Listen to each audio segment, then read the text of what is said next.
we get for go for decor.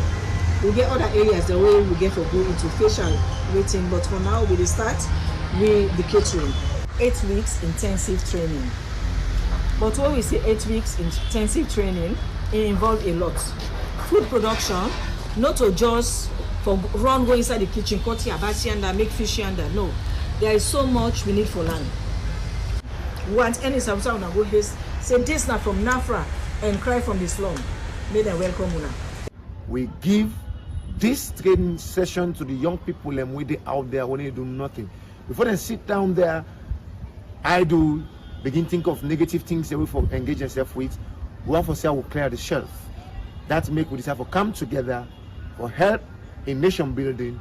Where after this session, you know, we can take this session and go, but after the session, we they try by all means so they will link you up for you get work. Whether you have to go work as cook na home, whether you have to go work as a professional caterer na an office, or you can decide to get your own catering service that you own. Because the good thing that you don't learn the skill. After you learn the skill, we teach you how to manage your own business and how to engage yourself. So with no wasting time, the registration they go on now and are free. It will cost you nothing. If you want for no more, contact me through this number 078184870. Cry from the slums. So as I say earlier on, Cry from the Slum gets a lot of package for Unam. That are just the first package we don't unfold to Unam. We get many package them for out there. Of course, if you get out there, you're not a widow, you don't lost your man. You get out there, you're not orphan, you don't lost your mama and papa. You get out there, you're not single mother. Maybe for some reason you're a man not there again, but you born a kid where you just struggle for take care of. You get out there, you know, commercial sex worker, which I mean, they want the way they go selling body for money, we want for change. And you get out there, you don't become a flood victim or fire disaster victim. Contact me through the number on the screen.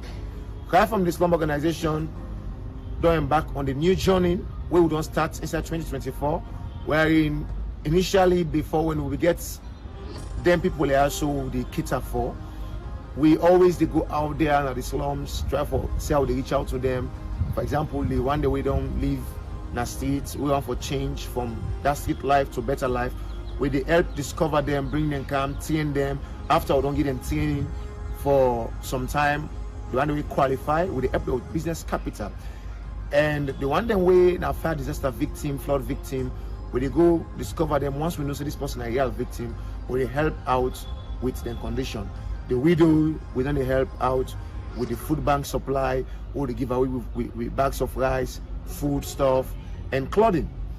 So, but we find out, say, majority of the people who will reach out to the past years, some of them not to be the real beneficiaries them, because the people who will go put funds for put together, then people also for we understand, say, when supply come, we can go bags of rice, food, clothing, money to the destitute and people on the privileged group here.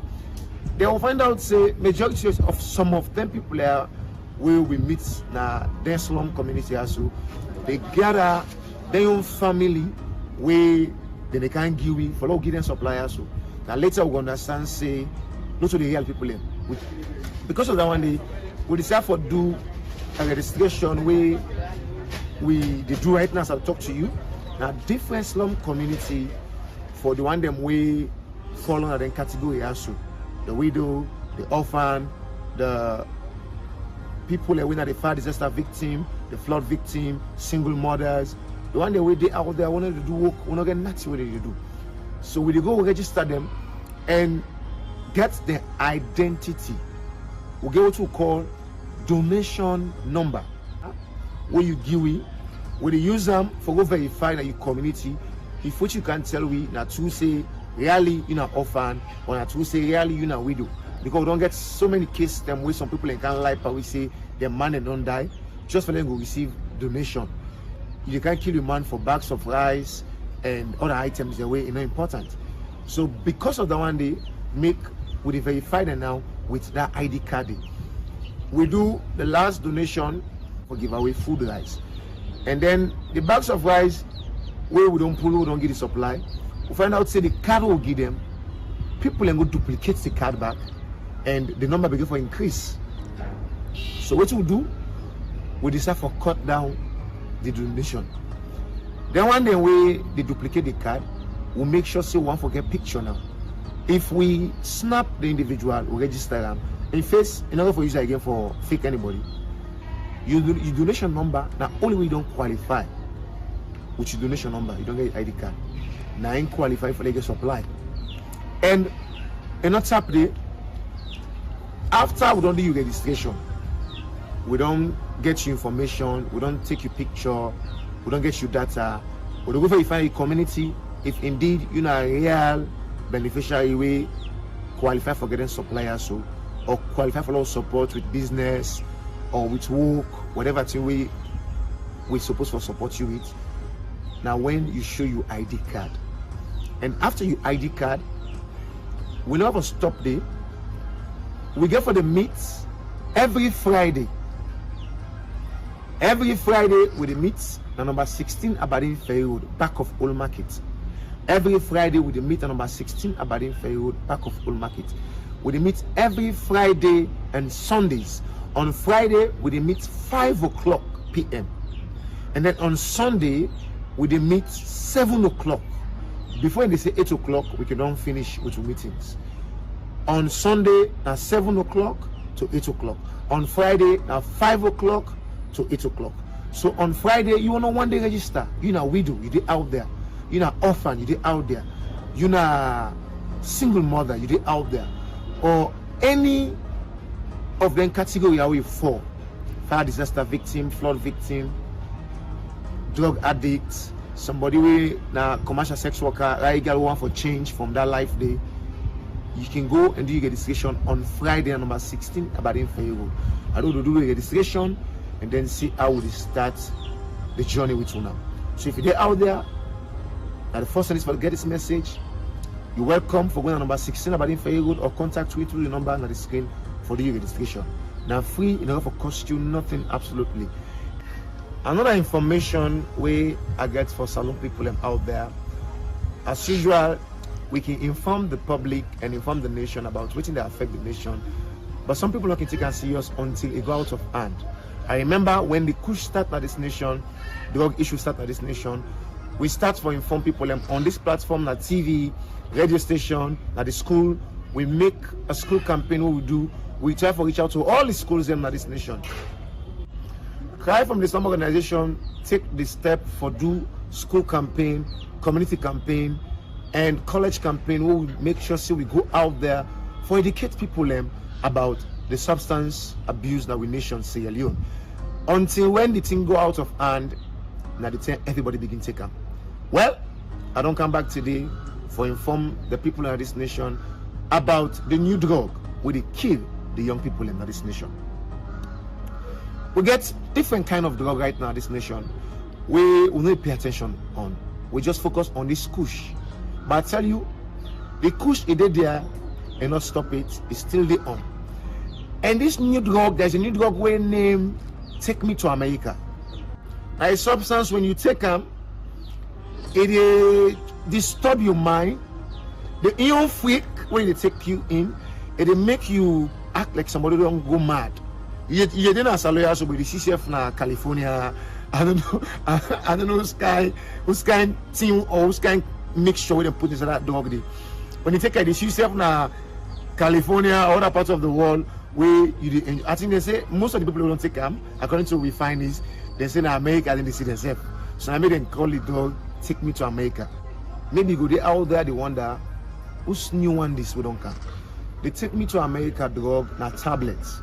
A small tablet where you take something can mix out rum, something can just take more, some can broke half.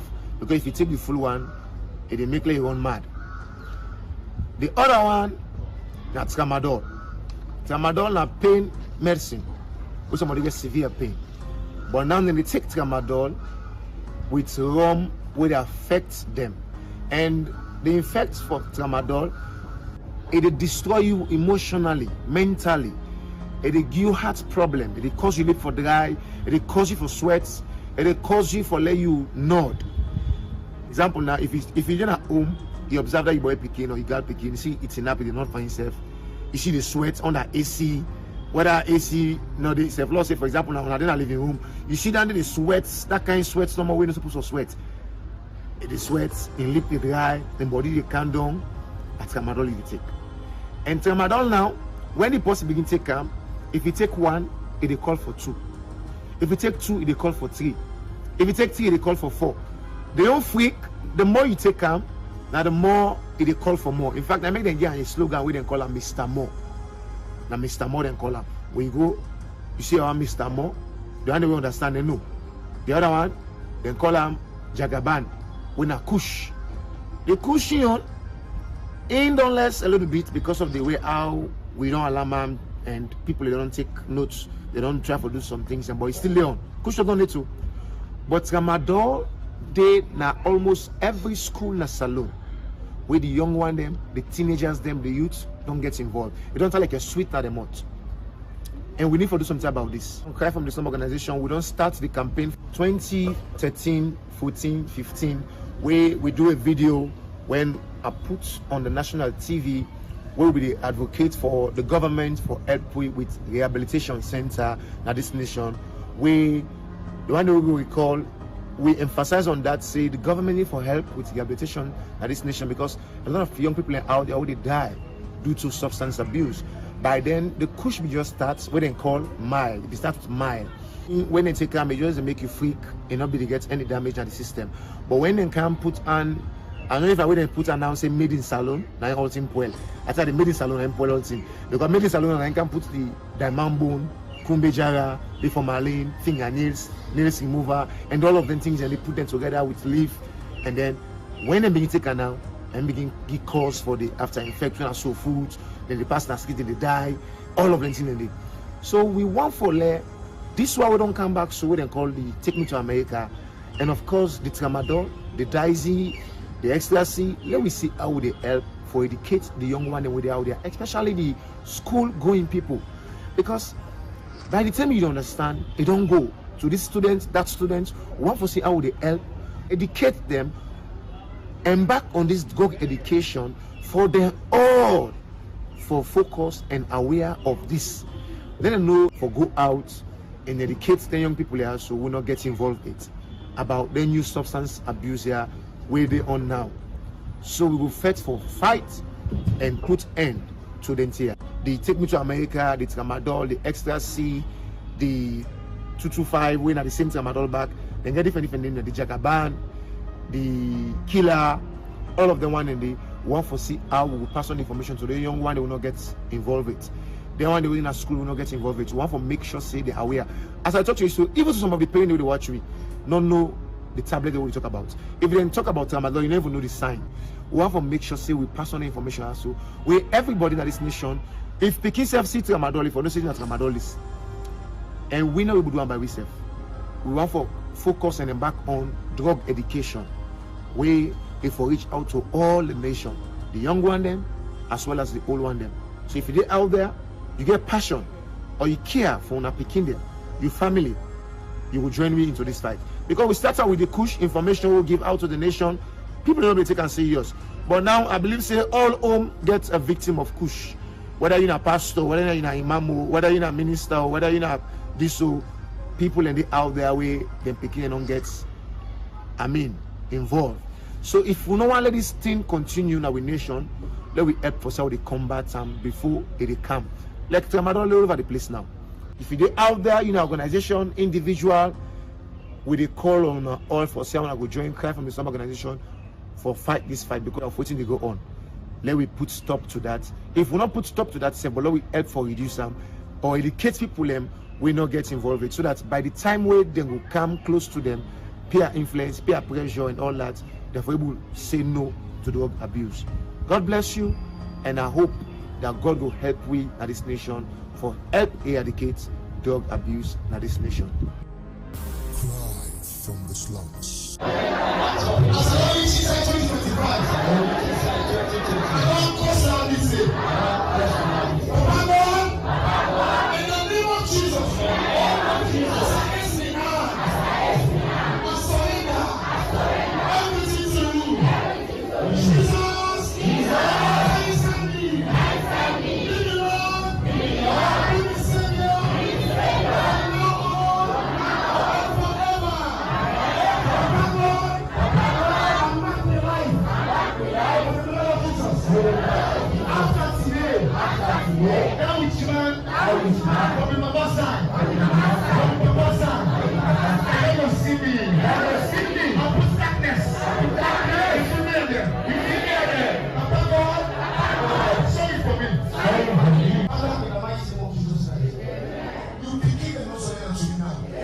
the hands will be up. You will find where I'm opening us. After today, when they go outside this building, when you show them.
For the past 12 years, I have endured persistent suffering in my legs. Even during last Friday's prayer service, the excruciating pain and swelling made it a challenge for me to attend. Those present with me can attest to the severity of my condition. As I sat at the back during the service, the discomfort in my leg persisted, preventing me from participating fully in the praise and worship. However, a miraculous transformation occurred after the prayer when the pastor called upon us to approach the altar for healing in the name of Jesus.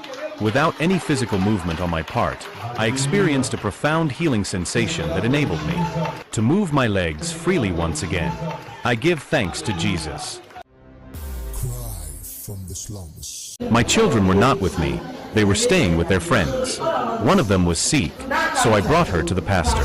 I said, "Pastor, my child has been suffering for the past 1 year, constantly scratching from head to toe. She can't sleep, she keeps scratching day and night without resting or eating food. We visited numerous hospitals, but haven't found a solution.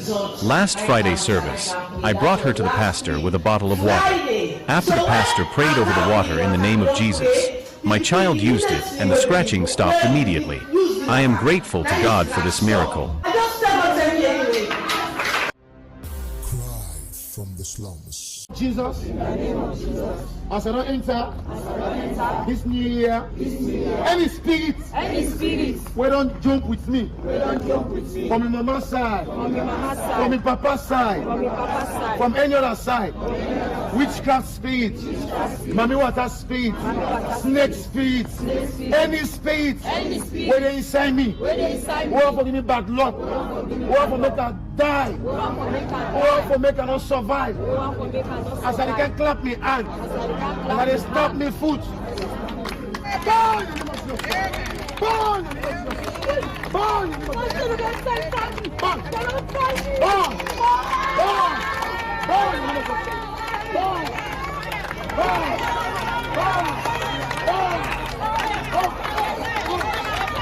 Fire! Fire!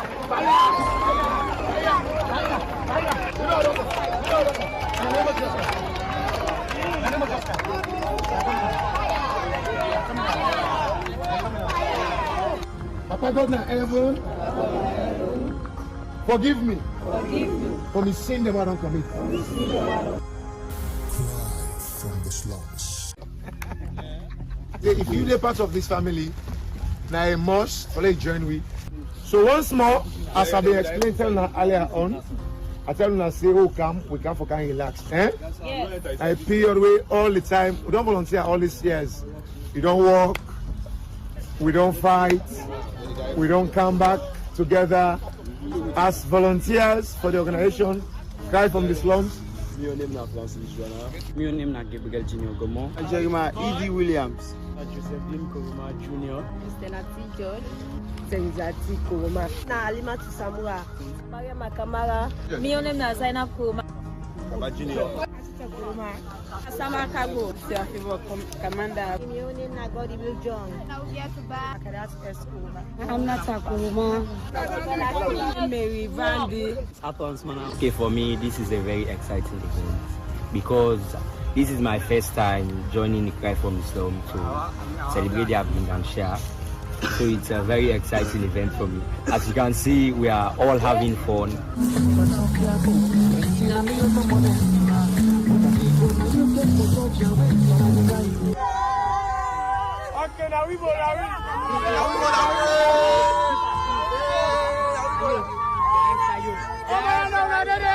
I feel happy, I feel excited for being part of this organization, and this is an organization that is working for less privilege, make sure that those who are in the slum get what they want. At this particular day, this today on New Year's Day, I feel happy for being part. They see where they sweat.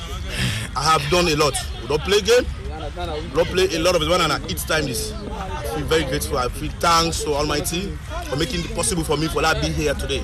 Last year I not be there, but this year today I there. Firstly, one for tell Papa God thank you for what make it possible for we for this New Year's Day. We'll meet up for come, Cry from the Slum, make get together for we as one family. For let we come share together, bring and share. We appreciate God. We're so happy, excited because for that join Cry from the Slum, I be inside an organization. I appreciate God for that. God. And secondly, one for say, Pastor Success, very thank you because most of we will be there alone. We also not be getting kind of idea they are for coming with the company. So we tell Papa God thank you where you make this opportunity chance for we for let we engage for can join bring and share. We do things in common, and I will first time this. And we are the new member then for 2024 for join Cry from the Slum. So we appreciate God for everything. We know say 2025 we get more programs ahead for you. They are very, very happy for the part of today bring and share Cry from the Slum. And this time is second term this for the part of the bring and share. And we really get a great experience out here. And for now we share food among ourselves. We don't get different games them where we get for the first man and second man. It's really nice, and we tell Papa God thank you. Cry from the slums. Moses Success Kamara is foremost a worship leader of the Christian faith, a philanthropist with a high ambition of reducing poverty, sheltering the homeless, and elevating the standards of the less fortunate in his natal land, Sierra Leone. Founder and CEO of Heart of Quest Company, a multimedia content creation company, which is the creation of Cry from the Slums, a non-government and non-profit organization. Founder of the Quest with Success, with 10 years of experience in changing lives, his organization Feed and Clothe the Needy, help the destitute, give back to the community, and foster the minds of the young generation to heighten themselves and their environment. Cry from the Slums show, which airs daily. The show is watched by millions of people every day, showing the rundown conditions of the inhabitants of the ghettos and the slums, notably the sex workers and orphans. With a handful of volunteers, the Cry from the Slums team make way to various areas of the country where poverty is rife and people struggle for their daily bread. Food donations and other commodities for the well-being of the poor are given, with money to sustain the lives of those who dwell in makeshift homes and the homeless. He is a TV personality, a motivational national speaker who also found the talent in photography, videography, video directing and editing, creating television and social media content. A gospel artist who is also the current managing director of J Production Gospel Recording Studio and national coordinator and events manager at Make Jesus Known Movement Sierra Leone. He is also director at the International Quest Academy, a subsidiary of the Heart of Quest Company. Success believes, above all, that he is on a mission to work for the greater good of society.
Cry from the Slums. We are a non-profit, non-governmental humanitarian organization that seeks to address the needs and issues of vulnerable girls, youths, women and children in our communities. Over the years, we have reached out to slums as well as communities of victims of different abuses, such as drug addicts, commercial sex workers, HIV and AIDS victims, TB victims, as well as juveniles into social ills. We are therefore seeking for supporting partners who will complement our move. We have TV and radio talk shows. We do educational school campaigns. We create awareness of issues such as say no to drug abuse, say no to violence, say no to prostitution, say no to human trafficking, say no to child abuse, say no to early marriage, say no to poverty. Enhancing people's knowledge, understanding, and skills influence people's values and attitudes, encouraging more responsible behavior. We do community workshops and religious group meetings through which we educate and advocate for a better and healthier society. We have also been providing monthly special basic needs to victims while operating a food bank with monthly food distribution to feed the less privileged. This also caters for emergency food provision to beneficiaries during emergency cases, fire disaster, and flooding.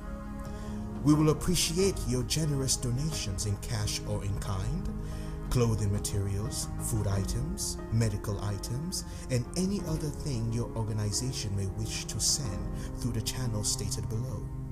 Doctors who are touched by what we do are also encouraged to partner with us in making medical services available to these victims. We look forward to hearing from you. Kindly contact us through cryfromtheslums@gmail.com. Telephone number +232 7818 4870. WhatsApp number +232 3207 2757. Our vision is to transform the lives of the young generation, to discover, educate, empower, and advocate for the development of our society. Our mission is to empower vulnerable children, youth, and women from the slums, especially the commercial sex workers. As it was said in Jude 1:23, snatch them from the fire, let their comeback be greater than their setbacks. Our goal is to spread love, to make great impact in taking action in the fight against prostitution, drug abuse, child abuse, violence, human trafficking, and extreme poverty in our communities. So we have started the fight by helping the needy and empowering vulnerable children, youth, and women from the streets, slums, especially the commercial sex workers in our society. We strongly believe that together we can do it and make the world a better place by snatching them from the fire and let their comeback be greater than their setbacks. Together we can fight. Together we can win.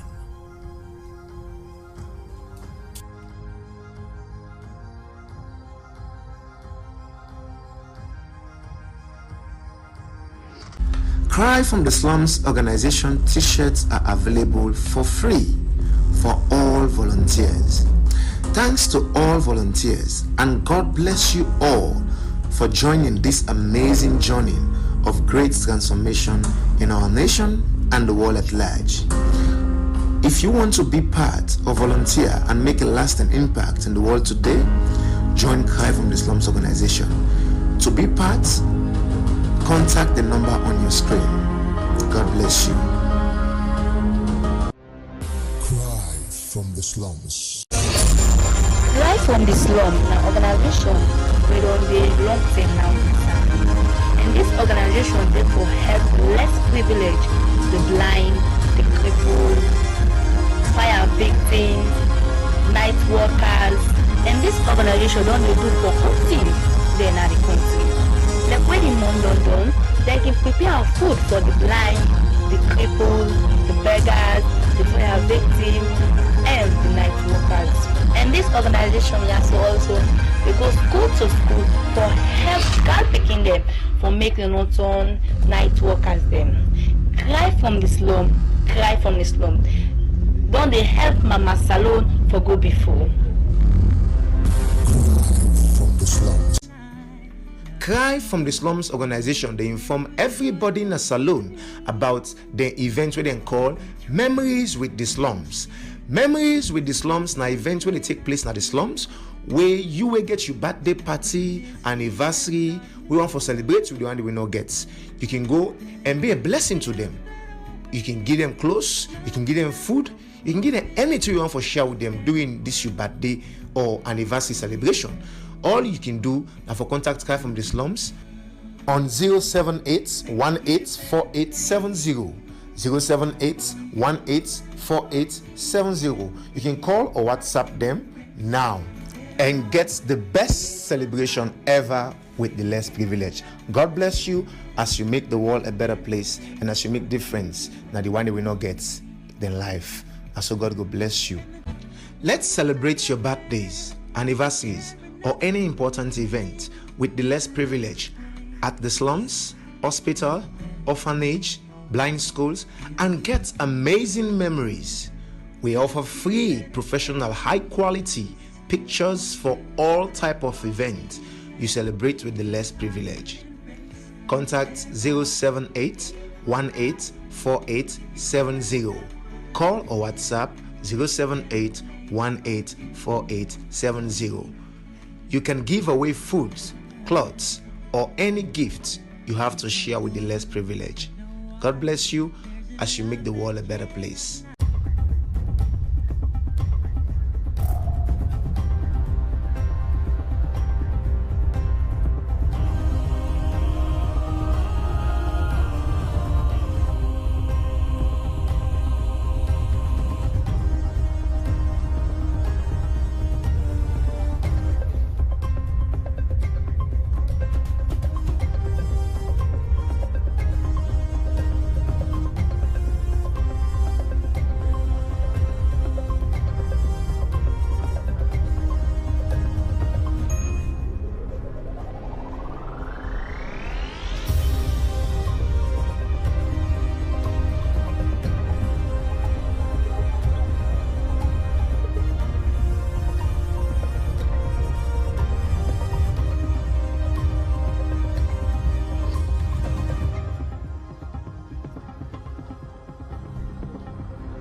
From the slums.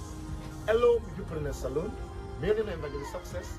Today, the 27th of August 2024, Cry from the Slum come at the Kube community for can do donation to the less privileged in this community, to the widows, the old age, and other people where not the needy in this community. So a couple of weeks back, we received call from somebody in this community where they say they get people we actually don't become victim from flood, water disaster, the rain income, and destroy some people and place them. Then they stay in this community right now for clothes, feeding, food.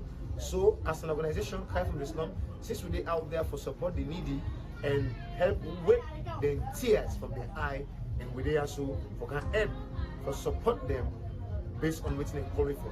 And we not just want to let this be the beginning, we want to continue for give help to the less privileged. So if you're out there, if you watch me, please don't forget to send your donation.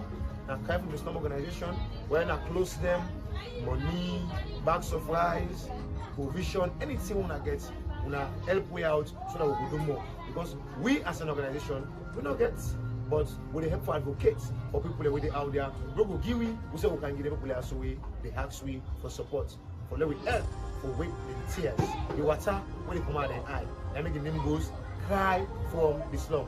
My name is Ali Conte, the Kube community chairman. On behalf of the Kube community, we offer plenty take it to Cry from the Slums. For the clothing here, the rice, and the other things so we come. And for attend to the cry of the community. And in the Kube community, now a vulnerable community will speak for itself. You see the issues. Then people also don't so they are vulnerable. We want for hard. Say do ya. Let us always remember them. I will not start so today because they are more vulnerable. When season time like this, believe me, then at this community it really not easy and challenging. So we want to say and end on here with plenty thank you on behalf of all these community stakeholders and the people of Kube. Cry for the slum. We tell you plenty thank you. We una consider we na Kube. But this one I don't do for we so. We tell you plenty thank you. No man no they will go buy the oil harvest can give you without the knowledge of it. Una song you what they talk. We tell you plenty thank you. Una not forget we matter na we are with the crime. We are with the big we na we do.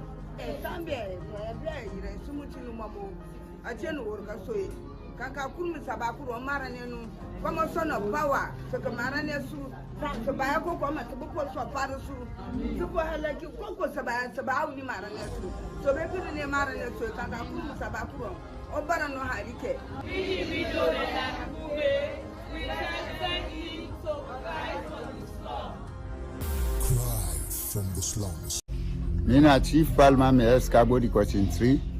We cover from Kokugwe na Mafengbe. I dey tell thank you to Cry from the Slum organization to the goodness we don't bring come na this my own community. I dey pray God for the people them we come to one for make this happen. Let Pastor Success meet me na the community. He say once for make me people them benefit out of waiting there for the donation. So I'm glad so much. Then I'm glad for them. Then I tell them thank you, let God bless them. I see plenty bag of rice where they can pack na my community sake of the slum people. So I tell them thank you, let God bless them. Let God make this they continue. You know say then get sorry out for we the slum people. What in them don't do na this my community. I appreciate them so much. I'm glad for them. Let God Almighty Allah reward them good reward. Then think for the people that were in the slum for make them benefit out of all the goodness where they come. So we no get nothing for say for tell them. Now plenty thank you no more we get for tell them.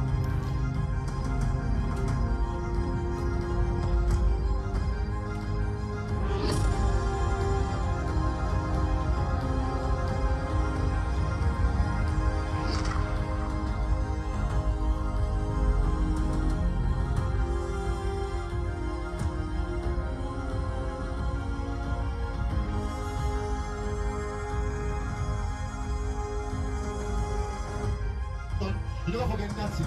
But you will believe God, they put in power.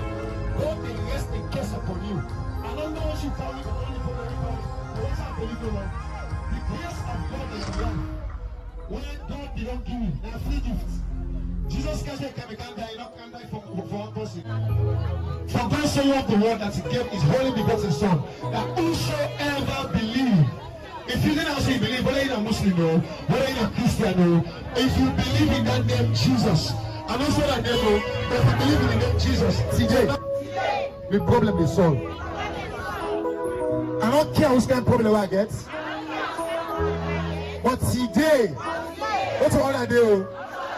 Today, inside Jesus' name, the problem goes solved. I don't care also for donation. I can't answer for my salvation. And because of the answer today, God will make us save. Jesus will touch me. Tonight, Jesus will touch me. Tonight, Jesus will touch me, Pekin. He will touch me, my husband. Now you know more. Hey, now you know more. You know what? If you sick, I want you to say sick and ask God for touch me. And when you get the answer, you believe the answer, you respond. Put your hand inside there. Let's sing this one song here. Yeah, we hear you.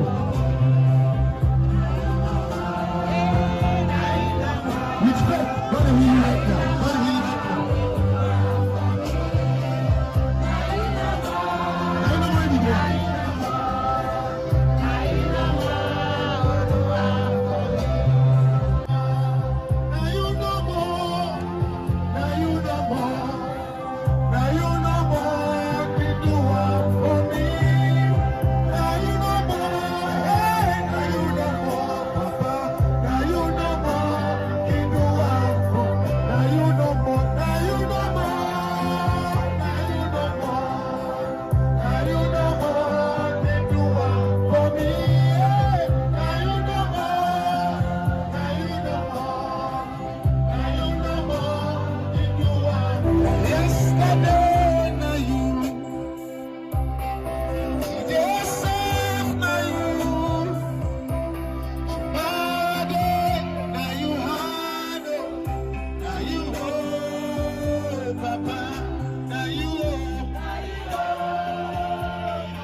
is good.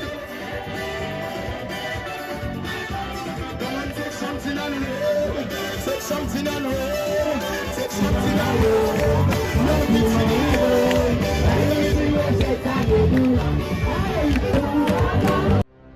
Cry from the slums.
From the slums. In Chief Palmami Kumana Colleton, I tell God thank you for cry for the slump. For the elsewhere they send for people in the Colleton. Then also the son said you get for helping them people here because waiting you all waiting they promised today. Now they don't come for cash supply the rest. We say with this one, I'm wondering, but the pastor is here with the people that take to this hour. So if that don't happen, me, I believe say be happiness to we humans today to waiting with this. I believe so let continue. Now thank you. I mean, the chief you work for the community. I mean, they cover the woman them. We tell God thank you for what you don't do for we. Pastor Sussex, we tell her plenty thank you. We tell her thank you. And what you do for we with the poor one there, the cry of the slum. We tell you boku thank you. And what them be promised we don't see her. Now they don't come for giving rest. Tell God thank you. The crime for this slum, we don't care with this food here for we and the rest. For the community people and for we the poor one them, we tell them thank you for let God bless them, let God add more for them. And the community really appreciate them, so tell them thank you. If I reach there, I tell the pastor self, where is it for the program also, Pastor succeed. Actually, he don't succeed. By God in power, he don't succeed. So where is the success? If the success is the pan bing.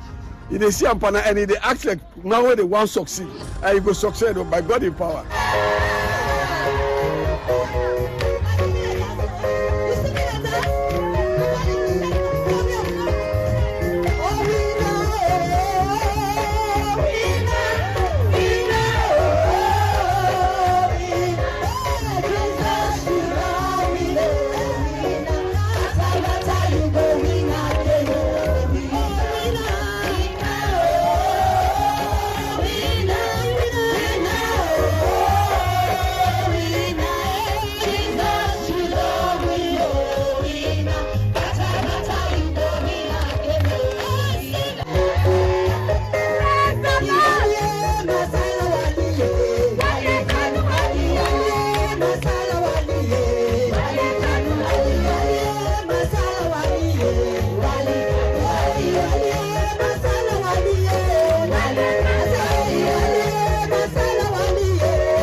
As I don't tell us today, I don't listen to the word.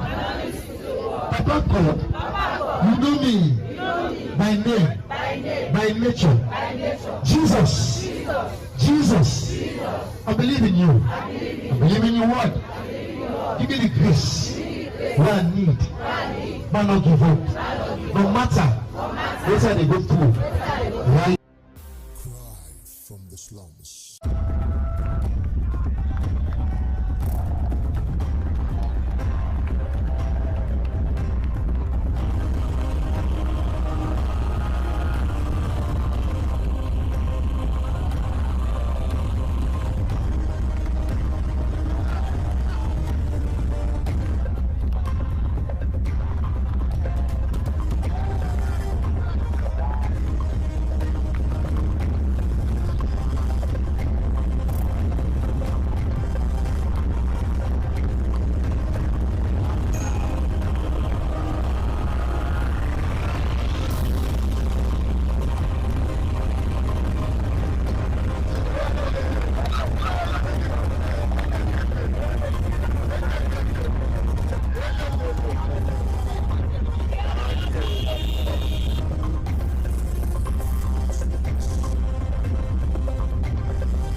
of Management of the Kofi Annan International Peacekeeping Training Center in Accra, Ghana. As a respected media practitioner, she continues to excel in her field, inspiring others with her passion and expertise.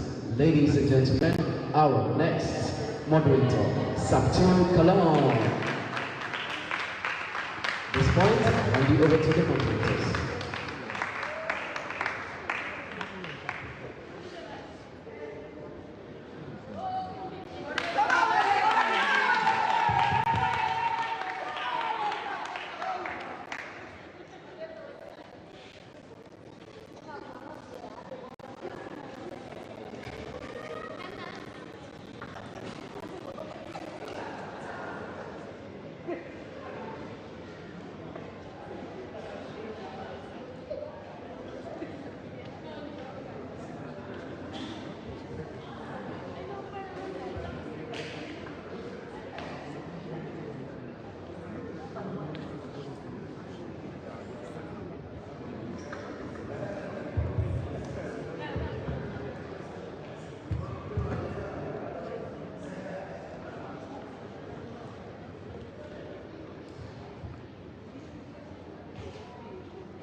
Good evening.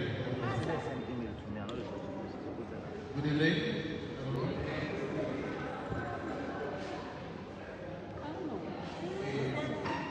You do not sound ecstatic. Good evening, everyone.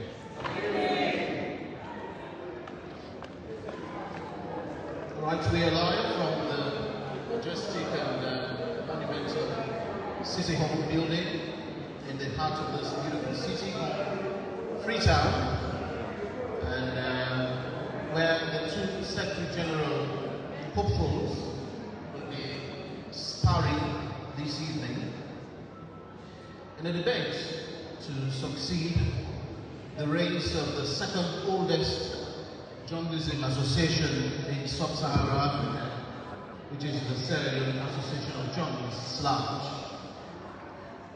Now this evening, in just moments, Christian Alpha Conte and Edward Mara will be debating against each other in this tightly contested electoral race.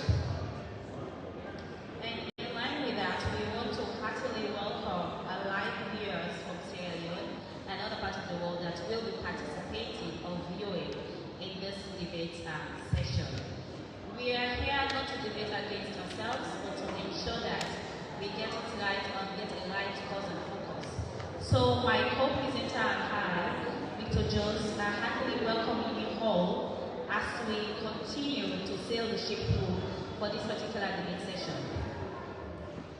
Just a reminder that this program is being streamed live on the Africa Young Voices Media Empire, and it's also live on its Facebook platform. It's the same for Radio Democracy, the Sierra Leone Broadcasting Corporation, I'm told, and major other blogging platforms around the country.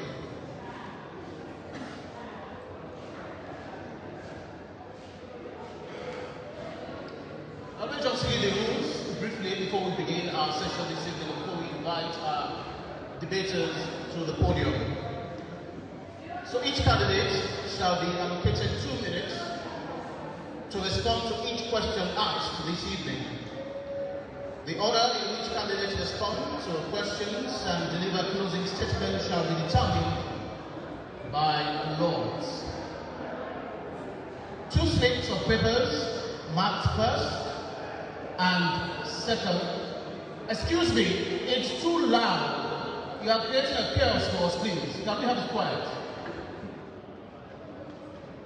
This is a civilized gathering, I am told. I want to believe so. Please. 15 minutes shall be allocated for questions from the audience, eventually.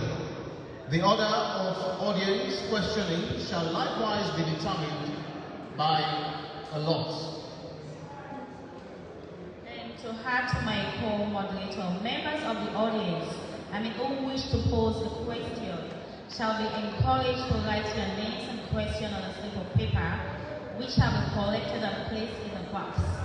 We shall then draw these slips at random. The individual whose name is drawn shall be invited to ask a question using the microphone with some guiding rules. And finally, personal attacks by any candidate will not in any way be tolerated or accommodated. We are all civil human beings, so let's apply some civility as the debate begins. All right, at this stage, we would like to welcome our debaters to the podium this evening. Let's put our hands together for Christian Conte.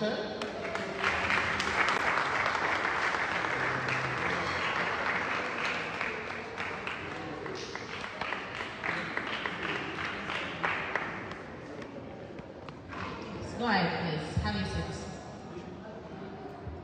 And also, the second debater on the stage will be no other person but.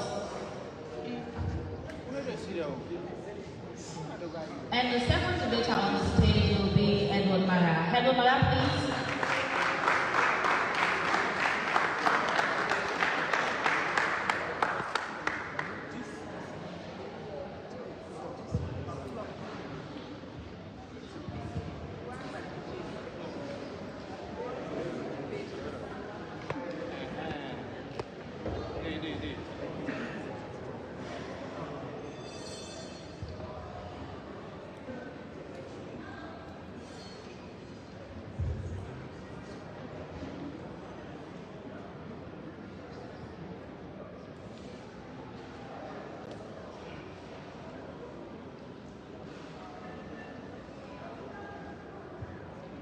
We are required to ask at this point whether you indeed understood the rules as we have read them before the debate could begin. Or should we read them? You know, to go over the rules again, please? Just for fairness, to foster understanding this evening.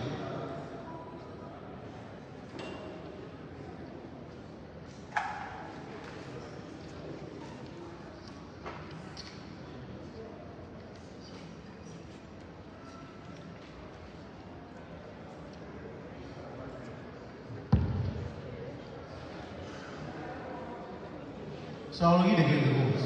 Each candidate shall be allocated 2 minutes. Please, this is very crucial.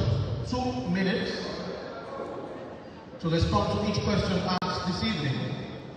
The order in which candidates respond to questions and delivers closing statement shall be determined by law. 2 slips of papers marked first and second shall be folded and drawn at random. 15 minutes shall be allocated for questioning from the audience. The order of audience questioning shall likewise be determined by your lords. And please note, these rules are strict for everyone. There is not going to be any exception. So let's have that in mind as well. Thank you. If indeed the house is in order, we shall like to begin the debate this evening. Again, I ask humbly that whosoever is responsible to manning the gates or the entrance into this building should do so quite judiciously, as the noise emitting or being emitted from the back is polluting the entire session. Would like it to be pinned up silence, if it's possible indeed. It's an humble appeal that we keep reiterating right through this program. It's essential that the debaters are heard and their voices echo across the hall as they make their submissions this evening. It is for them that we have gathered here this evening. To add to that also, the role of the audience is very, very crucial in this for us to have a smooth debate. So please, let's ensure not to throw words or say anything that will make others feel intimidated. We are here not to debate against ourselves, like I stated earlier, but to ensure that we have a better journalism going forward.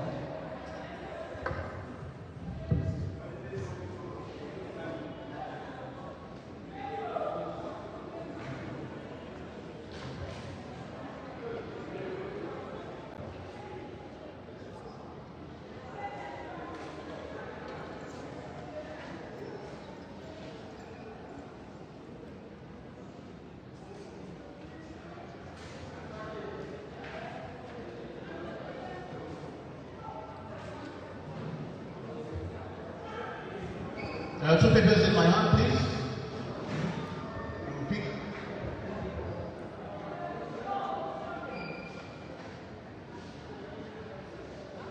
Please read out what's written on your paper for introductory statement this evening. It's 5 minutes.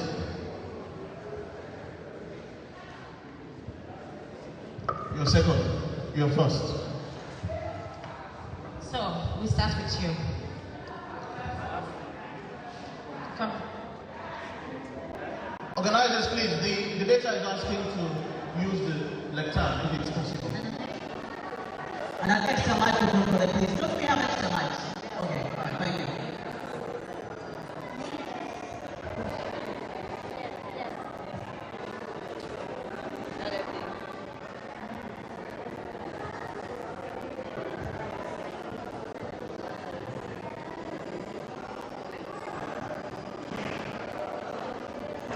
When you're ready, let us know, please, so that we start the timer.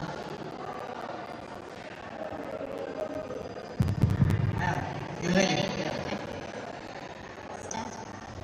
Go ahead. So good evening, distinguished colleagues, friends, and fellow members of staff. Can we please have a decorum at the back? It's giving a bad effect, all the way there, please. Thank you. Hello. This is Yes. So good evening, distinguished colleagues, friends, and fellow SLAJ members. The year was 2023. The SLAJ president was on official assignments out of the country. And by some sheer coincidence, every member of the SLAJ executive was also busy with official assignments. I had the distinct pleasure and honor of representing SLAJ at an event. I will not bore you with what happened there. I climbed up the podium and I delivered. Today I know that singular opportunity given to me and several other opportunities were preparing me for a podium like this. I admit I felt juicy that time, but not anymore today. Ladies and gentlemen, my name is Kenema Alpha Conte. I stand before you not just as someone running for office, but as a committed, passionate and proven member of SLAJ. Today, I am one person who deeply believes in the power of journalism and someone who is ready to shape nations with his art. And that duty of leadership to serve, inspire and elevate is what I have nurtured all these years. Today I respectfully ask you all to trust me and give me your votes as I seek to become the next Secretary General of SLAJ. For more than 12 years, I have walked the same path as many of you, through the noisy, busy newsrooms, the silence of late-night edits, the thrills of breaking news stories, and the challenges of holding power to account. I've worked in radio, print, television, and online, both in Sierra Leone and across the sub-region. Along this journey, I've worn many hats. I've been a reporter, fact-checker, editor-in-chief, managing editor, you name it. I've been there all, including project officer. I've led advocacy projects and I've coordinated disinformation campaigns across the country. And I've done all this not because I want to build a resume, but because I want to build trust with audiences and with colleagues and with this beloved association. If elected as Secretary General, my mission is bold but clear: to make SLAJ more inclusive, more responsive and more impactful. This election is not about choosing a name, it's about choosing a future. Let's choose service, let's choose progress, let's choose results. Let's choose a Secretary General who listens, one who acts and one who delivers. I am Christian Alpha Conte again, and I am ready to serve and to build a better SLAJ together. When I was told that I was going to have this debate, I made it quite clear that I am ready, willing and able to answer to every question. Bring in your personal questions tonight and I'll respond to it. If a candidate does not want to answer personal questions, they are not fit for the job. Thank you. Christian, you still have 2 minutes. You're done. Thank you very much. Hope will continue to be discussed again when it comes to turn over to you.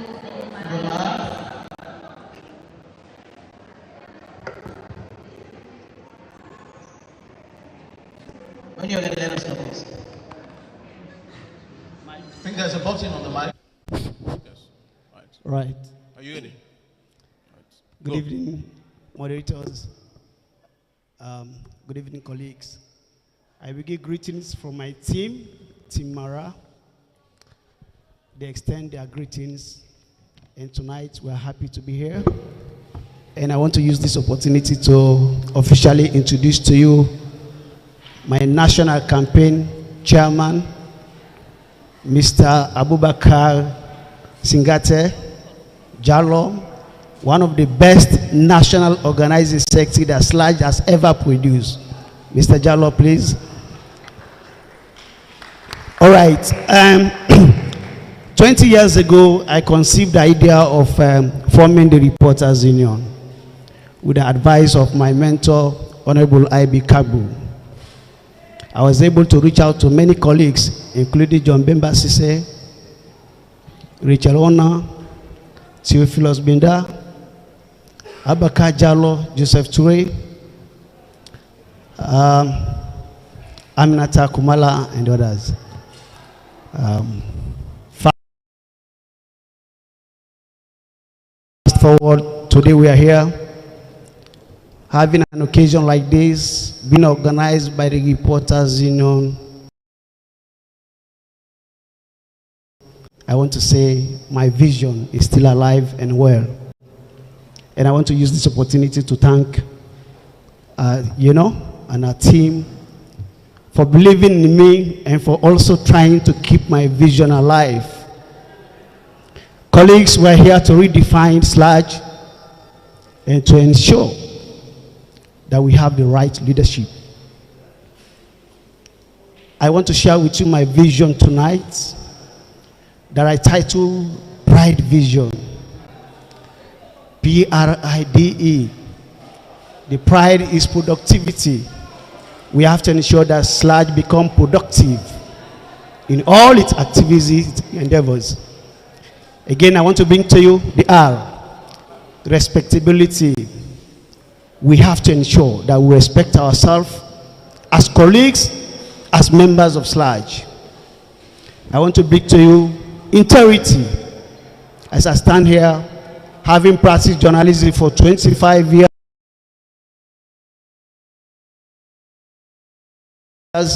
my hands are up. I have maintained myself in a very distinguished manner.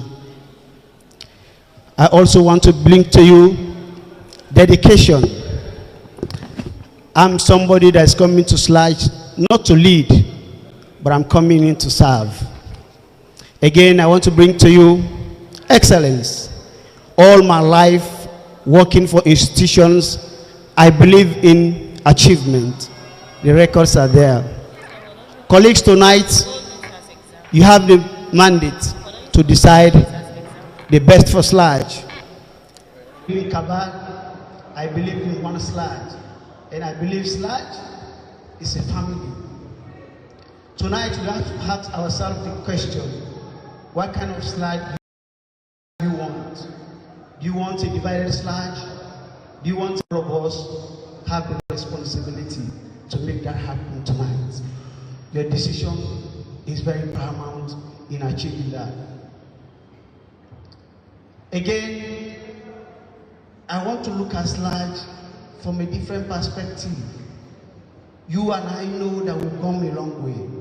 53 years of SLAJ existence. Go to the secretariat, we don't even have a land. With my pride vision, my focus is to ensure, all of us, it's not about me, but to ensure that we have a land, that we can build a permanent secretariat. 53 years, if you are still on the rent, then you have to check yourself. I don't think we deserve that. My vision will be shared with the incoming executive.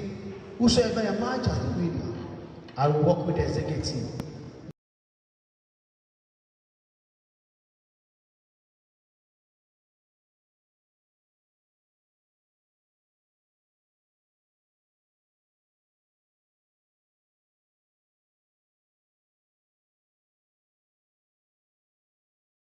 I think we'll get there. I want to say thank you so much for being here tonight. And I want to also... Thank you very much indeed, Edward Mara. Thank you. Thank you.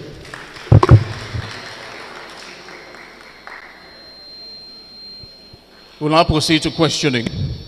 Yes, please, we would like you to be very keen in paying attention. Our first question goes, you're contesting to become the nerve center of SLAG's administration. What's broken in SLAG Secretariat right now, and what makes you fit to be the one to fix it? We'll start with you. Question, please.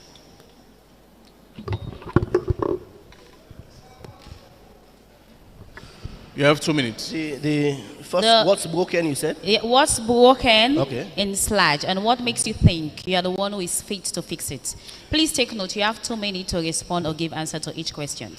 Thank you very much. I think SLAG has come a long way. The outgoing executive have done a fantastic job in ensuring that SLAG progresses. But no matter how excellent their job may be, there are things that must change.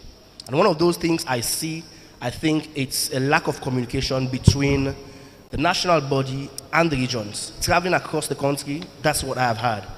When I become Secretary General of SLAG, as I have always done, communicated with people, even though I'm not an executive member, I've always made sure that people get information, accurate information. I will ensure as Secretary General I do that. I bridge that gap between the national executive and the regional executives and regional members, because there is some distrust between the national executive and the regional members. Things are happening, regional members think they don't know what's happening. And I think that's one thing I want to change. It may not be necessarily the facts, but they have this perception, and I think as Secretary General, I would have a responsibility to change that when I take the realms of office as SLAG Secretary General. I've been in the Secretariat before, not as an official Secretary General, not as an official member of the executive, but as an auxiliary staff who has continuously helped every member of the SLAG executive and ensured that SLAG progresses. It's about time I step up to the occasion and become the official Secretary General of SLAG and ensure that the good job I have been doing in the background, I bring to the fore. Thank you. Thank you very much. Edward? Yes, I think SLAG at this point in time need to have a secretariat where the secretary will be based at the secretariat from Monday to Friday. Throughout the history of SLAG, no Secretary General has ever stayed in SLAG office. SLAG has been run from individuals' personal office. People want to be Secretary General of SLAG, they stay in their private office and they want to run the secretariat. I think that is injustice to SLAG and the membership of SLAG. I have offered myself for the next 3 years to stay at the secretariat. From Monday to Friday, you will find me there. And this will go with a lot of sacrifice. I've decided to give away my business to younger ones to run my private business simply because I want to serve SLAG. Again, I want to bring in something that I title the CCC: communication, coordination, and cooperation. If we get that right, obviously we'll have a better secretariat. I also intend to ensure that we have a comprehensive data, biometric data registration of every member of SLAG. This is something we are battling with. A day ago, I look at my membership ID card. I'm 75 on my ID card. Today, SLAG has grown. I joined SLAG when the membership was 192. Today we have 1,200 members. I think we should be able to identify ourselves and to have a comprehensive biometric registration of every member of SLAG. Thank you very much indeed, Edward. Here's a scenario question, please. I would like you to pay attention. As secretary, you received a call that a respected, political and often too critical journalist had been beaten and arrested by the police for an earlier publication he did concerning the first family of Sierra Leone. And the facts in this report were strong and visible. The president of SLAJ asked you to immediately pen down a presser about the same situation, while the rest of the executive rushed to the destination site. What would you write in that press release? Christian. Thank you very much. I'm one person who is very passionate about press freedom. And sometimes I go overboard. A journalist is attacked somewhere. I do not even look at the facts. I support my colleague. That's what other professions do. They support their colleague. When you are in arm's way from problem, then we can discuss the issues on whether you are wrong or right. In this case, I think one of the things I'll do, I'll condemn in no uncertain terms. No matter what a journalist does, nobody has the right and leverage to beat a journalist or to assault them. It does not matter what they do. They might murder somebody for all I care, but you cannot attack a journalist.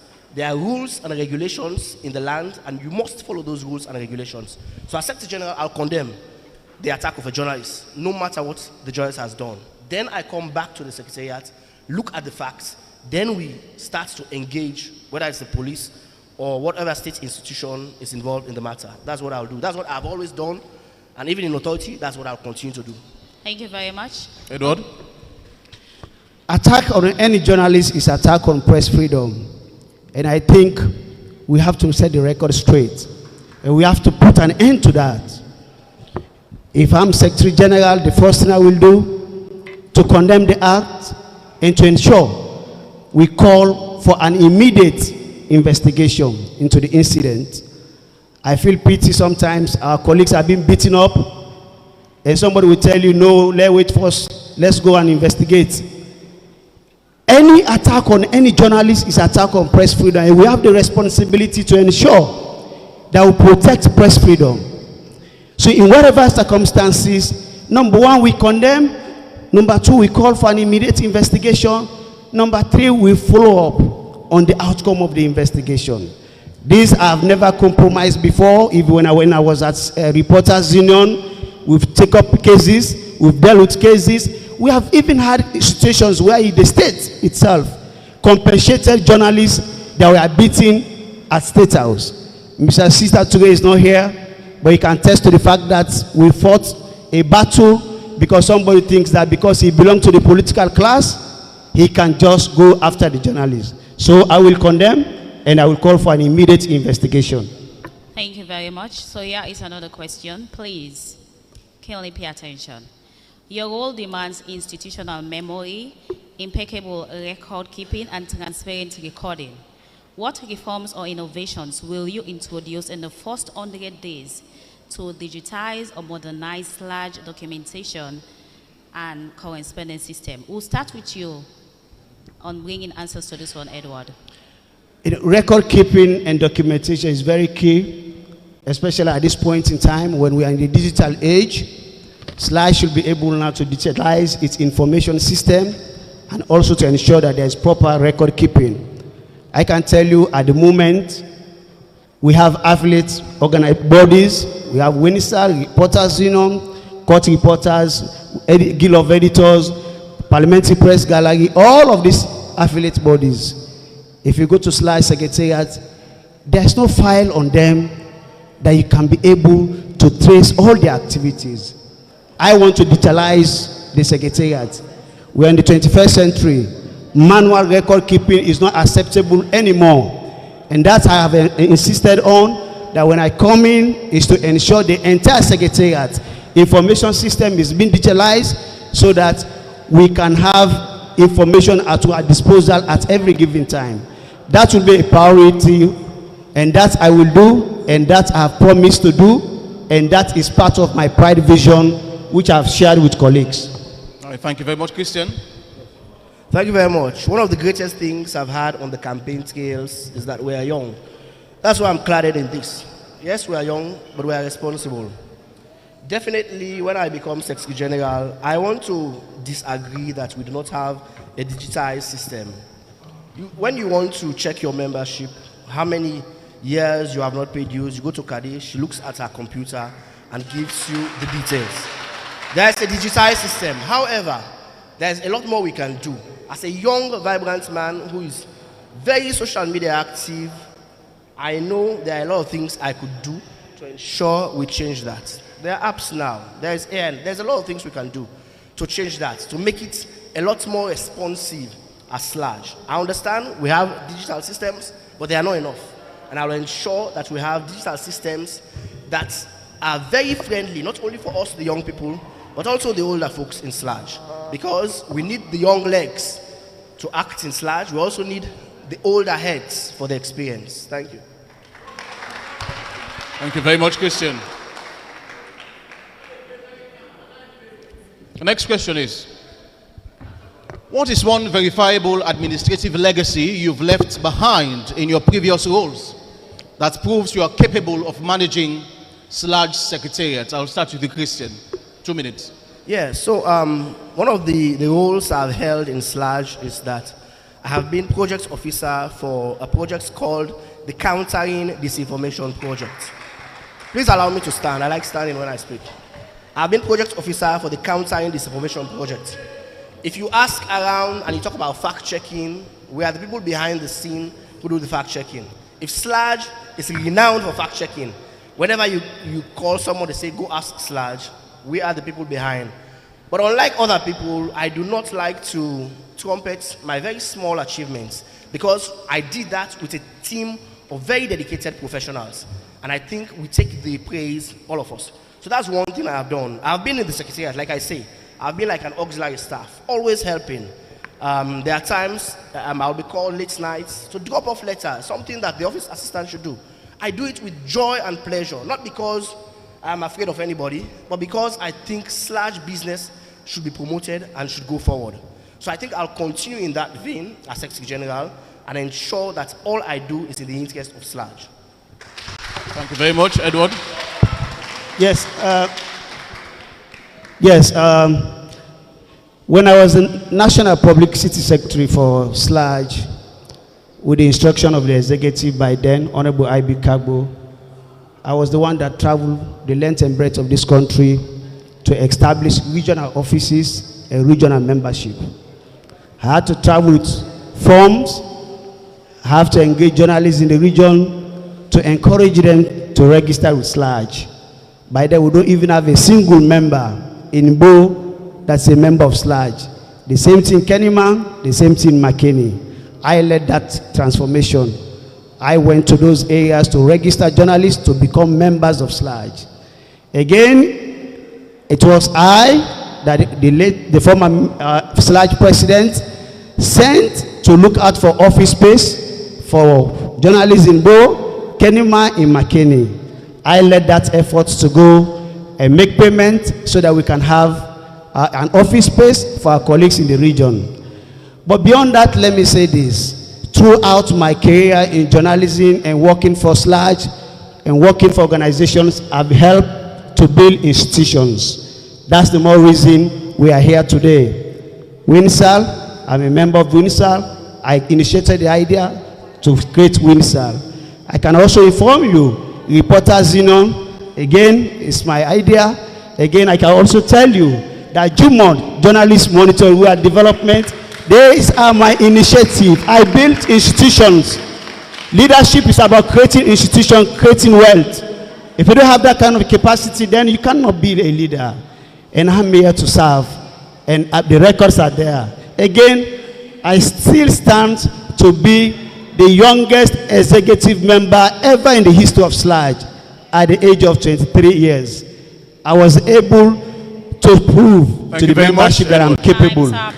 Thank you very much. So again, here is another question. It reads, how would you respond to the prevailing challenges within the media landscape, such as the proliferation of fake news, the spread of misinformation, and threats to journalist safety, while ensuring that the sector remains dynamic and effective in scrutinizing those in power, even with the existence of the Sludge I-Verify platform? Thank you very much. I think for the better part of about 3 years of my career, most recently, that's exactly what I have done. I have been a fact checker, and that's my niche as I speak now. Somebody who wants the truth to be told always. Somebody who calls people out for sharing fake news, misinformation and disinformation. I have again worked on the Combating Disinformation project, which I dare say is one of SLAG's most successful projects. The records are there. You can check NDI, global, not even Sierra Leone, NDI International. They can tell you about the reports we wrote when we were on that project. And that's what I have done all my life, stand up for people who have not been able to speak for themselves, including journalists. I will always stand up for a colleague who has come in conflict maybe with the law. And I'll continue to do that as a fact checker. And I have successfully created the first independent journalist-led fact-checking platform called Sierra Check. And that's my baby, and that's one thing I have done because I know the platforms we have are projects. Projects fold up and they go. We need a local initiative to continue fact-checking, and I'm dedicated to doing that. It will be no different when I become Secretary General of SLAG. Thank you very much. Over to you, Edward. Yeah, the question of fact-checking, I think we have to invest into the local content. There's so much need for that, and there's a lot of money needed to do that. SLAG projects, like the outgoing executive, they did their best. These are things we have to improve on them. And I also believe that this information is one of the challenges we are facing currently as media in Sierra Leone. And I also think that if we are talking about this information, we also have to take into considerations our colleagues in the provinces, the community radio stations. They are going through a lot, and I think the need for training, the need for capacity building to enhance their capacity in terms of fact-checking is key and is very important, and we have to prioritize that because at the end of the day, these are our frontliners. Our colleagues in the provinces, they don't have access to some of these facilities. We cannot be talking about building SLAG, focusing on Freetown, but I have traveled in the length and breadth of the country, and I know our colleagues are struggling. So if I'm Secretary General, these are things we have to engage our development partners to ensure we mobilize resources, to develop a system that they too will be benefiting from. Still have a few seconds. We have a few seconds remaining. Yes, okay. Okay, thank you very much. The next question.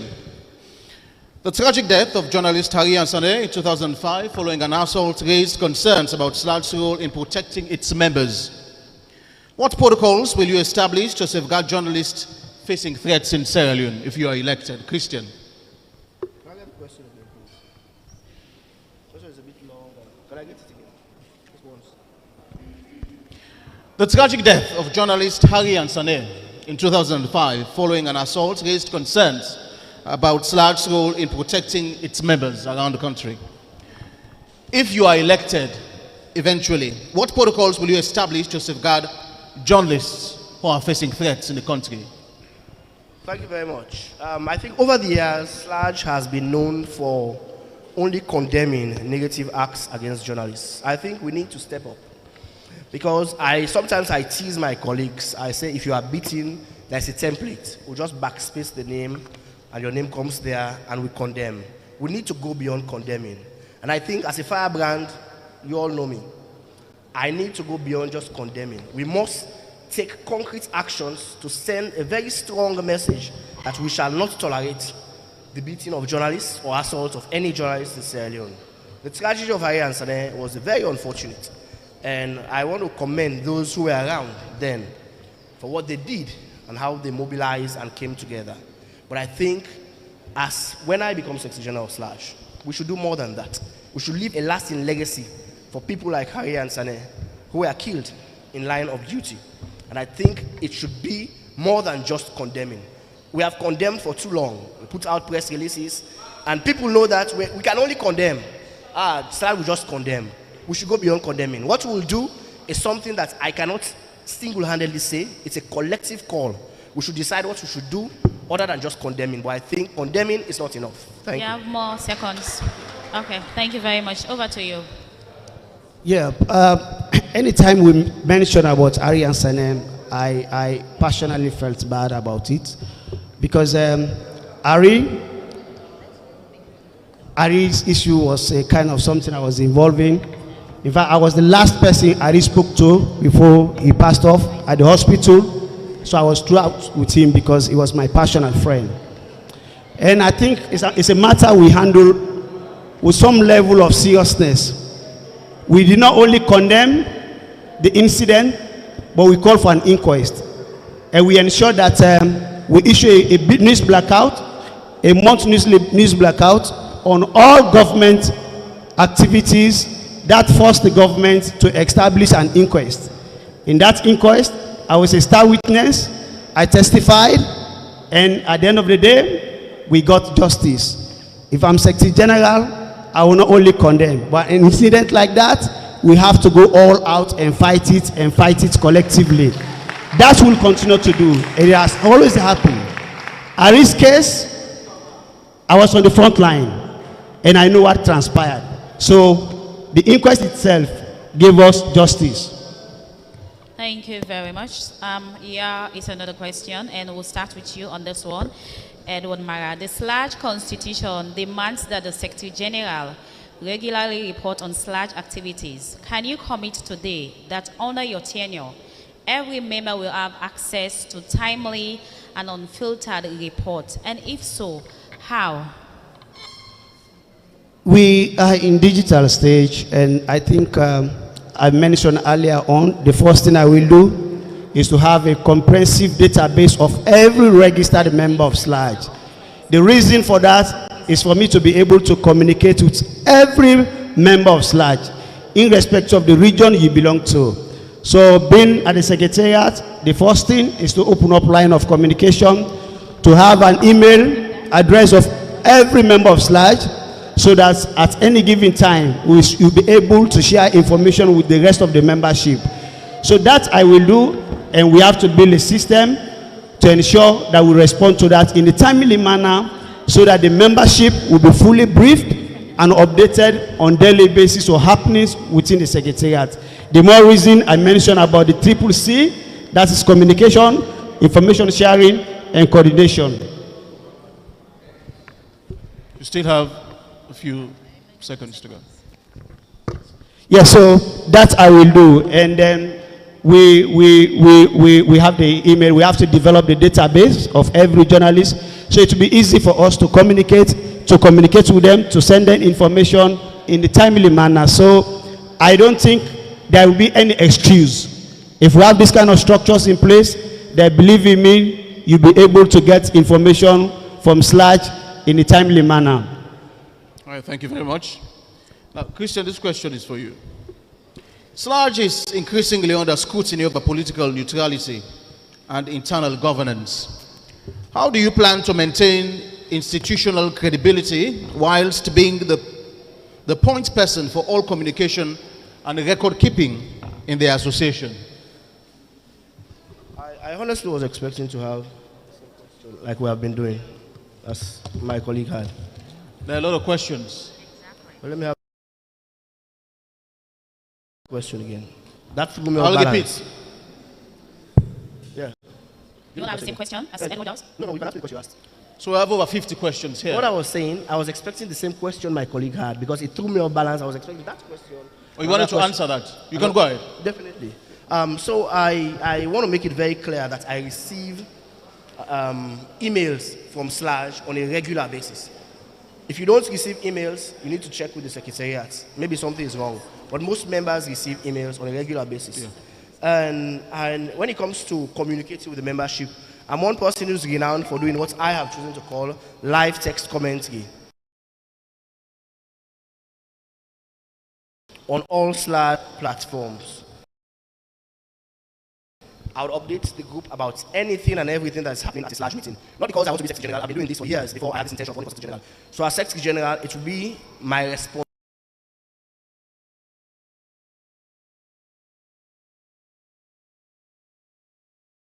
to do that now. I've been doing it just as a member. I'll continue to do that as Secretary General. You all know that I write. I'm a voracious writer. I love to write regularly. So I'm going to be Secretary General, and there are things to communicate to the membership, and I don't write for them. That is not possible. So that's it for the question. You have 1 more minute. I'll answer the question. All right.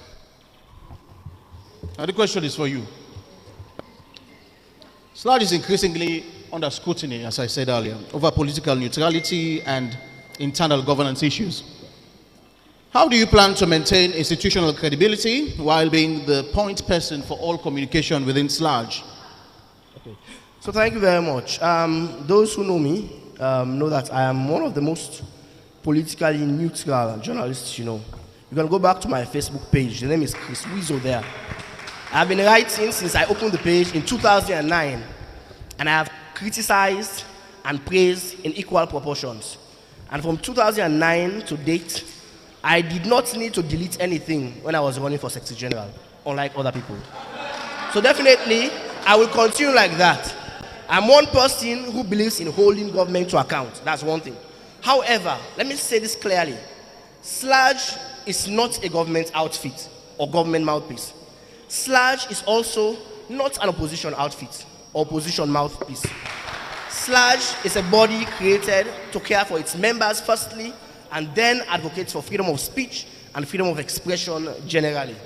So definitely, whenever issues come up, we look at it from a very independent perspective, considering SLAJ first. And of course, I know, if we did not have a dependent executive, we all know what would have happened.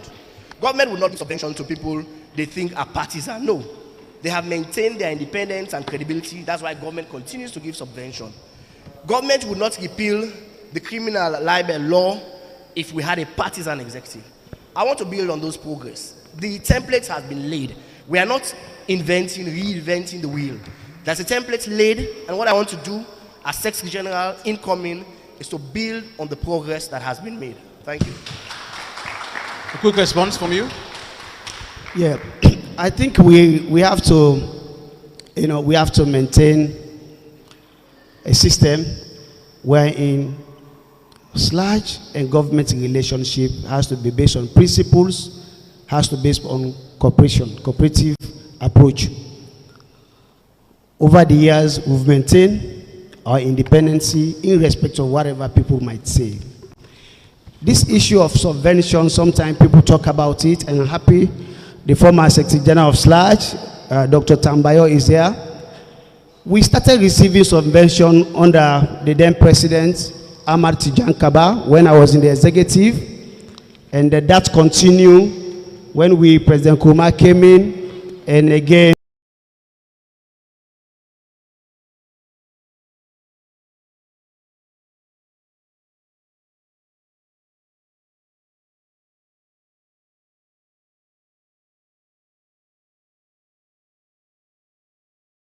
today there is another political. So the government's SLAJ relationship, I don't think whether the subvention will undermine SLAJ independency. What is important, we should also be able, because government is not our enemy, we should also be able to collaborate with government on issues of the media. Law reforms, obviously we have to support the government. If we are developing policies that for the media, then obviously we have to collaborate with the government. Like now, the IMC is there. These are agencies that are working with SLAJ.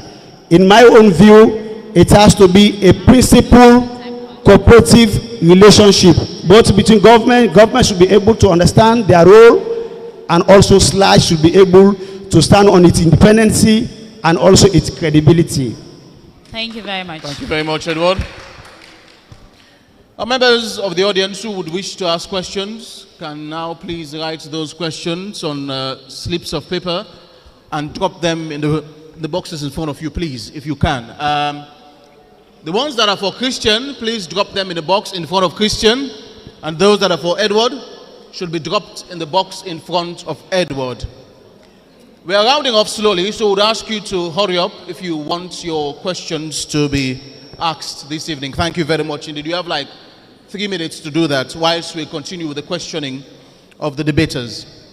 If you already have your questions, you can come forward to drop them in front of the debater. All the question will be directed to, please.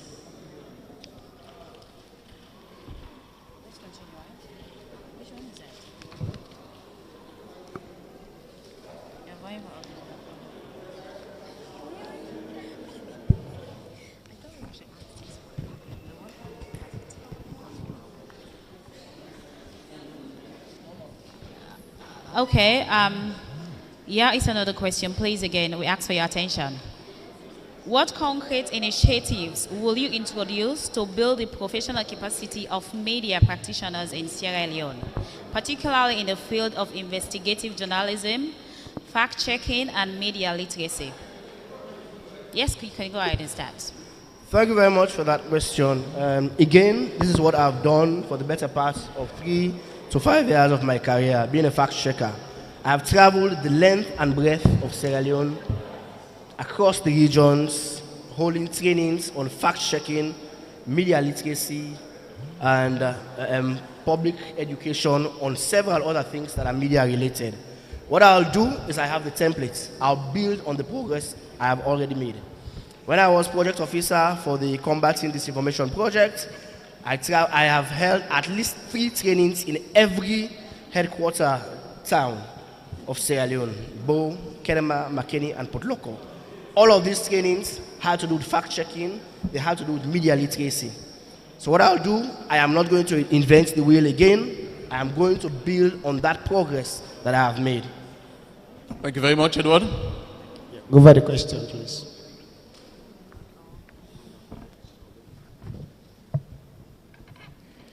The question was, what concrete initiatives would you introduce to build the professional capacity of media practitioners in Sierra Leone, particularly in the field of investigative journalism and fact-checking?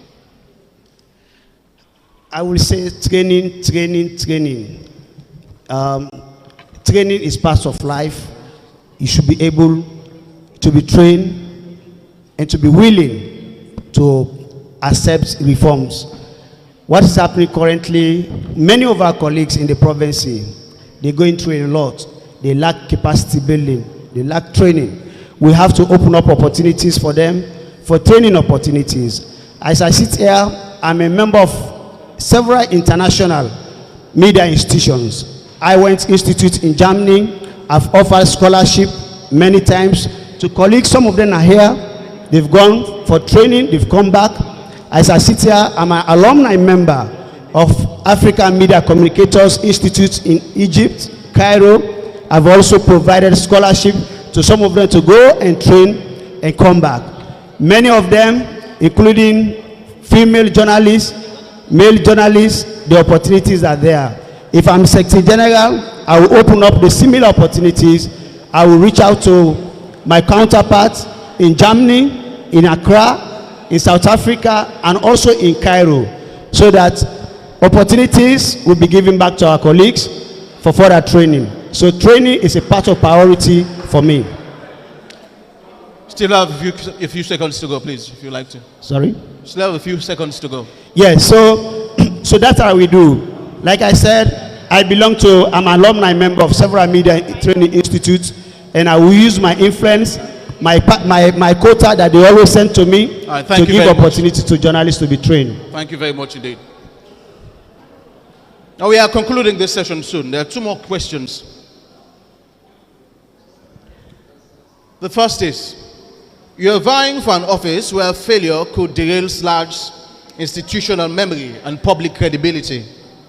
Can you look every member seated in this hall tonight and say to them, I quote, I am more prepared than my opponent, and through conviction, justify that assertion tonight? I'll start with you, Christian.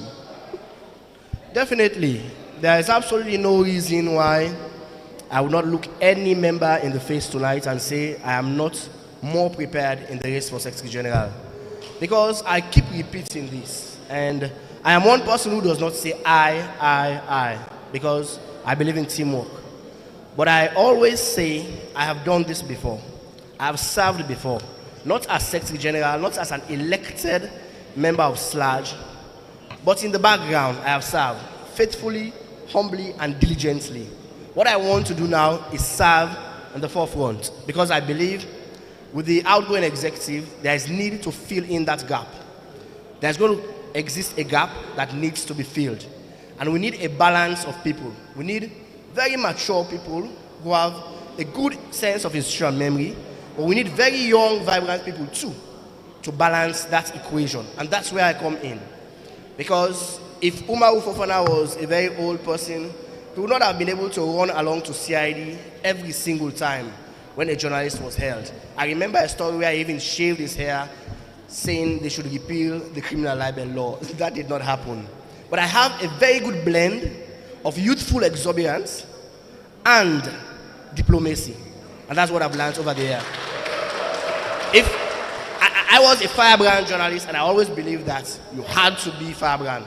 But as the years went by, I grew. I believed that diplomacy was what won the war. And that is what won the war with Ahmed Said Nazgala. Nobody is going to give you subvention if you are just this firebrand. You have to have a blend. And I come with that perfect blend. And that's why I count on each and every one of you here to vote for me as Secretary General, because I'm the fittest candidate, the only independent candidate on this platform. I can say that over and over again. Thank you very much. Edward? Yeah, thank you.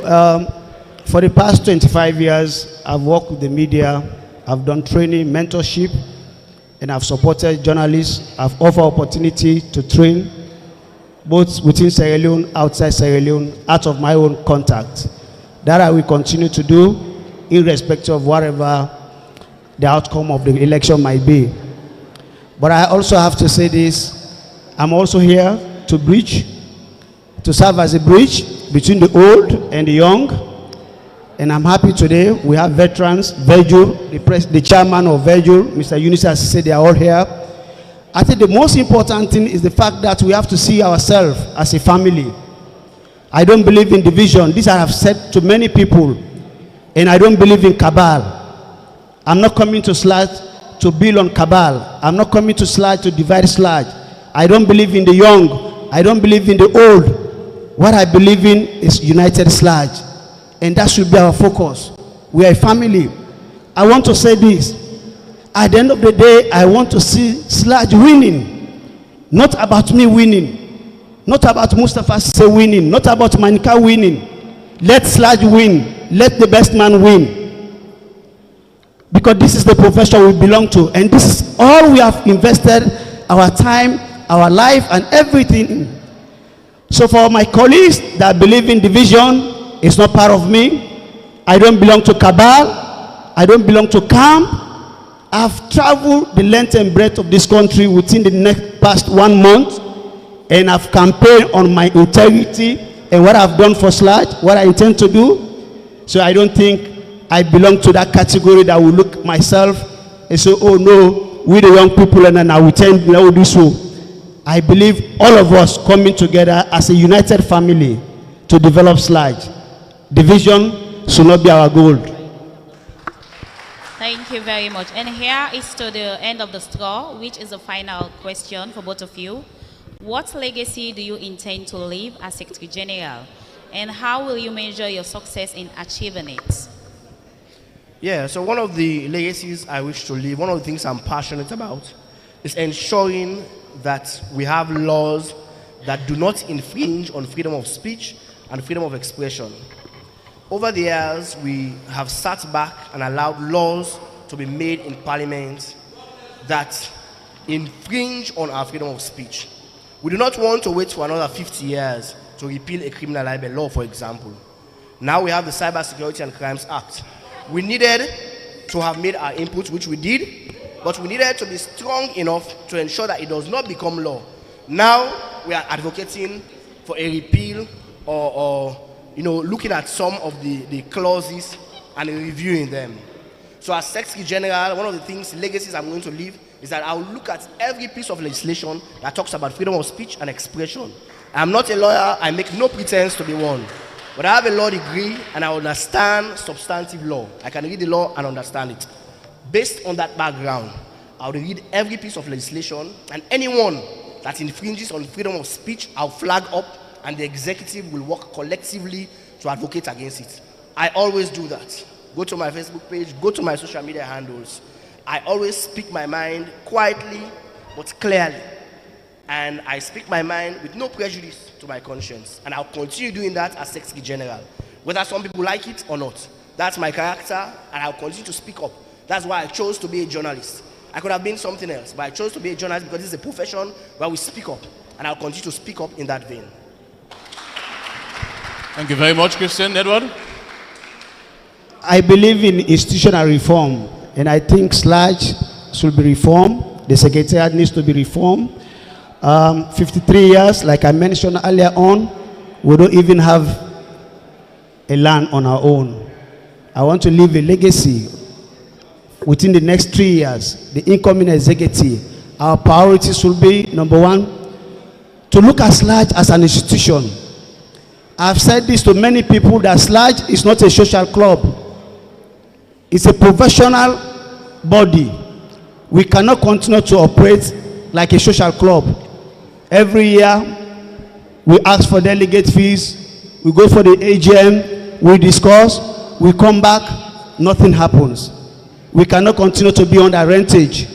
53 years, if you cannot build a house, you cannot build a house on your own, and you claim to have worked, then you are not fit to exist.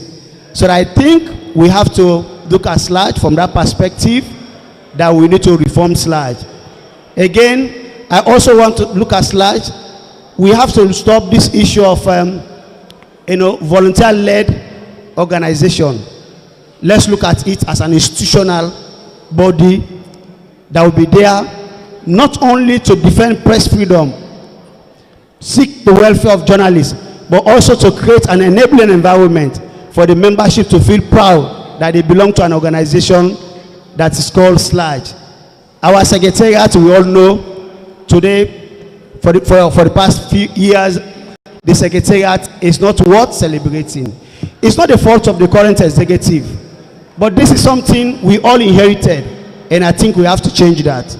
Let's look at SLAJ from that perspective and try to work on SLAJ as an association of professionals that will be able to stand on its own and to have an establishment that we call our own. All right, thank you very much, Edward. That concludes the questioning session. We'll now turn the microphone to the audience. I will ask both of you to please stand. Now, what you'll do is you'll shake these boxes very thoroughly, if you can, and pick up 3 slips from each of the boxes, please. Shake well, please, before picking. Shake well, shake well. You will pick out 3 slips eventually. Yes, pick out 3 slips. And bring it to us, please. Thank you so much.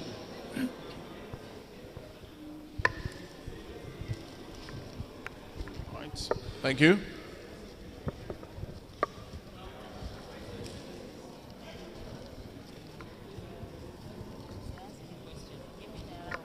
You didn't need to open them, but thank you. All right. Now we'll read out the names on these slips. There are no names. We asked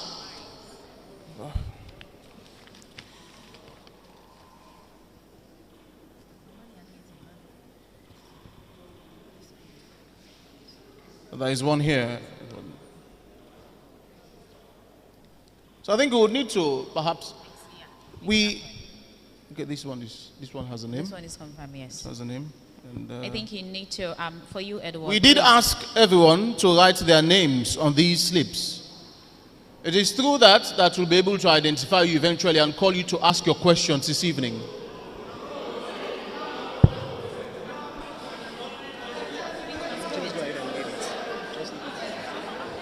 So what we had planned, excuse us please. Please. Excuse us please. Respectfully, can we please All have right. one Keep decorum? shouting. This was the initial understanding. So this what is not we coming had, from us. Exactly. Excuse us, please. Now, for those of you who we are not, excuse us.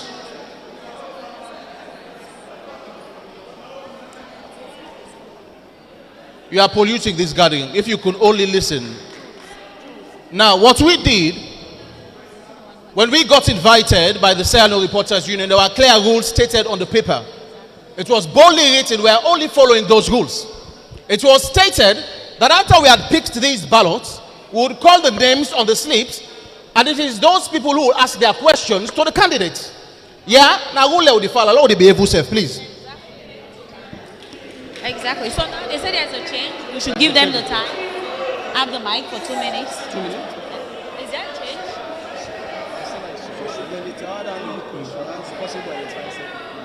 All right, so what we'll do to aid you from your problem this evening is this. We would like to aid you. Can we please be civil among ourselves, please? Whatever we are doing here is not by us, but by Sierra Leone Reporters Union.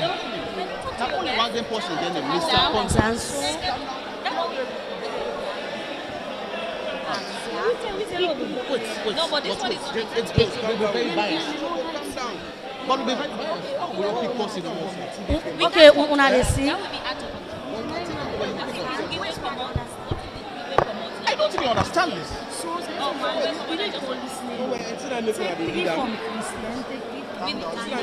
No. You know, it's a law gets order 3-3, please. No, wait, no, not No, understand. You go get this.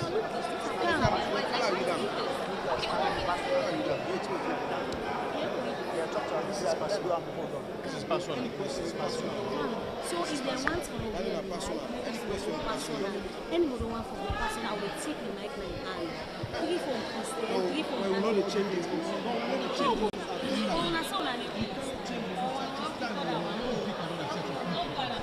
So what we are going to do is we're going to pick another set of 3 slips, please. Exactly. Christian, 3 slips again, and Edward 3 slips, please. In fact, what we've just picked out is that some of these questions are very personal attack, yes. Highlighting political parties in these things. It is very indecent. They make goodness a public. Close, calm down. So,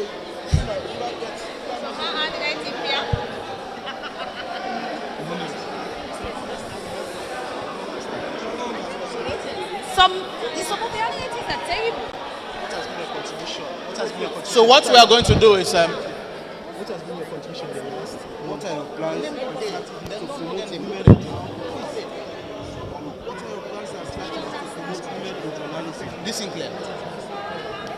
Don't make that yes. I don't even know. I think this now.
Hello. All right. Thank you very much for your patience, albeit quite noisy and chaotic. What we have resorted to do against this, we're going to turn the microphones to you. We're going to pick 3 people from Edwards or this row. How many rows do we pick? 2? 1 each row? So we're going to pick one person from each row, right? How many rows are there? 1, 2, 3. Only 3. But how will we know?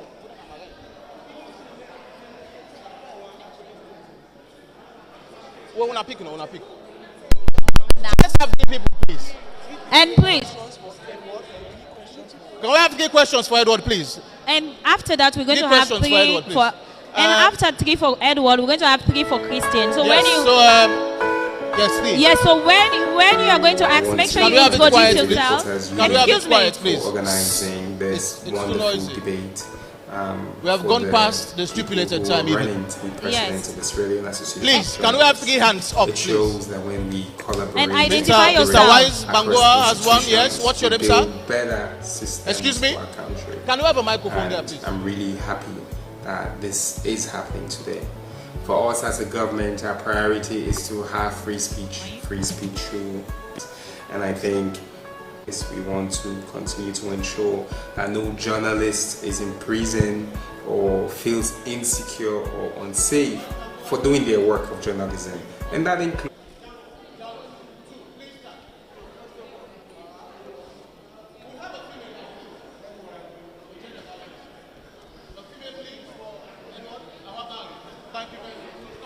Female, please. Rachel. Istina. We need more women.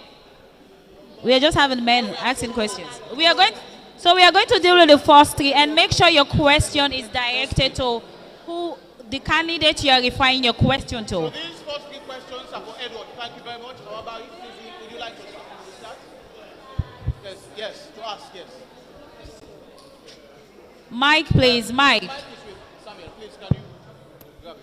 Thank you. I am Samuel Wise Bangura. My question is directed to both of you.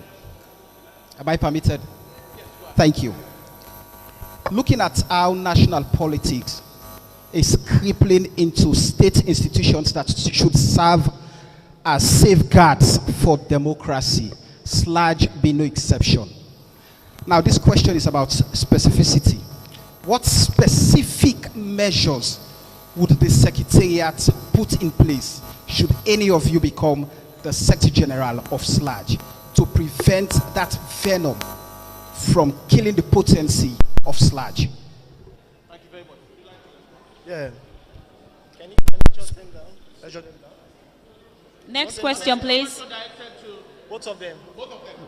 So jot them down, please. Good evening, ladies and gentlemen. Yeah, so we must make this very clear. SLAJ cannot stop anybody from belonging or associating with a political party. It's your fundamental rights as a human being. So we have no issues with anybody associating with a political party. But when you want to run for office in SLAJ, we have to draw that thin line between your political party base and your SLAJ ambition to lead. And I have always drawn that line. That's why I think I'm the fittest person to be in the Secretariat. A lot of people have not drawn that line. And we need politicians too in SLAJ. If we did not have politicians, it would have been difficult to convince government to give subvention. Let me say this clearly. If we did not have politicians, it would have been difficult for government to repeal the criminal libel law. But they have people within us who they trust. That's why they took these giant steps. And we do not take these steps for granted. But however, let it be clear that you have to draw a line between your political party affiliation and your executive position in SLAJ if you're an executive member. Thank you. Thank you very much. Over to you, Edward, please. Thank you very much, Samuel. We are guided by the Constitution of SLAJ. If you read the Constitution, it's very clear on this. And sometimes when colleagues argue about the issue of political interference or colleagues within SLAJ that are playing politics, you just need to read the Constitution and educate yourself. I believe colleagues that have participated in politics, whether through political appointment, they've always been prevented from holding any position in SLAJ. And that is the law, and it still stands. And for some of us being coming to the Secretariat as Secretary General, I have to go with the dictates of the Constitution. We have to get this very clear, that the Constitution is the supreme authority of SLAJ. And whatever is in there as Secretary General is what I will work on. So the question of political interference, I don't think, under my own leadership, will prevail. Next question. Awabai. Thank you very much. And to Edward. Now, tell us a personal experience where being a member of SLAJ, has impacted your career, and how that memory would guide your work if elected as Secretary General. My personal experience with SLAJ, I think we've come a long way. And for me, I want to say this. SLAJ has contributed a lot to press freedom. I remember in the days, some of us who came to the profession, we see how colleagues suffered. Dr. David Tambayo was detained. Olu Godin was arrested and detained. Paul Kama was arrested and detained. We also have Sheikh Atarwali. But today, we can say that we've come of age. For me, I look at SLAJ as an institution that we have to build on, because it serves as a protection for all of us. So we have to ensure that we hold SLAJ with our own heart, with our own mind, so that you and I will always be protected. So my own personal experience has always been that SLAJ has always remained united when it comes about the fight against press freedom, the fight for press freedom, and also the detention and arrest of colleagues. So I think we have done a lot in that perspective, and I have benefited in that regard, because under the SLPP, under Pakaba, I was arrested and detained. Under the APC, I was arrested and detained. And thanks to Dr. David Tambayo and the then president of SLAJ, Kelvin Lewis, who intervened to secure my release.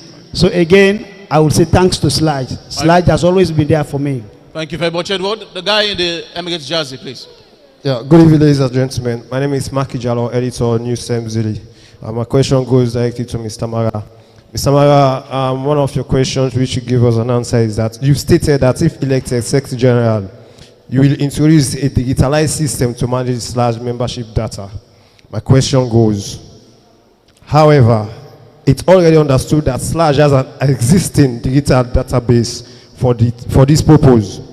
Could you clarify what exactly is lacking in the current system and how your purpose is different from or an improvement on what's already in place? Thank you. There is always need for institutional reforms. You build on what you've met, and then you will create new innovation to show the difference. I'm talking about a biometric data, comprehensive biometric data registration. We have a very good relationship with NACRA, and we can approach NACRA to help us in that regard. Our current registration system is not biometric.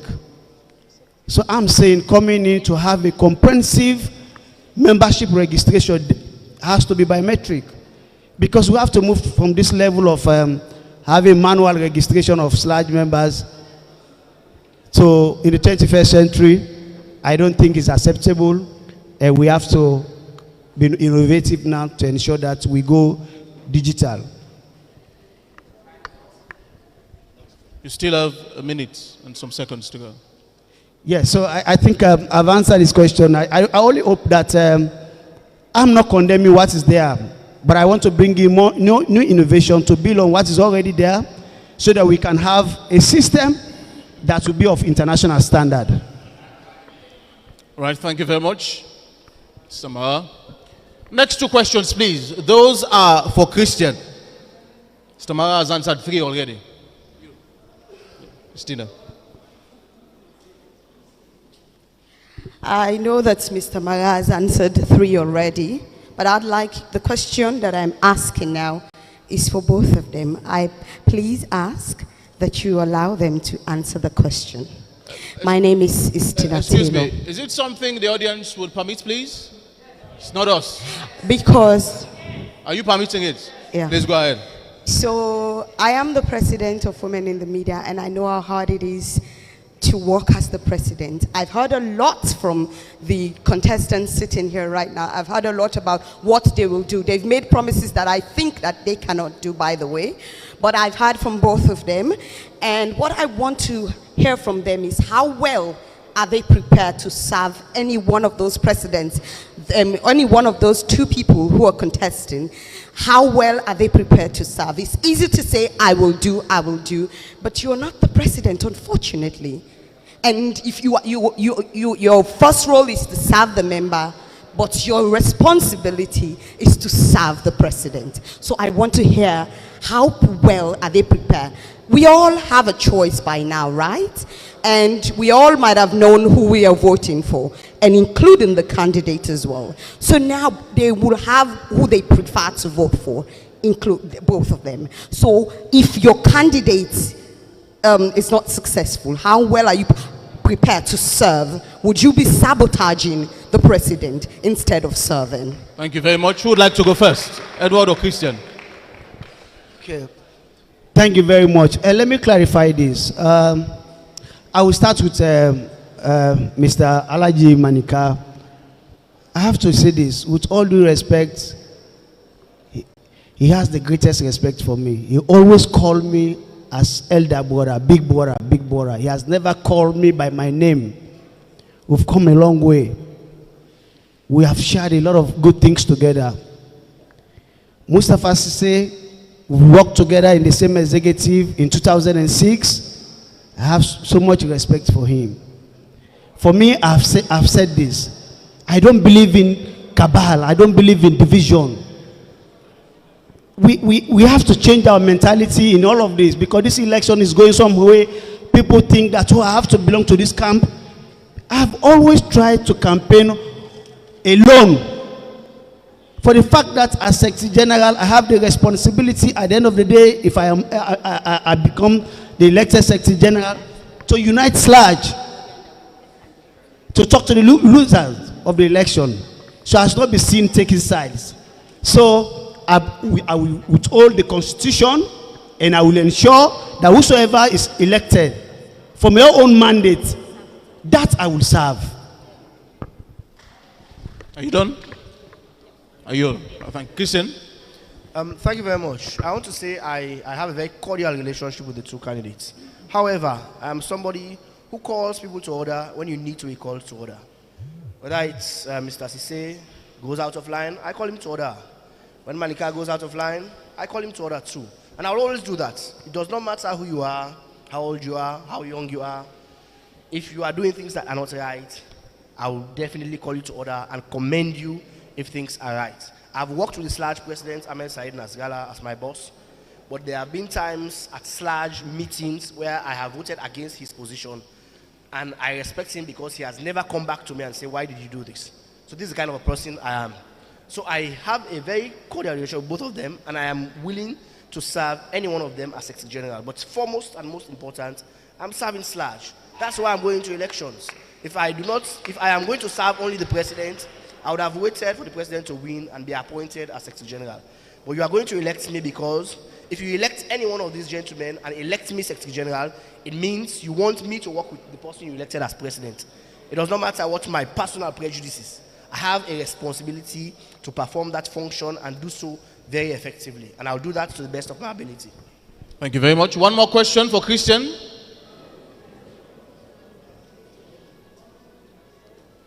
The guy in the white cap, please. Thank you. Yeah, my name is David Tambaya. I want to ask a question. I think it's going to be about 490 people voting for each other in this community here. And out of these 490 is the whole country. I want to ask you, is that the number of journalists you have in Sierra Leone? Are you pleased? Are you happy? Christian, yes, go ahead. Yeah, I must say clearly that I may not be pleased that we only have 490.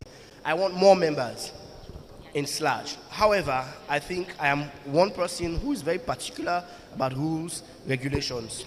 We have a SLAJ constitution. When members are taken in to SLAJ, there's a set requirement that you should meet to become a SLAJ member. As Secretary General, I do not intend to water down those standards. However, they could be looked into so that we do not make it so rigid that people cannot become members of SLAJ. But I will not water down those standards. When it comes to elections and voting, that's not within my purview. Maybe that question should be for the executive or SLAJEC. They put the rules and regulations.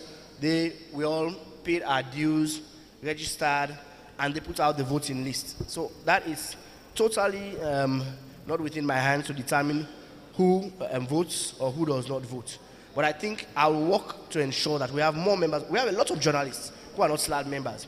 It took me a long time to become a SLAD member. It took some convincing. I never wanted to become a SLAD member for a start, until I saw that SLAD was a very serious body and I needed to be part of. So I'll ensure I talk to other people to be part of.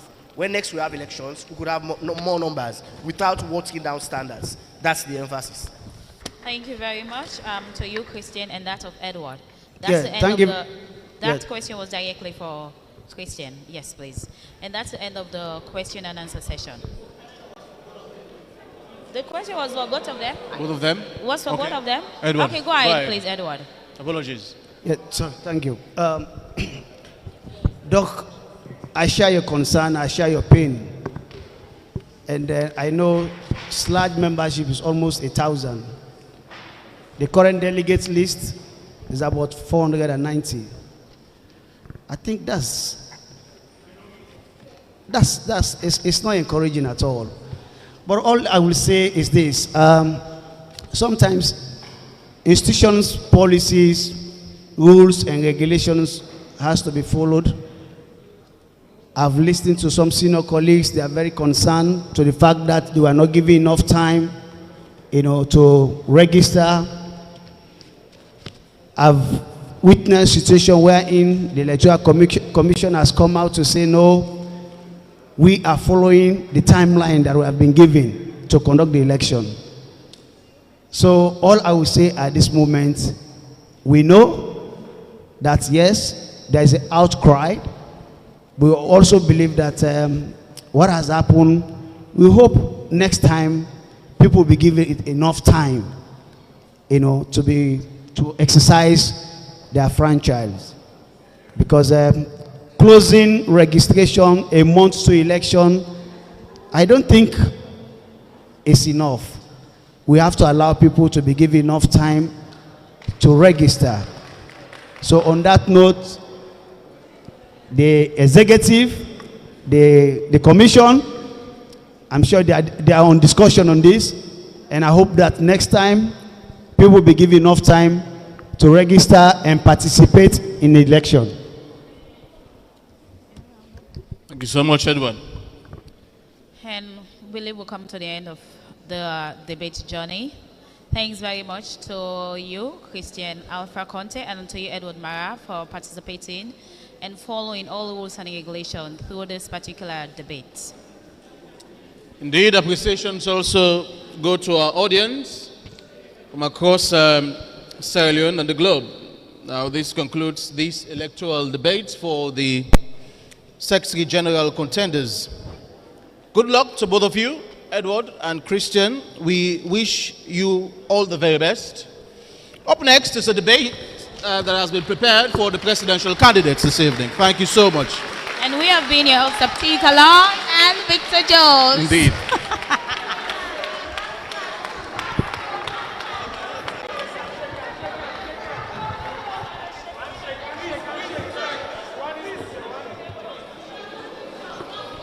If you could shake hands, please.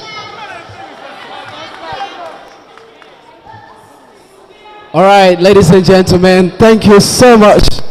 It has been quite a very engaging. President of the Sierra Leone Association of Journalists. It shows that when we collaborate and cooperate across institutions, we build better.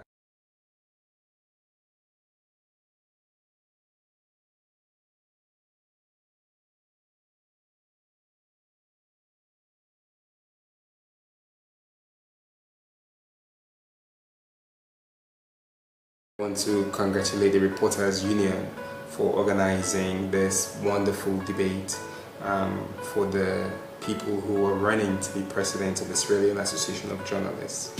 It shows that when we collaborate and cooperate across institutions, we build better systems for our country. And I'm really happy that this is happening today. For us as a government, our priority is to have free speech. Free speech will be all over the place. We want to make the environment safe for our journalists. We want to continue to ensure that no journalist is in prison or feels insecure or unsafe for doing their work of journalism. And that includes investigative journalism. That includes journalists that brings out the facts. And I think for that to happen, we need the SLAJ and institutions like SLAJ and the Reporters Union to focus on facts, to focus on principles, to follow the ethics of what their profession calls for. And for that to happen, we need the institutions to drive those ethics amongst its membership. We have rights, and the government has made sure that it's removed criminal libel, which was hung over the heads of journalists. The government has made sure that we have access to. For 54 years, since information, the right of access to information, we're strengthening it. And that actually people in government are accessible to journalists and the media. We can do better, we would love to do better, but we have to do it in collaboration with you, SLAJ, and with all of your membership. We have to ensure that there is respect, we need to strengthen the trust, and we need to ensure that we all work together for the interest of the people and not for our individual political, individual grandstanding, or individual economic benefits. I'm sorry I couldn't be here today. I would love to come to watch. We don't have any preferences. We're looking forward to working with an independent association. We're looking forward to holding each other accountable to the ethics and to the rights and to our responsibilities. And I look forward to meeting with whoever wins, emerges as a winner in what will be a free, safe, fair, credible election process that is organized by SLAJ. Thank you and good luck to everyone. Hi everyone in SLAJ. It's a pleasure to be here speaking to you today. I'm aware that you're going for your elections and that you've been a formidable force in Sierra Leone, a force for justice, a force for information, and most of all, a force for national unity. I wish you all a wonderful election. I wish you a splendid outcome. And most of all, I wish the winners success in their tenure. For those who don't win, I know you continue supporting those who are going to win, because SLAJ is vitally important for Sierra Leone and for West Africa and even for the world at large. We love you all and wish you the best in your outcomes. And we will always be by you as a development partner. Thank you very much. I'm aware that the Sierra Leone Association of Journalists is about to have one of its usual biannual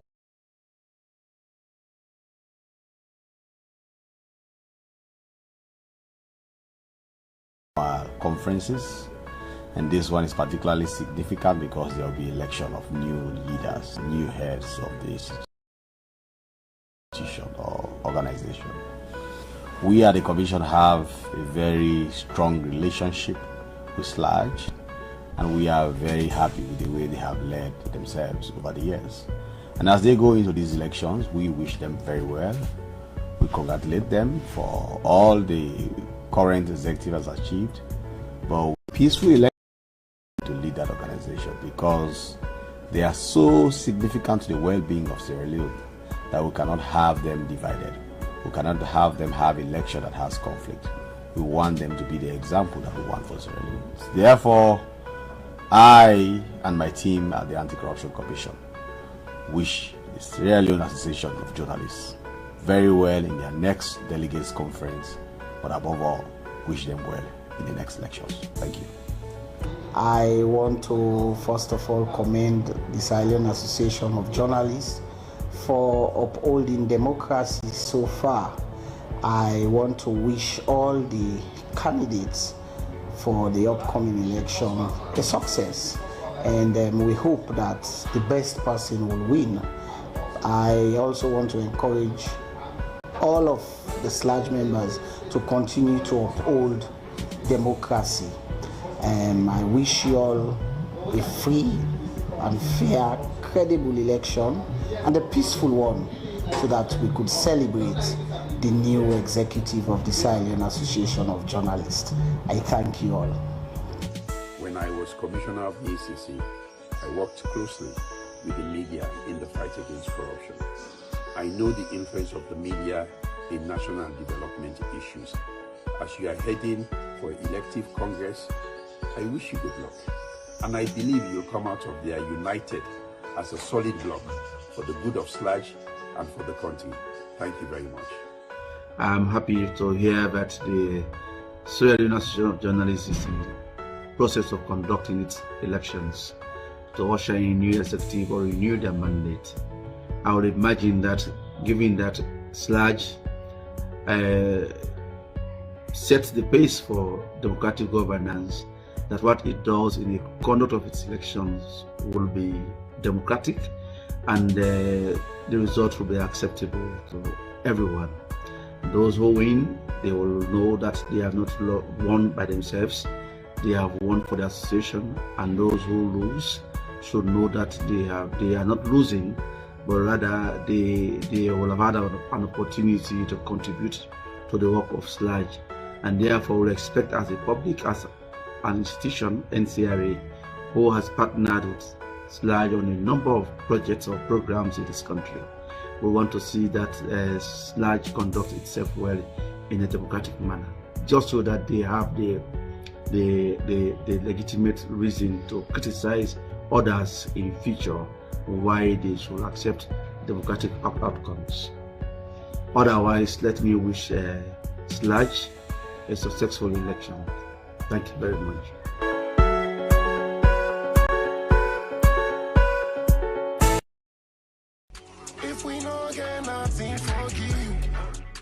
For 54 years, since 1971, the Saloon Association of Journalists don't be one of the most respected, one of the most admired democratic media associations in Africa.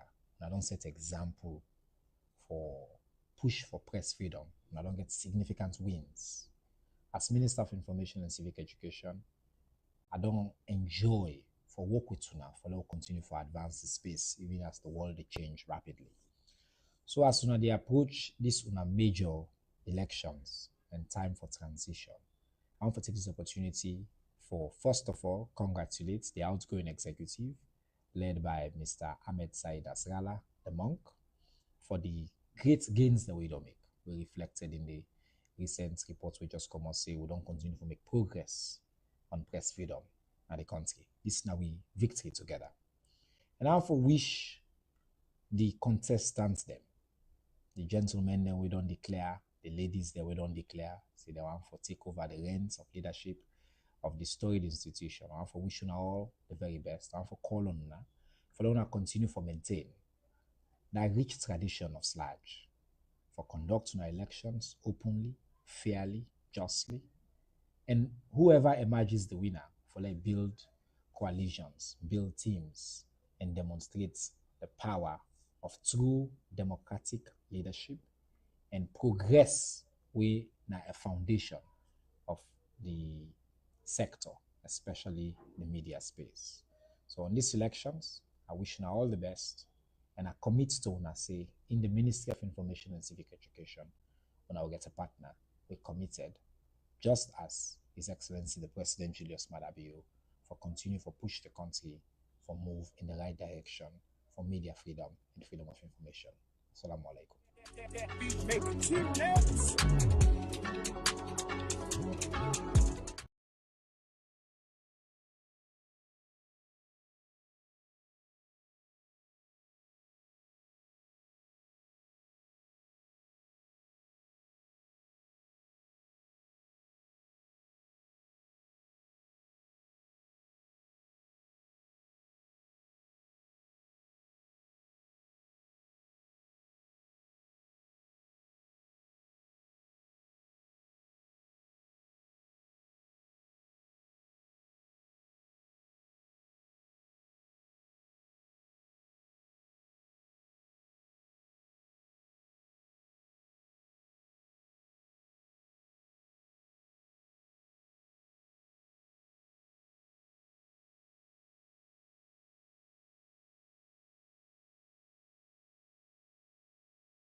In the United Nations Peacekeeping Mission and the Special Court of Sierra Leone.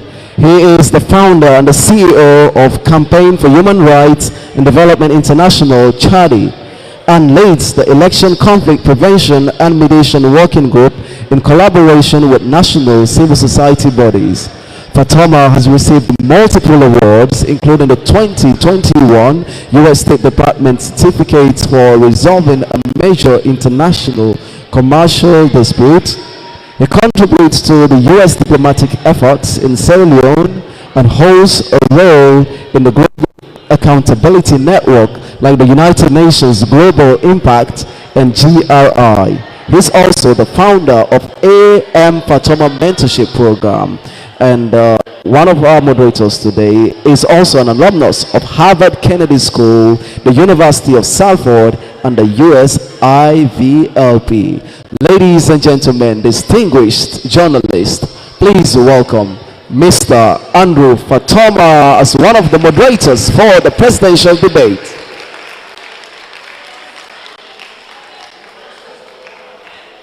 Up next, joining Mr. Fatoma as the moderator for tonight in the presidential debate is another trailblazer in Sierra Leone. Marcella Slbc is a distinguished civil society leader and a governance expert with over 20 years of experience dedicated to fostering democratic reforms and good governance in Sierra Leone.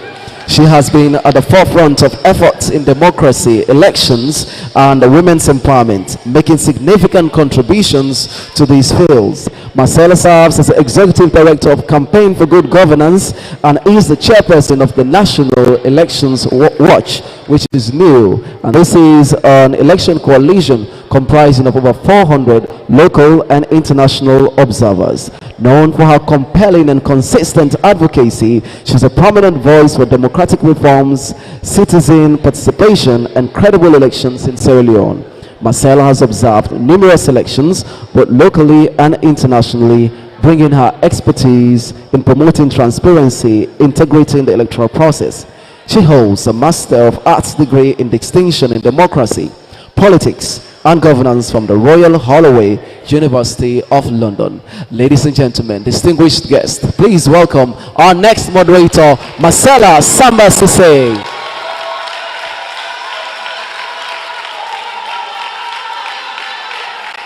Let the debate begin.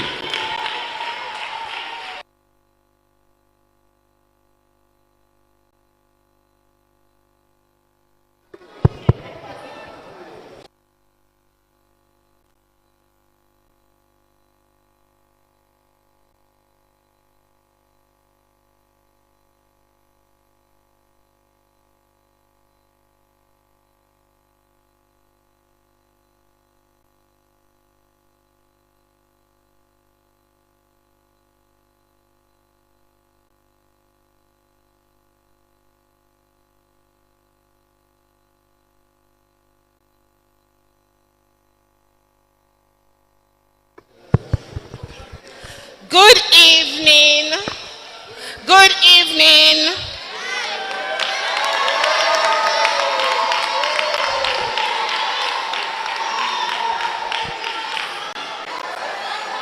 Good evening to all my distinguished friends. I am a friend of the media. And thank you very much for according us this opportunity, myself and my dear colleague Abdul, to steer the ship for the SLAJ 2025 presidential debates. I must say, although this is early, I don't want you to disappoint us, but I must say we've been going very well so far. And this is the heartbeat of democracy. I am truly loving it. If we want a healthy democracy, we need to be having these kinds of debates where we can hear firsthand from the people who are aspiring to lead us. So we are really doing well. Now we want to read the rules. We want to read the rules. Democracy, politics, and participation administration can only take place within the framework of the rule of law. In any society, the rules matter, and the rules must be adhered to. So the rules for today are not stringent, it's just to keep us going. First and foremost, I want to mention that the debate would be moderated by both of us. I think that's clear enough now. And secondly, each of our presidential aspirants would give a 5-minute intro as to their vision for SLAGE 2025 and to 2027. It's a 2-year mandate. And thirdly, each candidate will be provided 2 minutes to respond to questions. If the moderators see the need to ask follow-up questions, we can do so. So when we come to the audience questions, we would follow the same pattern as was with the Secretary General debate. Now I want to reiterate, just write your name and drop it in the box. Write your name, not your question, because you would be literally asking your questions. Write your name and drop it in the box. So we will be giving 15 minutes to the audience. It is your debate, it is not our debate. We'll be giving 15 minutes for you to ask the questions. And of course, the order of questions would be according to how the candidate's choice of what's in the ballots. And will ensure that we'll make this very interesting. And so we really want to admonish that we don't have any personal attacks. I repeat, we want this to be healthy and interesting. Please, let's refrain from personal attacks. And let's see the vision of SLAGE, because as I did say, myself and my co-moderator are friends of the media. I thank you so very much. Thank you, Madam Sise. In a country filled with information, disinformation, independent ethical journalism is one of the last line of defense for truth, accountability, justice. Whether reporting from a hard-to-reach area or reporting local corruption issues, media organization reminds us of the vital importance of press freedom. As a journalist, we want you to comport yourself ethically during this process, both the candidate and members from the floor. And we'll be strict with timing, with our time management, 1 minute from the audience. If you cannot construct a message, which is a question, within 1 minute, you lose your slot. And in response, within 2 minutes, if you cannot respond within 2 minutes, you lost your slot. If you hear the message, thank you, that is a respect. So you should drop the mic. We should be serious and we should mean business. If we want Sierra Leone to look like a democratic country or a country that respects rule of law, we should change the business as usual. And let's mean business. Thank you, Sierra Leone Reporters Union, for according this opportunity to me and my colleague, Madam Sise. And we are here to ensure that we in the civil society and work with the media to ensure that we have a free and fair process in this entire journey. Thank you. Thank you so very much, Abdul. Can I use this opportunity to graciously invite the Aspirants to the fore, in no particular order, can I call Manike to come forward? And Mustafa too. Please give them a round of applause.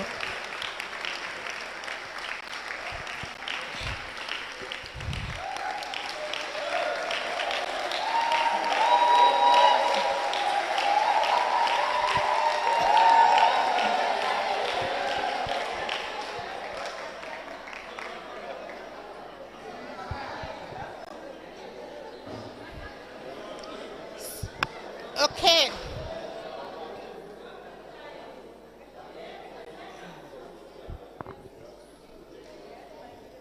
Either for slots.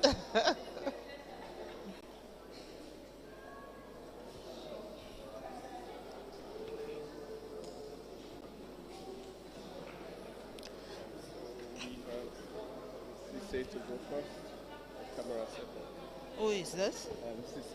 Oh, Mr. Okay, Mr. Sise.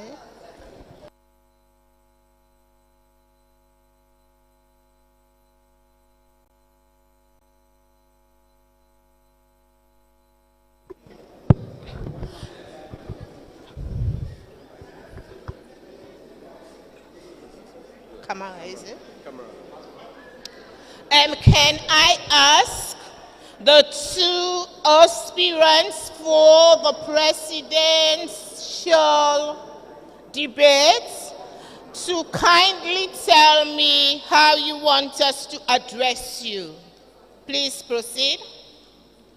Manike, please. Can you tell us how you want us to address you? I'm okay with Manika. You're okay with Manike next?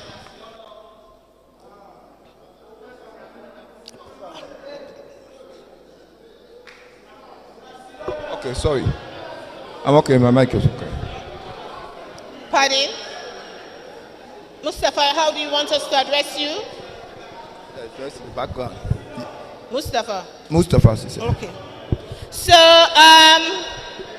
for the purpose of this debate, they're comfortable with Manike and Mustafa. Now, Mustafa is actually the first speaker, and Manike would be the second speaker. Can I kindly urge that we have it a little bit quiet? Thank you so much for complying. Mustafa, the world over, is presenting a very interesting and an excellent opportunity for the media worldwide, and not just in Sierra Leone.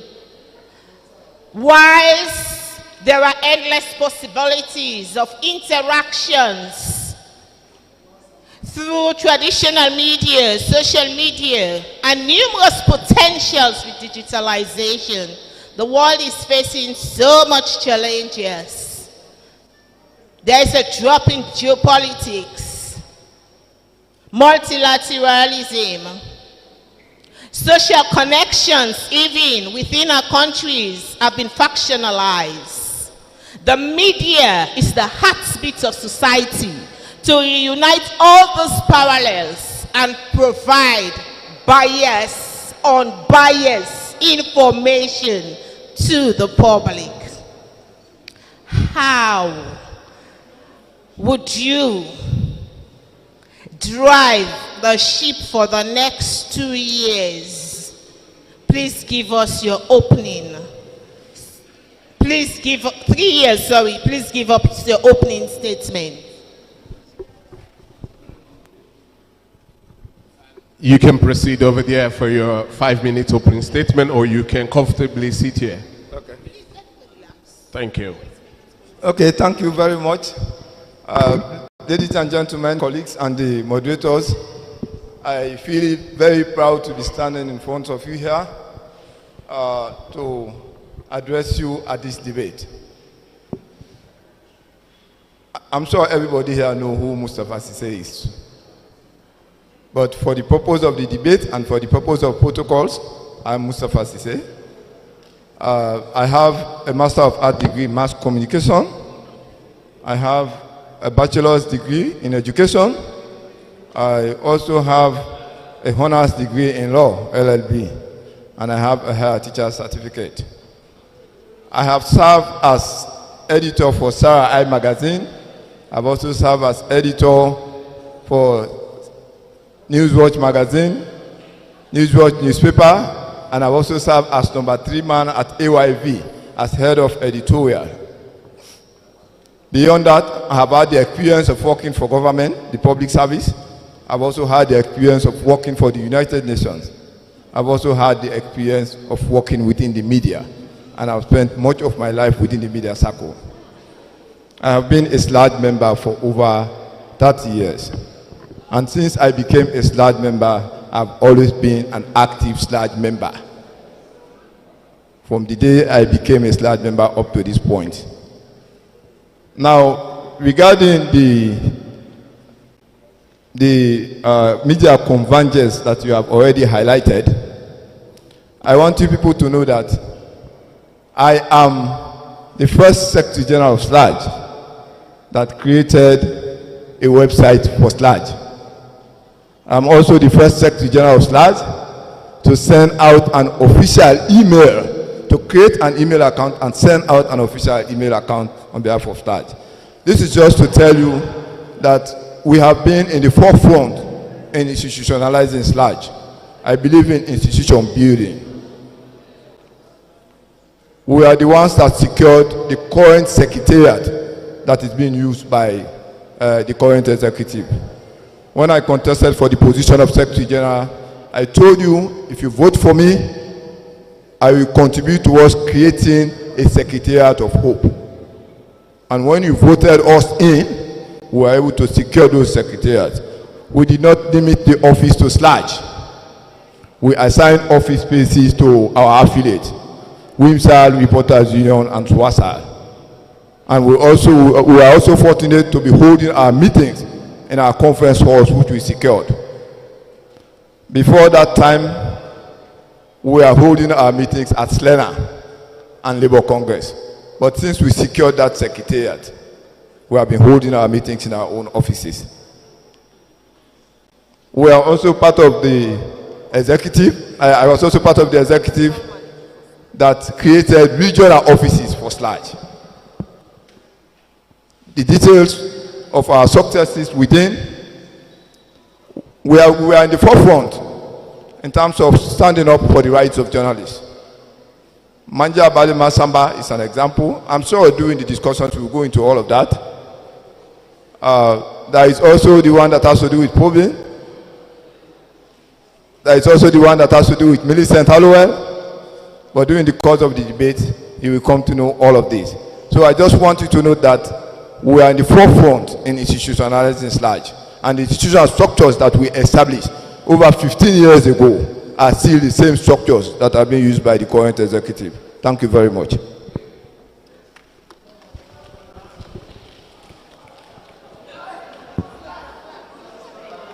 Thank you so much, Mr. Sise, and that was done under 3 minutes, 57 seconds. And now I would love to use this opportunity to call Mr. Kamara to take the podium or comfortably sit and share with us his 5-minute talking point. Thank you, sir. Thank you very much. Moderators, esteemed colleagues, distinguished guests, ladies and gentlemen, good evening. I am Alhaji Manika Kamara, outgoing Secretary General of SLAD, and also a presidential candidate for the upcoming SLAD 2025 elections.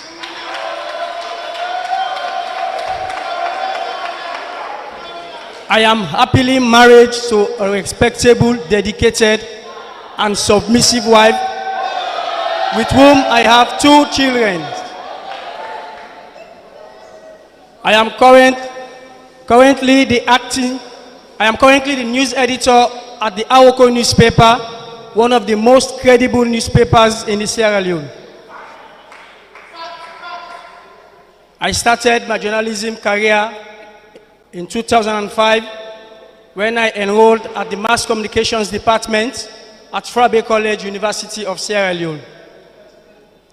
5 years later, after graduation, I started practicing at the Aoko newspaper as a court reporter. Few years later, I joined SLAJ. The next 15 years, I dedicated passionately my professional journalism career to the practice of journalism. I reported Parliament. I traveled the length and breadth of the country, reporting community and human interest stories. My name is synonymous with media awards. I have won a total of 12 awards in various categories, including an international award in gender reporting in Ghana, awarded by the Media Foundation for West Africa. In 2015, I had the opportunity to serve as the financial secretary of the Sierra Leone Reporters Union, which I did diligently. In 2016, I had the opportunity to represent Sierra Leone at the international level as the very first fellow of the China African Press Center. In 2019, I was elected Assistant Secretary General, the position that gave me the opportunity to learn more about SLAJ, its roles in the media ecosystem and society in general. In 2021, October, in the absence of the substantive Secretary General, the membership of SLAJ endorsed me to serve as the acting Secretary General of SLAJ. Few months later, I was overwhelmingly voted in as the Secretary General of SLAJ. As the Secretary General of SLAJ, I worked very closely with the President, Ahmed Said Nasrallah, and I understudied him very well. Together with the other executive members, I take pride in the outstanding achievements we recognize within the last 6 years I served as an executive member. Together, we take the blame collectively for the failure we encounter during the period, if any. Colleagues, distinguished guests, ladies and gentlemen, I am inspired. I am motivated. I am energized to continue to serve you in a higher position as your president. The reason is simple. We've laid the foundation for the media development in Sierra Leone. With our manifesto, The Media We Want, supported by the European Union, and the National Action Plan, supported by the government of Sierra Leone, the BBC Media Action, and the International Fund for Public Interest Media, we now have a clear pathway for the new future of SLAJ and media in Sierra Leone. We don't want a fresh start. What we want is action, ACTION, advocacy, commitment, transparency, innovation, organization, and networking. Thank That you, is my thank manifesto. you, thank you, thank you.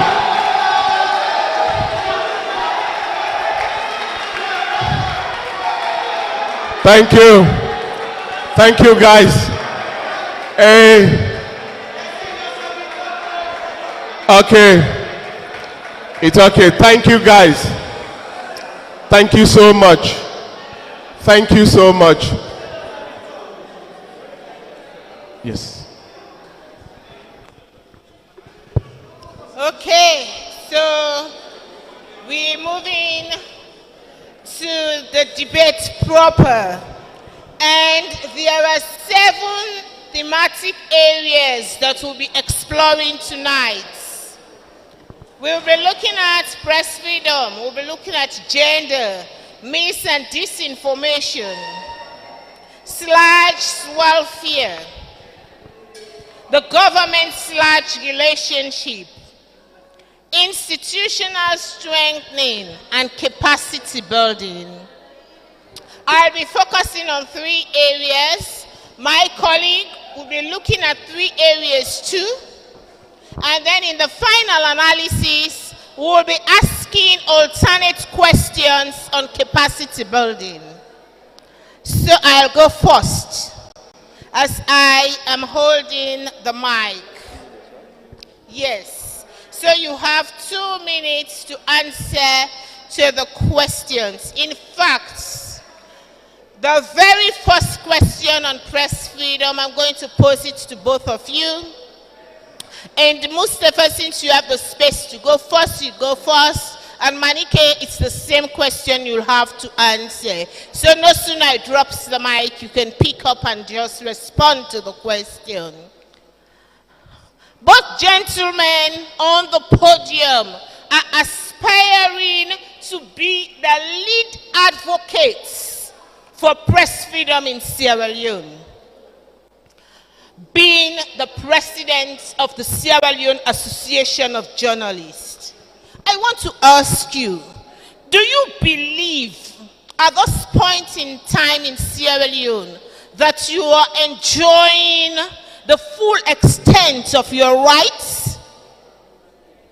Your rights to freedom of speech? If yes, tell us the extent to which you are enjoying that right. If no, what are the challenges and how do you intend to confront them if elected? Is the question clear? Do you want me to take it up again? Is it okay? Please proceed.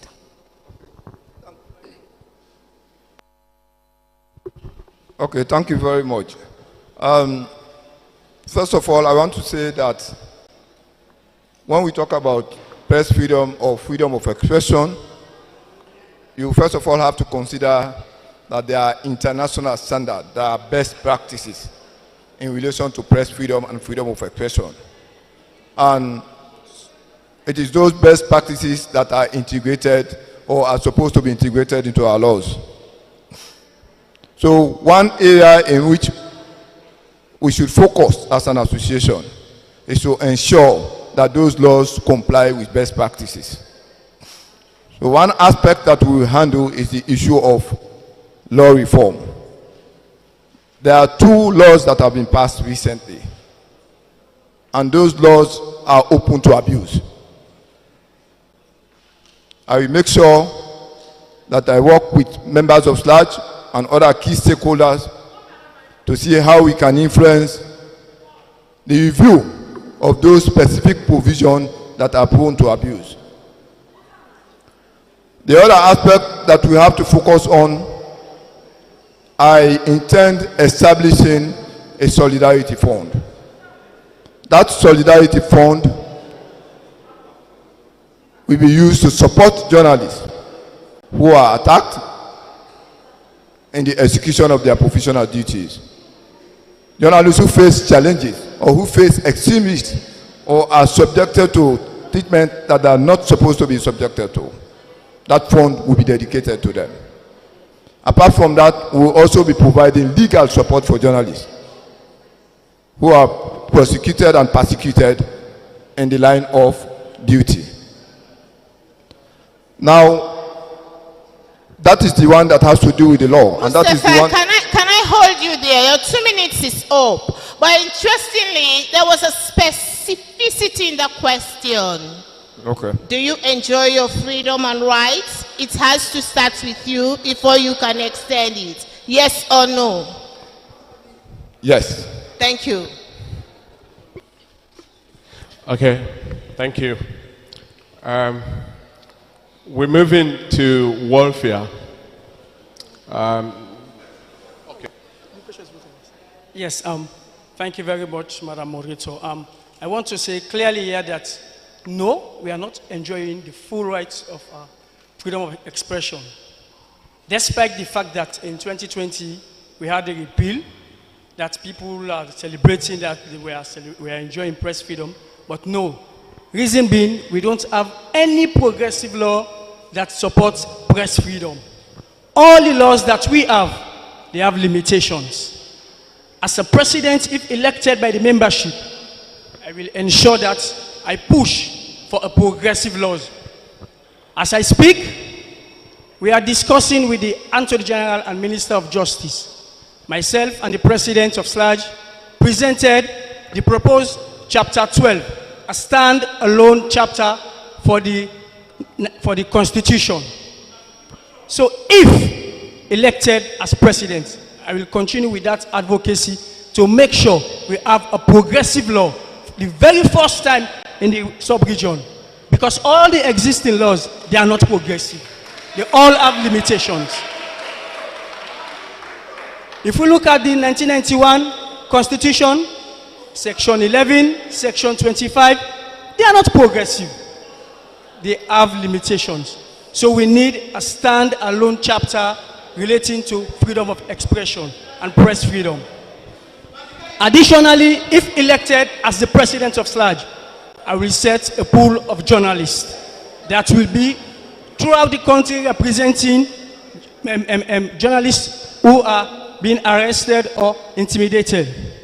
What we are faced with at the moment, when journalists are being arrested, we issue, or they are being intimidated, we issue a press release, and then we do a follow-up. At the end of the day, the matter is not prosecuted. That is wrong. We need to test the laws. We need to test the laws. That's why, if elected as the President of SLAJ, I will set a pool of journalists that will be ready and prepared to represent journalists across the country. Thank you. Thank you. We move to warfare. How can impunity for crime against journalists be addressed? And what role should government and SLAJ play in holding perpetrators accountable? Question for both.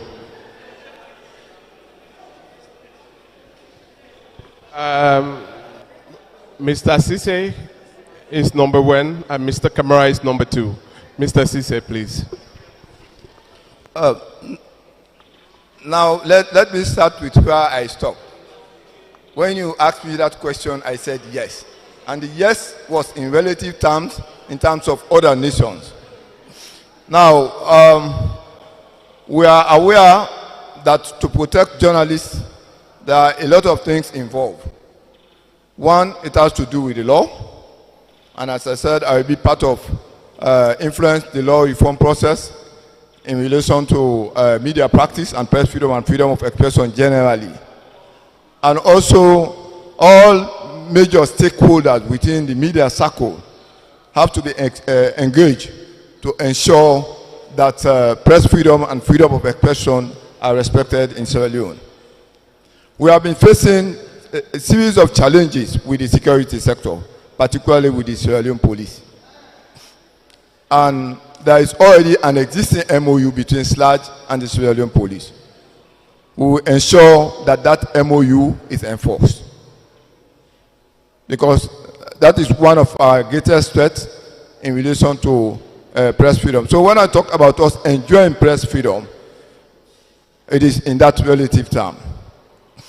Now, we notice that a lot of our colleagues are being arrested at the CID, even when we already have, and taken to the CID, even when we already have the Independent Media Commission that is supposed to deal with press freedom and freedom matters and freedom of expression that regulate the media. So what we basically do is to ensure that we strengthen the capacity of the IMC to be able to deliver on its mandate, so that matters will be taken to the IMC rather than the police taking the laws into their own hands. So apart from that, we also have to constructively engage in charting the way forward in relation to freedom of expression and press freedom. Thank you.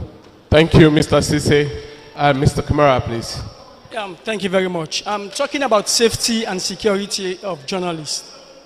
I must clarify here that the MOU is in existence. Just yesterday, myself and the SLAG president, together with the Director General of the SLBC, we were at the CID accompanying one of the technicians from SLBC who was invited by the head of CID for questioning. Because of the existing MOU that we signed in 2022, we were able to address that issue amicably.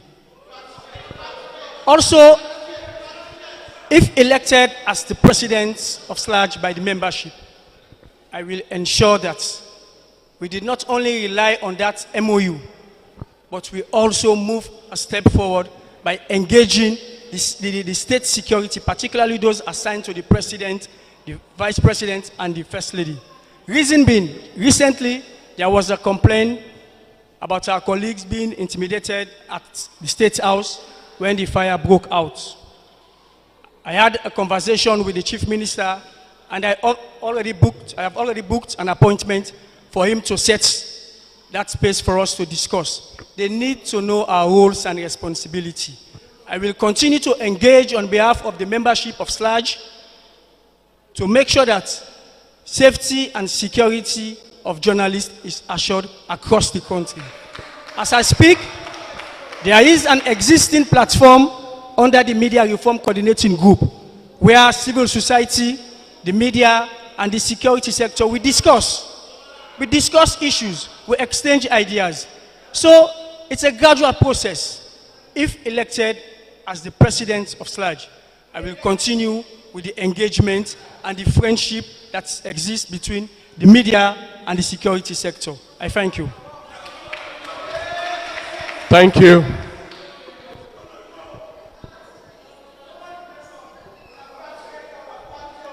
Okay, thank you so very much for those round of answers. The next set of questions, hello. The next sets of questions will be focused on gender. The first is Mustafa, and next followed by Manike. I would be asking you two different questions on gender, but questions that are closely related. So Mustafa, this is your question.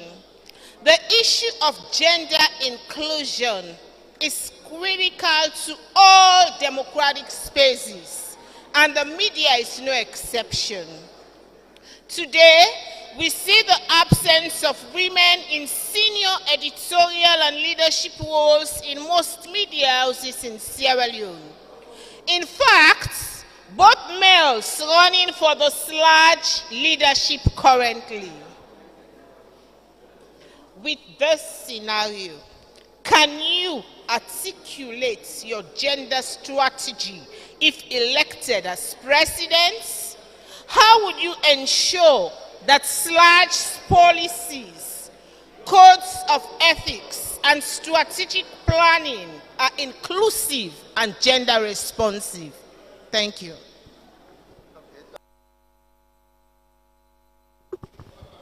Now, we already have a gender policy that all of us within SLAG have worked on. I will ensure that we review the gender advisory panel. We will constitute the gender advisory panel to make it more effective and efficient. That is one. Secondly, we will ensure that they are able to secure funding to deliver on their mandate. Because if those structures are established and funding is not available for them to execute their tasks, it becomes very complex and complicated for them to do. Now, in addition to that, we maintain zero tolerance to harassment and intimidation and discrimination in the workplace against women. That is one thing that we will do. So, because of the existence of the advisory panel, journalists who are harassed, particularly the female journalists who are harassed, can now file their complaint, because we have a number of them that are being harassed, but they are scared of complaining. They are afraid of complaining. So beyond that, apart from that, when my executive will be appointing representative or emissaries to public offices, I will ensure that we have at least 30% of them are women. 30% will be women. And that is not the maximum. The 30% is the minimum. It could go to 40, 50, 60, and more. Now, I will also ensure Do you have 60% female journalists? Do you have 60% female journalists? Yes. If I have what? Sorry. You said 30, 40, 50, 60% representation. No. Does your membership comprise 60% of female journalists? Well, I am just saying that is the minimum. The 30% is the minimum.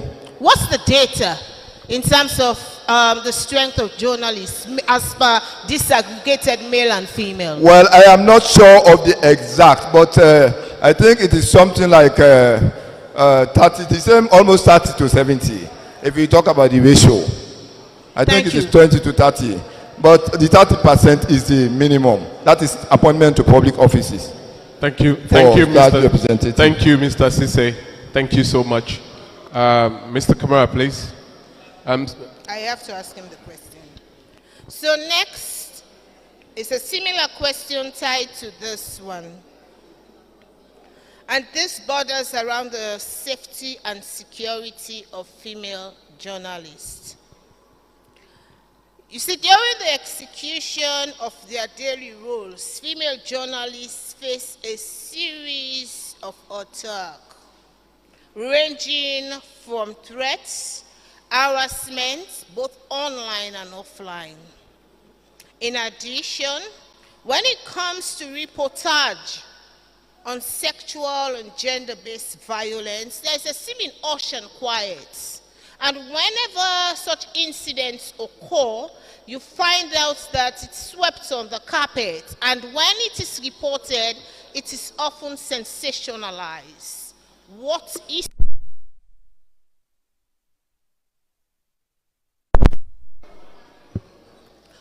is your gender strategy to address issues around attacks on female journalists and issues around SGBV? Thank you very much, Madam Moderator. To start with, when it comes to gender, I am somehow biased. That does not mean I don't like my male colleagues. It's simply because I was raised by a single parent. I lost my dad when I was 7, so I know exactly how it feels. So, talking about threats and safety of female journalists, we already have the Gender Advisory Panel that we set up in 2019. And that panel is responsible to advise SLAG and conduct gender survey. In 2023, we successfully launched the gender equality policy, the very first in the sub-region. So if elected as the president of SLAG, my very first point is to make sure I put into action the existing gender policy. Secondly, I will ensure I cascade the gender policy to each and every media house. They should incorporate that into their policies so that there will be equality within the media houses. Secondly, I will work closely with WIMSAL in the area of GBV, harassment, or whatever.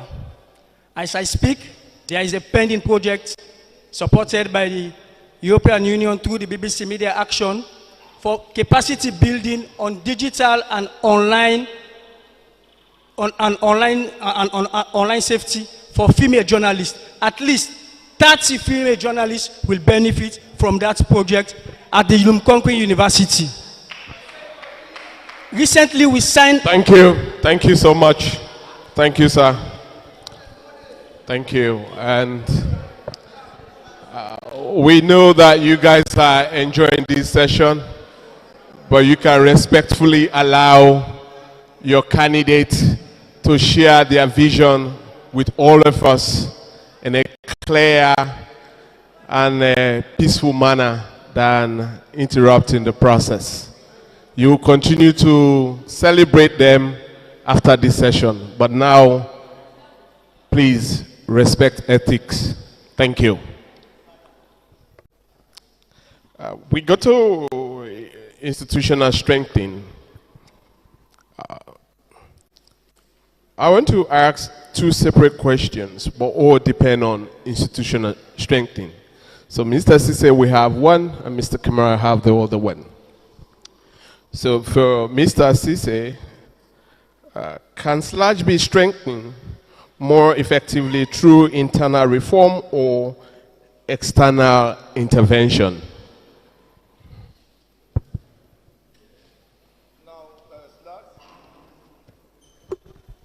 SLAJ is a company, a limited liability company, and it is not sort of a commercial institution. So if it has to raise funding, it has to develop project proposals to raise those funds, and also have to engage partners in order to implement programs. So in one aspect, internally, SLAJ needs internal strengthening in terms of institutional capacity, personnel capacity, and resource mobilization strategy.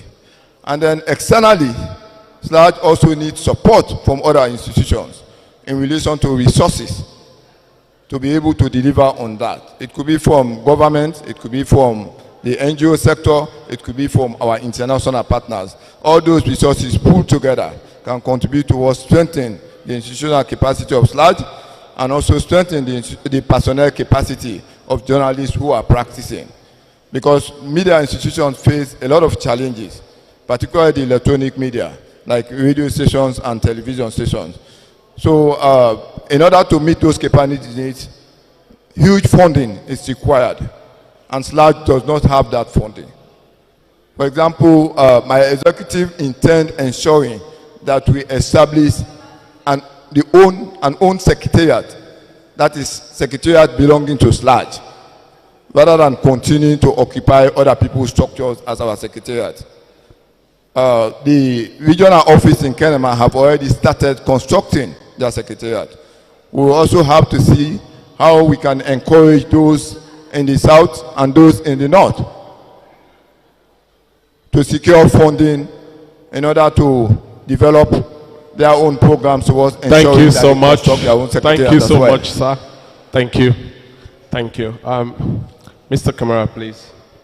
Should SLAJ institutional strengthening focus on building technical capacity or addressing underlying structural issues? Thank you very much again. I think we should focus to building the technical structures. When we came in 2019, we inherited a very good structures that we are building on. Before now, we used to pay our delegate fees or subscriptions at the secretariat. But as I speak, you pay to the bank. When we came, we realized that there are some gaps, and we need to build on those gaps. In 2023, the executive invited the Anti-Corruption Commission to do a system review to advise SLAJ so that at the end of the day, SLAJ will be very, very strong. And they completed the review, and in 2023, during our annual general meeting in Kenema, they presented 52 recommendations. Fortunately for us, in 2024, during our AGM in Bo, we implemented some of those recommendations. And if you check the 2024 SLAJ revised constitution, we don't need a fresh start. If we appoint all those committees, we now have provisions for the internal auditors. We now have provisions for the procurement committee. We now have provisions for the integrity committee.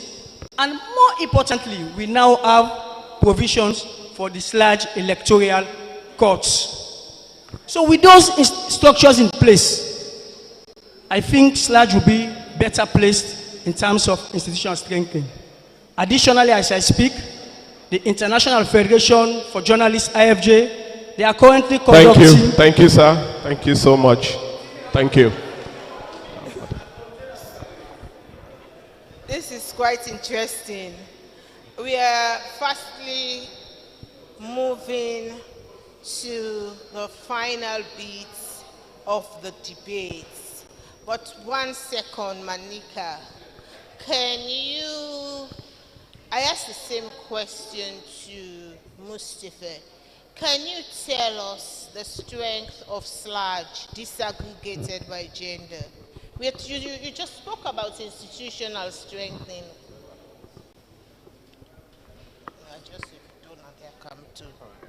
For the records, it's not actually, general questions from the thematic area. She's doing a follow-up that she did with Mustafa earlier in the older one. I mean, that's what I've just learned. I asked Mustafa a question, and I have to, for fairness, I have to follow up with him too. Not from the original question. These are follow-up. Are we okay with that? Right? Are we fine with that, Mr. Sise? Thank you. Thank you. I must assure the membership that there is a gradual progress when it comes to female representation in Sludge. In 2021, 2023 intake, I can assure you that 40% of the members that we are recruited are female members. 2021, 2023. And now I can authoritatively again say here that we have at least 41% female representation in the Sludge database. It's now 28 seconds. Thank you. Thank you so much. Before we move to the general questions and capacity building, I have a final bit on mis and disinformation. And the question is one, and you both would have a turn to answer it. We live in a more smarter and powerful world. With the advent of digitalization, blockchain, artificial intelligence, and the endless possibilities of technologies.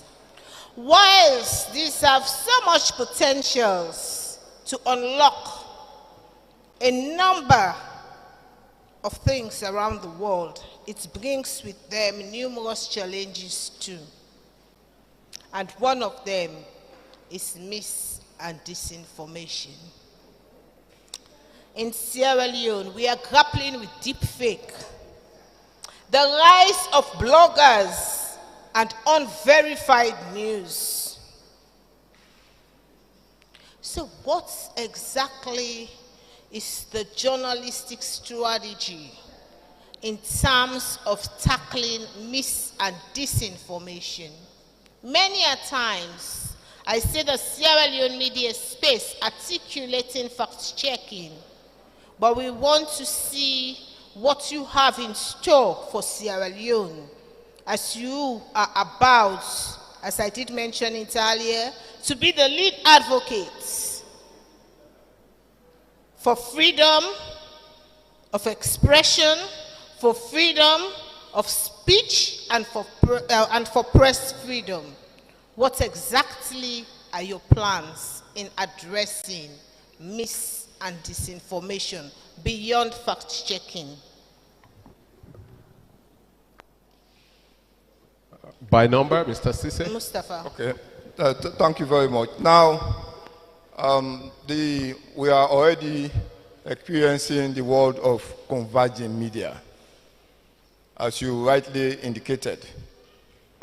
We will ensure, my executive will ensure that we make the most of digital technology within the media circle. That means capacity has to be built, capacity has to be strengthened. One area is media literacy. Before this time, when we were in the executive, there was a time when computers were even only accessed from internet cafes. And we organized training programs with the British High Commission through the British Council to ensure that journalists build that capacity. So when my executive is elected, we try to see how we could strengthen that capacity. There is already in existence also the I-Verify. The I-Verify project, which is currently being implemented by the current executive. All of us as SLAD members contributed towards ensuring that we have a system in place in order to be dealing with those issues. So, first of all, I removed the SLAD I-Verify project from the Secretariat to a suitable office, and then we also try to see how we could expand on that. We expand on the staff capacity there and the institutional capacity there as well in order to deliver on that. And we will also conduct trainings in disinformation, misinformation, and deep fake education in order to strengthen and build media capacity and the capacity of media personnel. Thank you. Over to you, Manika. Mis and disinformation beyond fact-checking. Yes, thank you very much. Like I said earlier on, we have an MOU with the Limukonke University. When elected as the president, I will work closely with my executive to make sure that we extend that MOU to other universities across the country offering courses on mass communications. We need to build on the capacities of our members right across the country. There is no way you can give what you don't have or what you don't get. So we need to build on their capacity to make sure that they know the tools to fact check this deepfake AI or whatever. They know the tools. Additionally, I will focus on the area of public information, public education. We will engage the market women, the attire base, for them to know exactly how to use these tools so that they can detect this information earlier on. The only way we can combat mis and disinformation is when we equip the media properly so that we can release timely and factual information in a timely manner.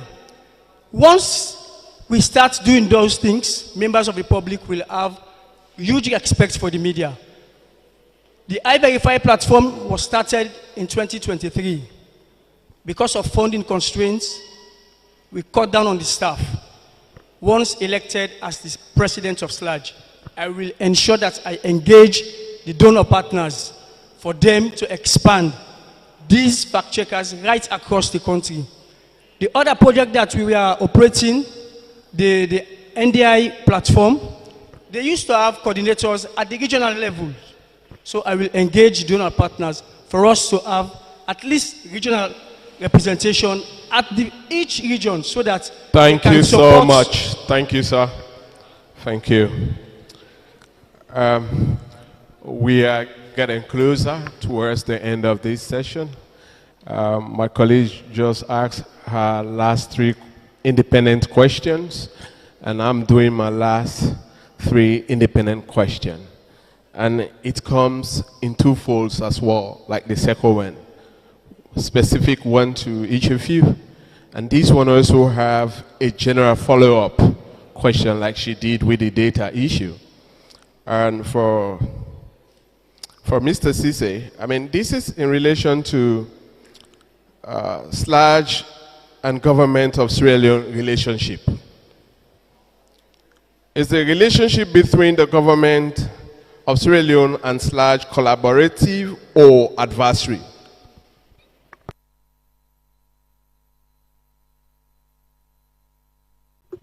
Well, for now, I will say it is midway. It is midway because there are laws already threatening some aspect of press freedom and freedom of expression, while the government is supporting to build the institutional capacity of SLAG. That is why I said it is midway. It all depends on the executive in authority. Now, the government is providing funding to SLAG. Everybody will definitely assume that that could compromise the operations of SLAG.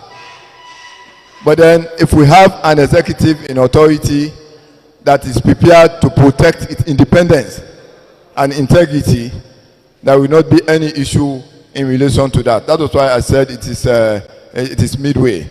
SLAG has also been collaborating with government on a number of projects and programs.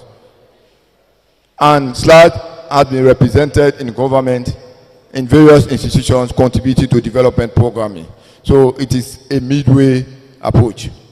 Thank you.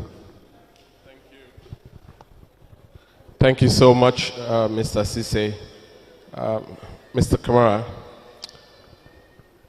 can the government of Sierra Leone and SLAG work together to promote press freedom and responsible journalism in Sierra Leone? I can say yes. We've been working with the government closely. In fact, that was why we were able to convince the current government to repeal Part 5 of the 1965 Public Order Act. As I speak, the National Fund for Public Interest Media, the government is a counterpart funder. That particular project is a capacity building for the media in Sierra Leone. We can collaborate closely with the government to build on the capacity of the media. The relationship between SLAG and the government is a cordial relationship. We respect them as the government of Sierra Leone, and they respect us as an independent institution. The subvention that we are receiving from the government, despite that, we did not mortgage our integrity or independence since we started receiving that subvention. I can assure you, we've been holding government to account professionally. In 2021, when the Auditor General was suspended with a deputy, SLAG was the very first institution that issued a press release. We did not only condemn the act, we requested for additional information. That is responsible. We hold government to account responsibly. We can support government. When government was advocating for the non-permanent security seat at the United Nations, SLAG, we issued a statement supporting government bids. We are not an opposition or a government mouthpiece, but we support development. So government and SLAG can work collectively to promote press freedom. And we are calling on that's why we are calling on the president not to sign. Thank you so much. Thank you, sir. Thank you. And thank you, guys. Thank you. With a follow-up question for both of you, Mr. Sise, you can answer by order. Does the government of Sierra Leone respect SLAG independency and autonomy? I did not get that, sorry. Does the government of Sierra Leone respect SLAG independency and autonomy?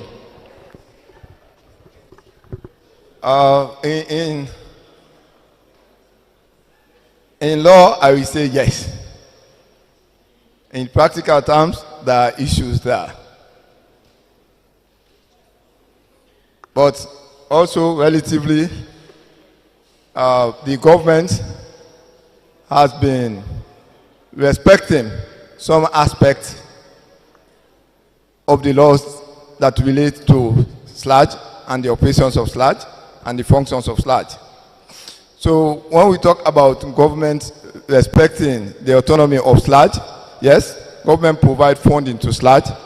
A government supports SLAG in terms of institutional capacity building through funding. Government also integrates SLAG into the implementation of programs. But then there are other governance structures that are threats to press freedom and freedom of expression. And one of them that I highlighted is the security sector. For example, the police. Thank you, and sir. they are also part of the governance system.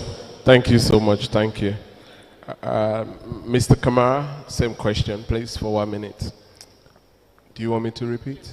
Thank you, sir. Does the government of Sierra Leone respect SLAG's independency and autonomy? Again, yes. Like I said earlier on, the relationship between SLAG and government is a mutual relationship. We respect them and they respect us. Throughout these 6 years, all our decisions are independent. We did not allow any government interference or political interference in the activities of SLAG. Whatever we want to do, we discuss as an executive. Sometimes we do consult our legal people or the relevant authorities within SLAG before we issue out a statement. So whatever decision we take as SLAG is independent, devoid of the fact that government is giving us subvention. They are not dictating what we are doing. We are doing whatever we are doing independently as an association. Thank you. Thank you. We are now moving to the last question out of the 7 thematic area. And my colleague, Mrs. Cisse, she will ask 1 question for both of you. And I will also ask 1 question to both of you. And so, Madam Cisse. Thank you. So the final question is on capacity building. A very, very important component, but often overrated and misplaced. Everybody is talking about capacity building, but we hardly have time to have a hand on exactly what we want to do. So I'm going to ask you a yes and no answer, and straight to the point before I pose my question. Mustafa, what 2 issues are your focus in terms of building capacities within SLAG? Now, one is institutional capacity strengthening. I've already said that. What 2? The it's not how, just what 2? What 2? Oh, just 2. What 2? Just identify them. Please sit down. For this last round, okay. We are going to make it very... One is ensuring that SLAG has its own buildings to operate from. That is one. And also to ensure that journalists who practice have the requisite capacity to practice in terms of capacity strengthening. The same to you, Manika. What 2 issues? Please sit down. Please sit. Sit. You are not clear, Matt. Sorry. Huh? Pardon? You are not clear, Matt. You are not what? I have responded to the questions that. What she actually was. Has not come yet. I'm just. She's just building a preamble, and preamble. so she wants 2 specific areas from you and your colleague as well. So now you have give us 2 areas, and now they want to ask your colleague. She want to ask your colleague, and the question will come later. All right, thank you, sir. Thank you, sir. Okay. No, hold on. You can sit down. Then we're going to ask, please. Yeah, thank you. Yes? Yes, what 2 issues? What 2 issues do you have on your plate for capacity building for SLAG? One is to sign MOU with all the universities across the country that are offering courses on mass communications. And secondly, to make sure I seek funding for scholarship opportunities for members of SLAG across the country. Thank you. Thank you so very much. These are very pertinent. My questions. Hold on, please. My questions are 2. You can choose to answer any one of them. Now looking at the Sierra Leone economic, political, and social landscape, there is actually a very clear gap in terms of economic journalism. In a society where citizens' rights and welfare, reduction of poverty and accountability are high on the expectations of citizens, What are your plans to upgrade journalists in Sierra Leone to address the issues relating to economic journalism vis-a-vis public financial management and tax-related journalism? You can choose to answer any one of the two. A retrospect of the political, social, and economic environment too in Sierra Leone tells us that there is also a gap when it comes to countering polarization. Basically, I am saying citizens across the board, to a large extent, have taken sides. It is not a bad thing, because the society has two dominant political parties. If we had five, then you would have had five different shades of opinion. But we only have two. And so we are starkly divided in the middle as a nation. What is the strategy for capacity building in terms of neutral reporting and professionalism within the media landscape in Sierra Leone? So my questions are two: countering polarization and economic journalism. These are key gap areas in Sierra Leone. How would you build capacities to address them? Mr. Sise, go. You can go. In terms of the aspect that has to do with the economic reporting and enhancing the structure of media institutions, I am coming into this space formed from the Independent Media Commission. And at the IMC, we have been trying as much as possible to institutionalize media institutions, to ensure, for example, that there is an editorial team and there is also a management team. Because for institutional efficiency, you need to have those structures in place instead of everything merged into one. And beyond that, there are institutions that are engaged in financial regulations. At some point, we had to engage the Ministry of Foreign Affairs. They partnered with SLAD to organize training program for journalists in order to enhance their capacity in economic reporting. So that was one key way in which we try to enhance their capacity, apart from the general one that was provided for them. So capacity building in terms of economic reporting and institutional structure in terms of transparency, bookkeeping, and accounting procedure are efficient for institutional structures. Thank you. Yes, Manika, proceed. Yes, I will also respond to the economic reporting story questions. We have the Budget Advocacy Network that is working on that aspect. So, if elected as the president of SLAG, my executive will engage BAN to see how best they can build on the capacity of journalists reporting the economy. There was a body reporting economic in Sierra Leone that we used to call them the DIJA. I don't know whether they are still existing. I will make sure I revive that body in SLAG and work with Budget Advocacy Network closely for them to build on the capacities of those members. And again, as I speak, under the media project supported by the European Union, there is a component of building the capacity of journalists that are reporting the economy. Budget advocacy is also handling that area. So if elected, I will look out for more resources to work with BAN and build on the capacities of journalists reporting on the economy. Fine. Thank you. Thank you, sir.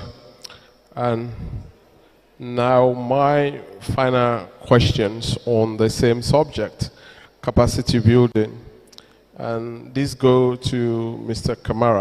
Mr. Asise, sorry, please. Should capacity building focus on individual skills development or institutional strengthening?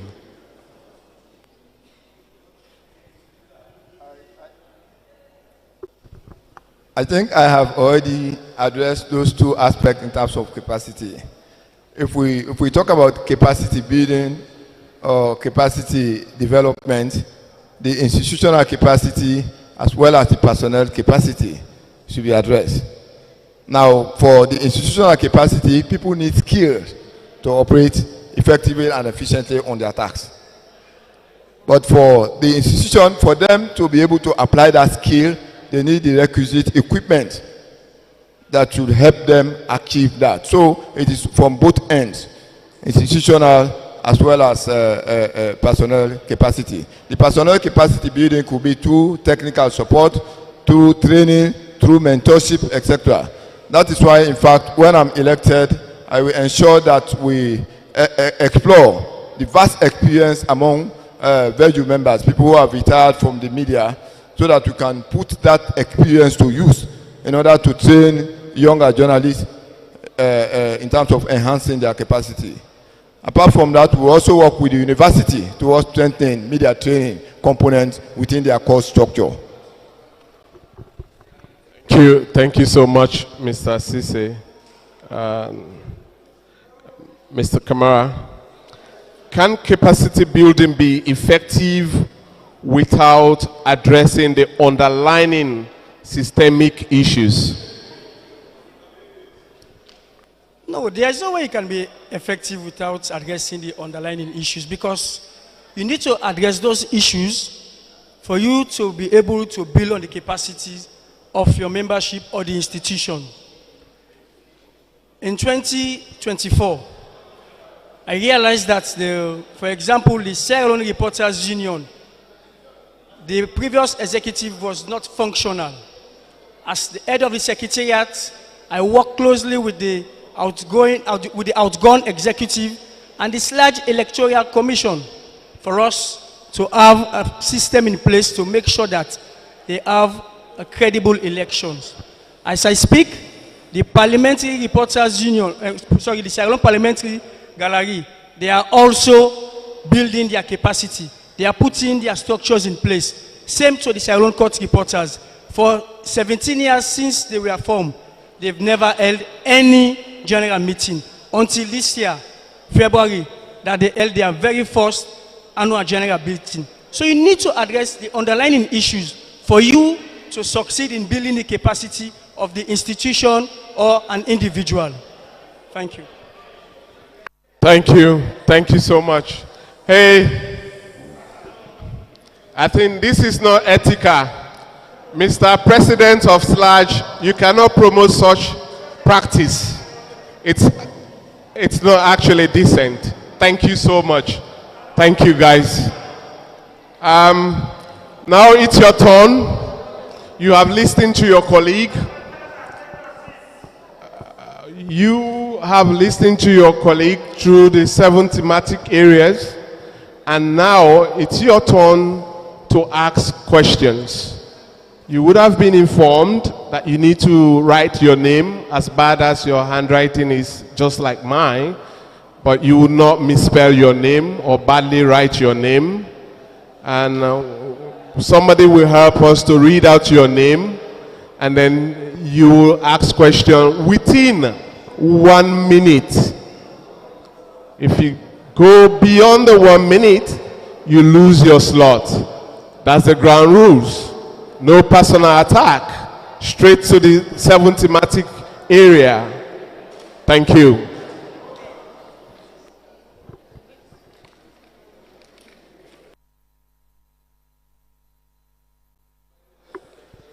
So please be quick in dropping your questions, because we'll be selecting 3 questions. 3 questions. Please be quick to drop your names. So, do we have some in the other? Only this one? It's from both of them. 1? Okay, so 3. It's okay. Moreover, you will help us to read their names, right?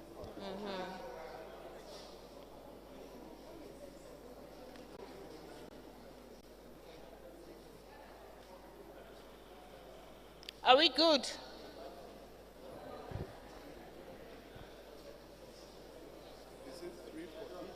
No, just 3. Because I want box.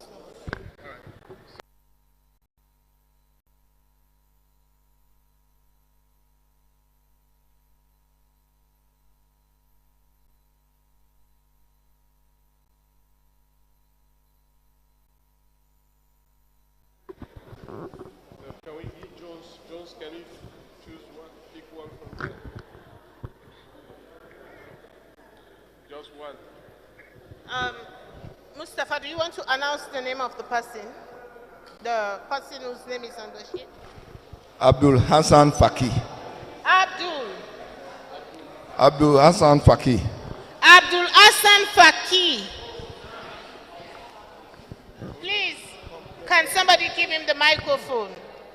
And then the second, Manika, what's the second person? Abubakar Sharif. Abubakar Sharif, please be on standby. You are the second person to ask a question. And finally, next is Maki Jallo. Maki Jallo. okay, thank you so very much. Let's the first, can you proceed, sir? Can you proceed with your question? Can I go on? Yes, please. Yes, actually my full names are Chief. Please, I'm sorry, can we have it quiet? We'll The be chief is done speaking, in please. just few minutes. Let's just have it quiet. Yes. Thank you. My name is Chief Abdurrahman Faki, aka the BCB. And for younger generation folks who don't know, this is the BCB, the original B, no duplicate, no imitation. My question actually is for Mr. Manika. I can remember 35 years ago when I came into journalism, every Friday they will arrest us and take us to Padeba Road, leave us on Monday morning. And Mr. Manika, we have come a long way, and I have gone through all the rigors of journalism, and there are only a few people in this hall who I can compare to, with all due respect. You said there is no press freedom in Sierra Leone. Do you mean that when journalists or press, generally press, people in the press, it's a very big definition, press, we cannot go into that this night.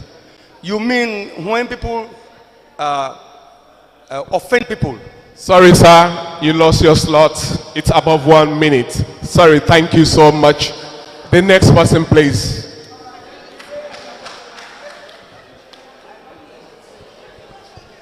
Thank you very much to the moderators. I'm Abubakar Sharif, and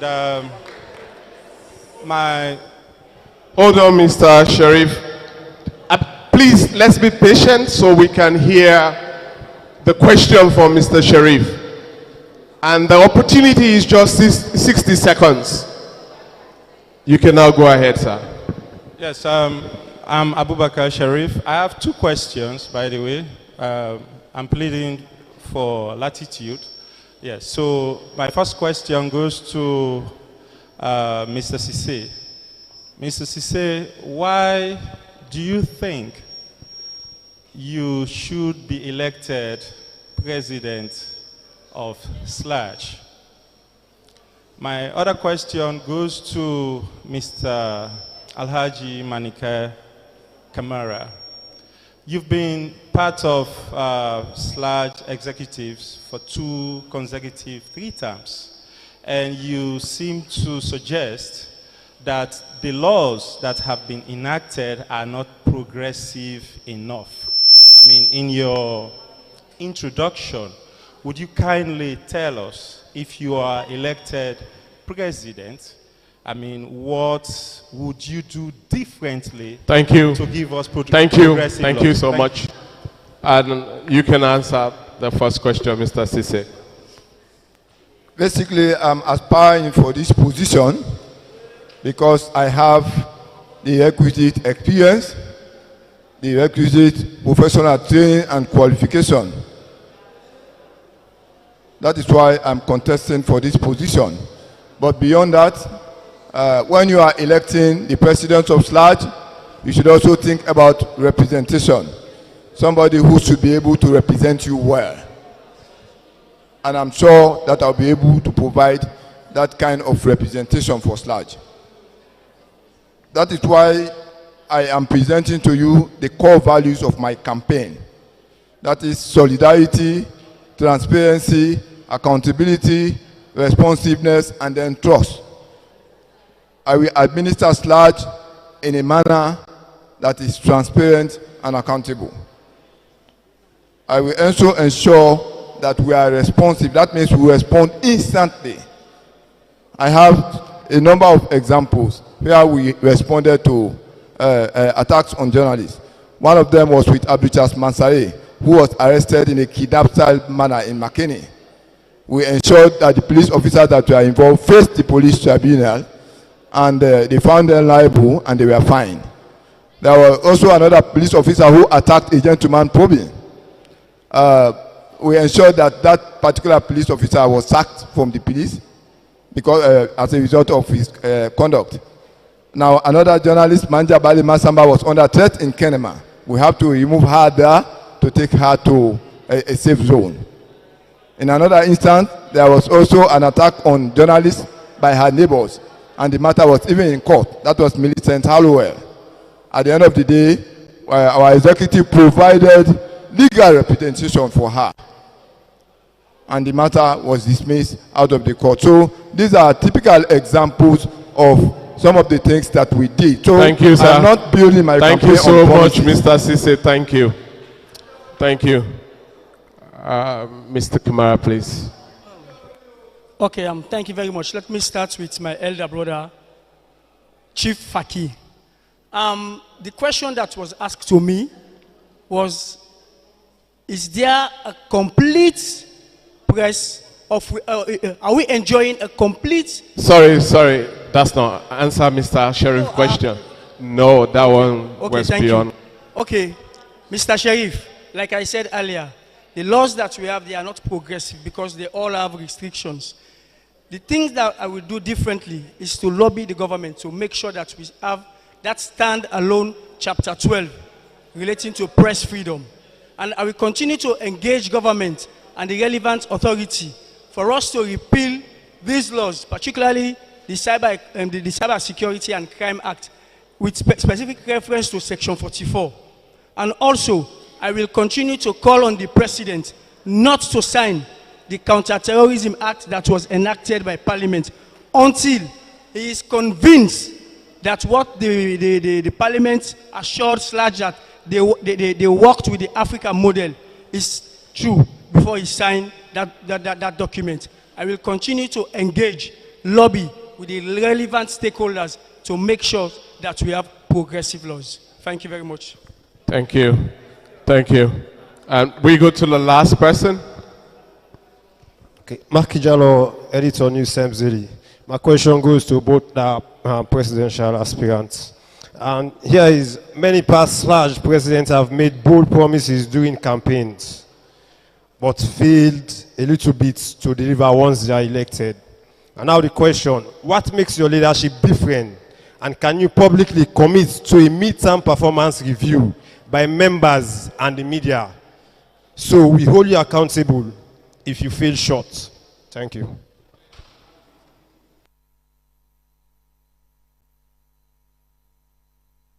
The question is for both of you, and so we go with Mr. Sise.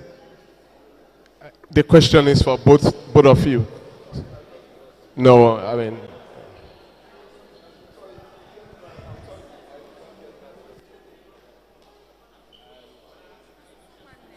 Can you use just 30 seconds to repeat yourself? Thank you.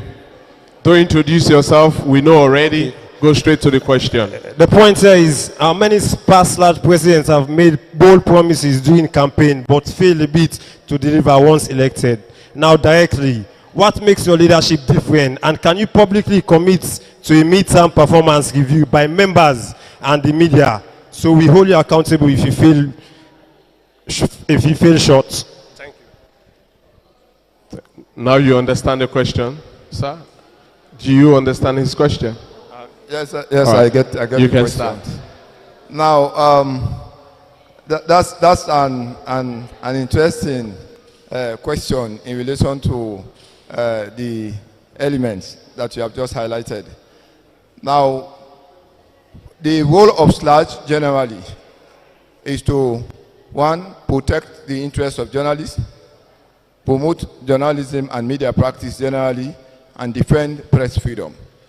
So all of those aspects that have to do with those that are threatened will be addressed by SLAJ, and SLAJ has to be responsive to them. So the one that you highlighted is just one area that SLAJ will address. Thank you. Thank you, Mr. Sise. Yes, Mr. Kamara. Yes, thank you very much. I must say here that you've known me for a very long time. I am a man of my word. Whatever I say or I commit here to do, I will do it. When I was campaigning for the position of the Secretary General, I assure you that I will serve the President and the membership of SLAJ diligently, and I did that. And I'm making a commitment here again today. If you vote me in as your next president, I am open to a mid-term review. Whenever you want, it's up to you. I'm always ready. Whatever I say in my manifesto, I'm open to review by the membership. Thank you very much. Thank you. Yes, we don't want to be fair in the room, and we just want one female. No, we don't know how we're going to do this one. And we're going to check there, and the first female, and then we'll pick it from there, fairly. I mean, let's go. The first female name comes up, that's it. The first one. I mean, let them choose. Mr. Sise, maybe you'll be lucky to give us a lady. Any of the female names that come. The first one, that's what we need. Just take. Is that a female? Is that female? Huh? Yusuf Mosue Suma. Who? Yusuf Mosue. No, we're looking Suma. for a lady. We're looking for a lady, not a guy. Yusuf Mosue Suma. No. And they'll pick the ballot until we get a female. Thank you. The lucky woman in the room for these questions.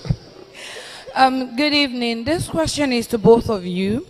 As a young lady who is a media practitioner, when Manika was making your statement, you made mention relating to the gender issue that you'd work with WIMSA to ensure that policies are put in terms of gender issues. There are two institutions when it comes to women in the media. There is division in the media, and we're talking about gender issues. How do you, as the soon-to-be president, both of you, whoever becomes a president, how do you intend to unite these two entities? There's division. How do you? Thank you. Mr. Sise, please. Can go ahead. Now, when we want to address those issues, we should look at the character and nature of the two institutions at its. WIMSAL is an affiliate of SLAJ, and SLAJ is a limited liability company. But all of them are media interest women organizations. So we want to see a situation wherein these institutions are working together in harmony. If it is possible and they are willing, I want to see only one institution, one female journalist association, if it is possible and they are willing. If you recall the background of WIMSAL, WIMSAL was created, we are the pioneers for the creation of WIMSAL, myself and Ibrahim Karim said. After the training of Muslim journalists, the Muslim journalists wanted to transform themselves into a Muslim journalist female association, and we said no, because the Christian Journalist Female Association will also establish a Christian Journalist Female Association, and there will be rivalries. So what we did was to work with them to establish WIMSAL, and we ensured that we allocated an office space to WIMSAL. So my executive will continue to engage both parties. We will try to see if it is possible to bring them together, and if they are willing. But if they are not, we will work as much as we could to ensure an amicable working relationship between the institutions so that they can be partner in program. That was why, in fact, I was impressed at one of the events at the at Wimsal. The president of the executive president of Slawich was there to make a statement in support of candidates that have been produced by Wimsal. So we have to strengthen that kind of relationship. I'm happy about that kind of development. Thank you. Thank you so much, Mr. Sise. Mr. Kamara, please. Yes, thank you very much, Madam Mayama, for that question. It is not about what I will do, but what I've been doing behind the scene. Even though Slawich officially wrote a letter to Sludge for us not to mention their names, myself and the president, we are on record. We've been engaging the membership, the leadership of Slawich to see, together with Wimsal, to see how best they can come together again. There was a time we set up a committee comprises of even civil society activities to set up, to bridge the peace between the two of them, to the point that they presented the report to Sludge. And both parties, I can recall at the Sludge Secretariat, we intended to invite the media for them to cover the program live, but they said they don't want it to be live. And they promised to work together, but it did not work. Later on, myself and the president, together with the MRCG coordinator, Dr. Soa, and the outgoing, because he's yet to hand over, the outgoing chairman of the guild, the Guild of Newspaper Editors, we again intervened when Slawich had an issue at the court. We intervened to see how best they can remove the case from the court to settle. Once elected as the president, I will continue to broker the peace between them. I know for sure, most of the members of Slawich, they are also members of Wimsal. They can still work as sisters. If they disagree to work together, Slawich, like my elder brother has said, they are a commoning. Sludge is a commoning. There is no way you can affiliate with them. That's the fact. We can't affiliate with Slawich. But they can work with Wimsal. And at the same time, if they have that cordiality with Wimsal. Thank you so much. Thank you. You can now have your seat. We have come to the end of this trailing program. I've been here for my colleague and I for 4 hours, 37 minutes, freely for our colleagues in the media. And it is a pleasure from me and my colleague, she's going to talk. From our own end, it has been a pleasure to moderate this program and, control the time management from people who used to pose questions to me on their own session. And so I take charge of my own session. And I wish all of you good luck in this exercise and ensure that we all, as partners in the media and civil society, have a very good Sludge that will continue to promote press freedom in Sierra Leone, and we keep holding our leaders accountable and even us in the civil society. Thank you all, guys, from me. Okay, thank you very much. Thank you very much. I can only wish you well. Of course, I am not disappointed. I started on a very positive note to say this is very interesting and forward-looking, and you have proved that as journalists, you will definitely give democracy a chance. We have seen other spaces where competitions, competitive spaces ending up in a fight. But today we have been here and we have been civil enough. We feel so good that the mic has been turned to us today to ask you questions. You've been asking us questions. And so we feel very elated. All the best with your elections. Let it be a winning for Sludge. Thank you and good night.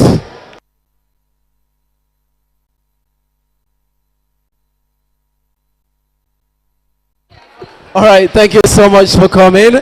And thanks to the moderators and the candidates.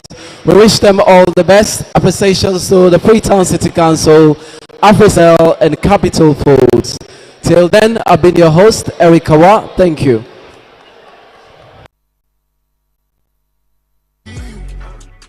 For 54 years, since 1971, the Saloon Association of Journalists don't be one of the most respected, one of the most admired democratic media associations in Africa.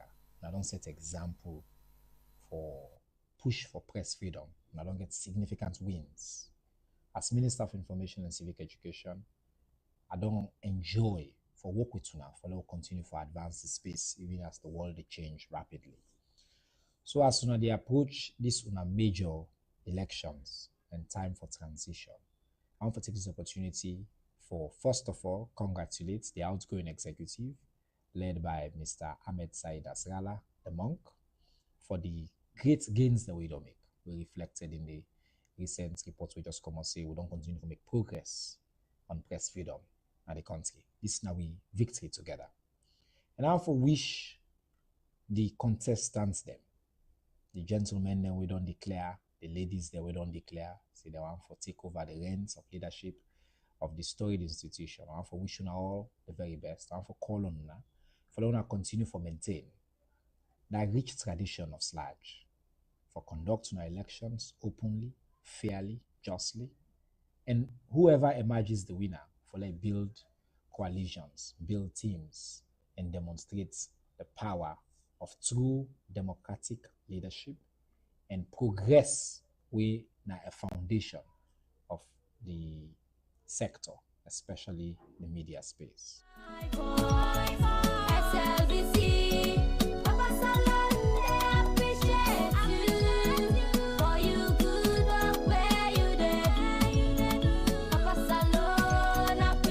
Continue for push the country for move in the right direction for media freedom and freedom of information.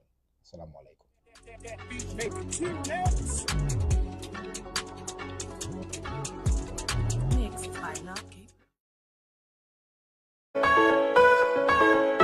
I want to congratulate the Reporters Union for organizing this wonderful debate for the people who are running to be president of the Sierra Leone Association of Journalists.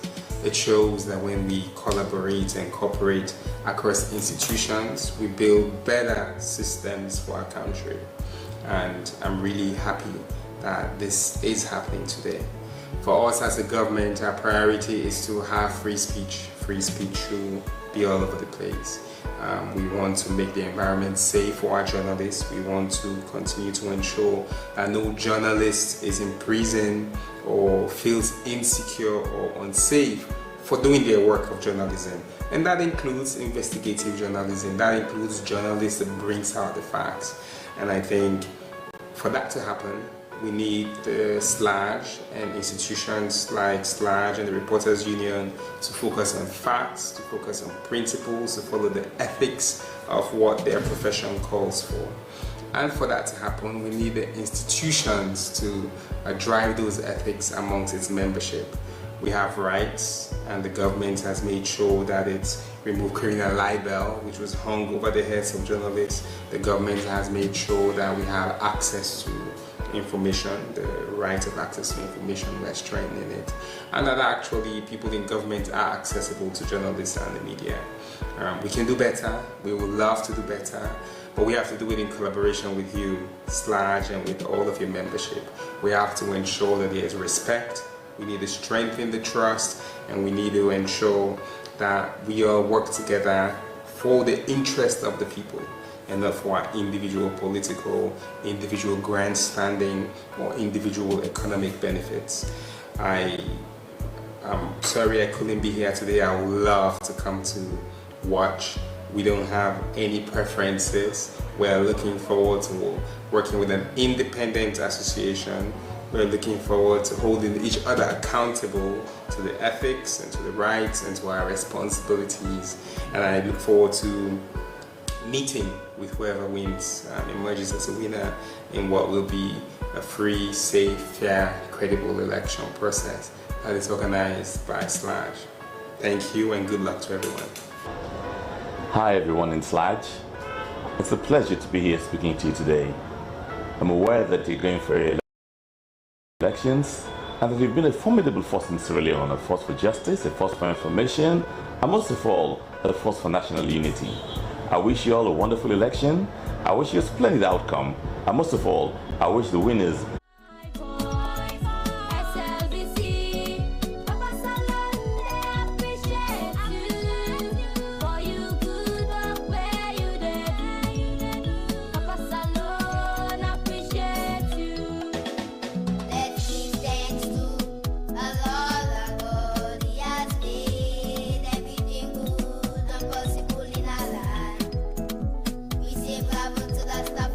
Slbc for your good work.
A place cannot produce poems. It can only not prevent them. And Freetown is good at that, for Freetown has its own sudden elegances. People are slow to leave it, quick to return. And there are others who come for a year or two and stay for a lifetime, sensing that they found a city that is in the world, yet sufficiently on the edge of it to have a different resonance. Let me tell you something about this city. All of us, we're all just passing through, and we've all been here forever. Those who came, those who stayed, those who never returned. Tides turn, seasons change, we've waited and we've watched. But we've always been here.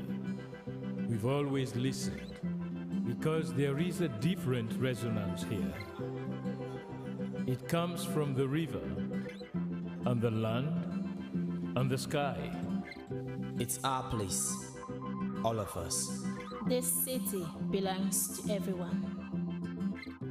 And you know when it's your time. And it's our time. Listen, we are Freetown.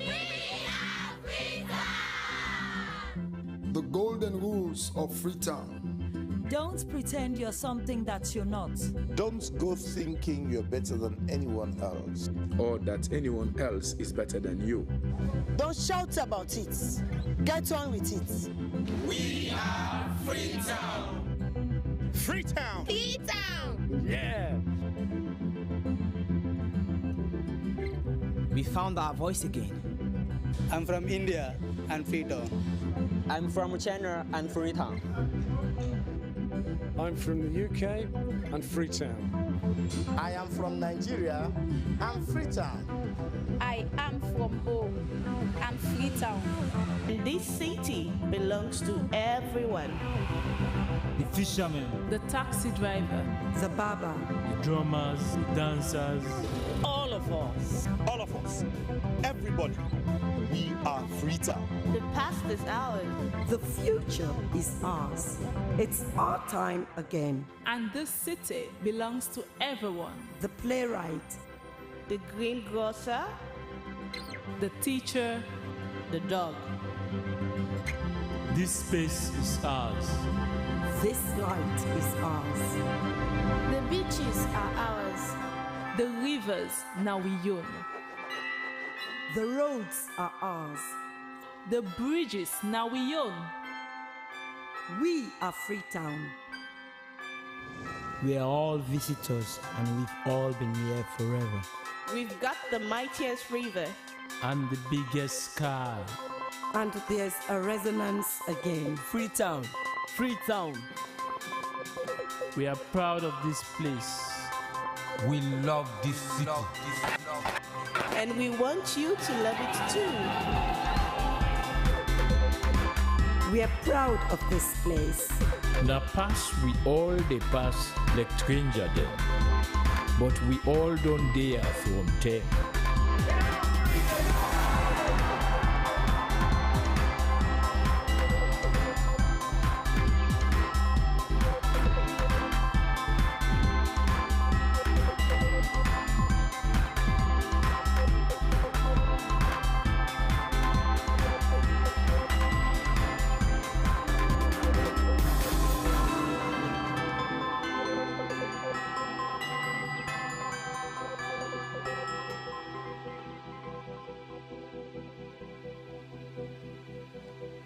Come here, and you'll feel it, that end of the line sense of freedom. Say yes to Freetown. Say yes to freedom.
we should exalt thee.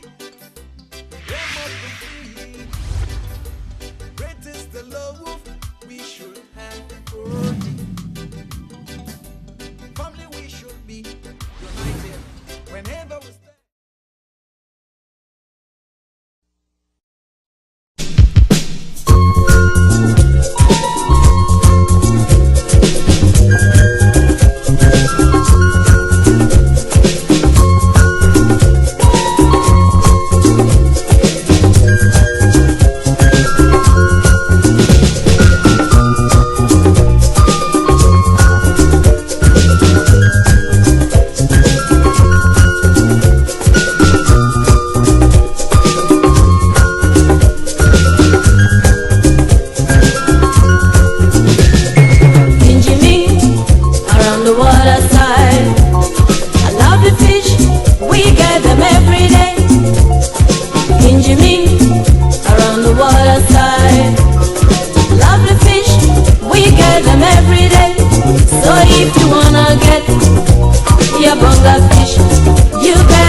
Good evening, this is News originally live from the Sierra Leone Broadcasting Corporation television on channel 30 with me, Dennis Fraser. Coming up in the news, ECSL holds stakeholders engagements in the southern and eastern regions.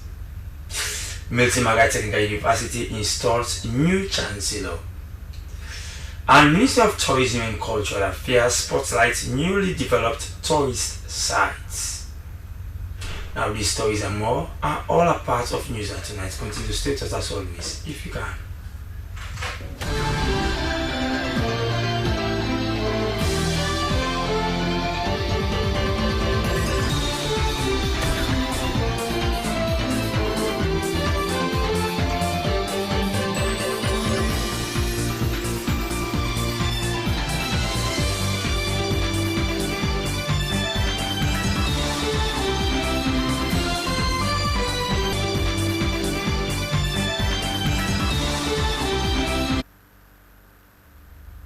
Those are the headlines and our full newscast to our first story tonight. Director of Research, Monitoring and Evaluation, Electoral Commission for Sierra Leone, has reassured stakeholders that the recommendations in the 2025-2029 strategic plan will be implemented. He made a statement as the just concluded stakeholders engagement at the southern region in Sierra Leone, and Cynthia Kamara tells us more.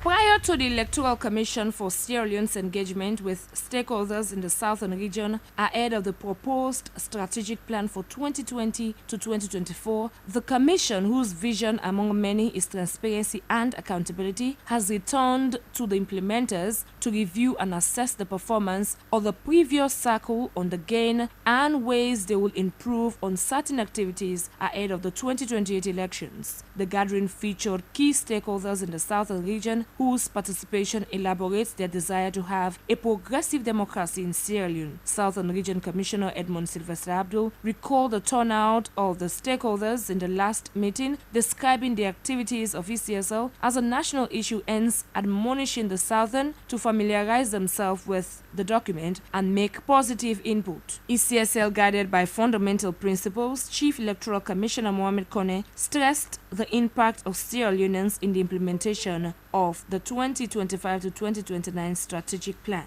The recommendation from each stakeholders will be refined and included in the implementation process of the 2025 to 2029 strategic plan for desired results, says the Director of Research Monitoring and Evaluation at ECSL, Philip Cabo. Have been noted, and we'll see how best we can factor them into the strategic plan so that 2025, 2028 will not have a recurrence of some of those anomalies that took place within 2020 to 2024 electoral cycle.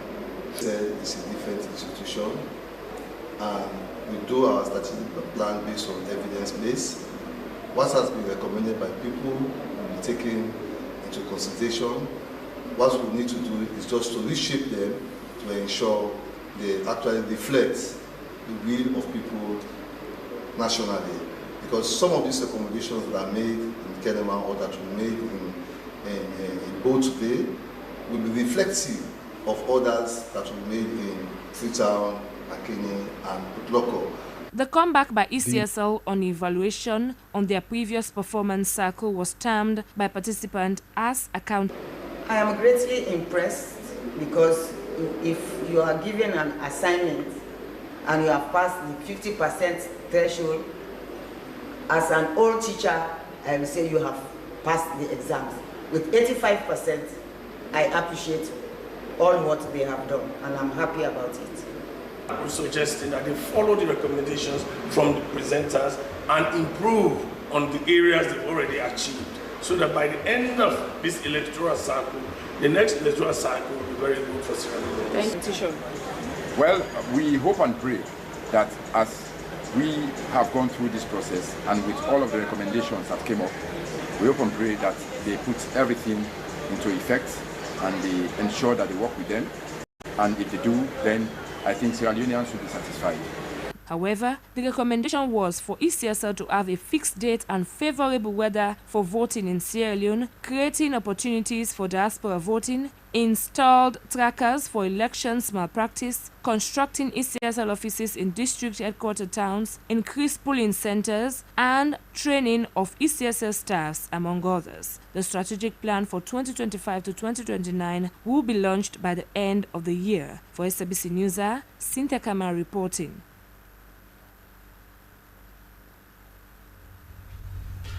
And still on elections planning management, the Electoral Commission for Sierra Leone has also engaged stakeholders in Kenema on the development of ECSL's strategic plan for 2025 to 2029, encapsulating the past electoral cycle and input plans ahead of the upcoming elections in 2028. Chief Electoral Commissioner Mohamed Kone said 85% out of 163 objectives of the Commission were accomplished from 2020 to 2024. Cynthia Kamara again. Representatives from political parties, civil society and local authorities converged at Kenema District Council to witness the roll call of ECSL previous activities and upcoming strategic plans for 2025 to 2029. The 2025 to 2029 strategic plan, according to Commissioner Zainab Mosiri, will guide and assist in the apologies for that, but we do hope to bring you that report in subsequent edition of the news. Now away from the ECSL, a new Chancellor and the second court members have been installed and inaugurated at the Miltimagai Technical University main campus on Cottage in Freetown. The move was in line with the University Act, which makes provisions for the installation of court members and the placement of Chancellor. Moses Conte says us more.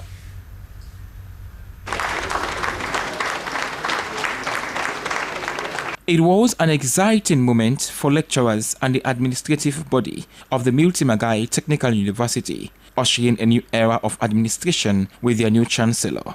According to the University Act, it makes provision for the installation of court members, replacement for chancellor, which were to serve for 3 years. During the installation, Minister of Technical and Higher Education, Dr. Ramatulai said the establishment of the courts was integral at this time, calling on them to uphold the highest standard of professionalism and integrity. Their collective wisdom and experience are invaluable assets that will guide MMTU towards achieving excellence or continued excellence in education, especially technical education, which is known to have a direct positive impact on the socio-economic development of a country.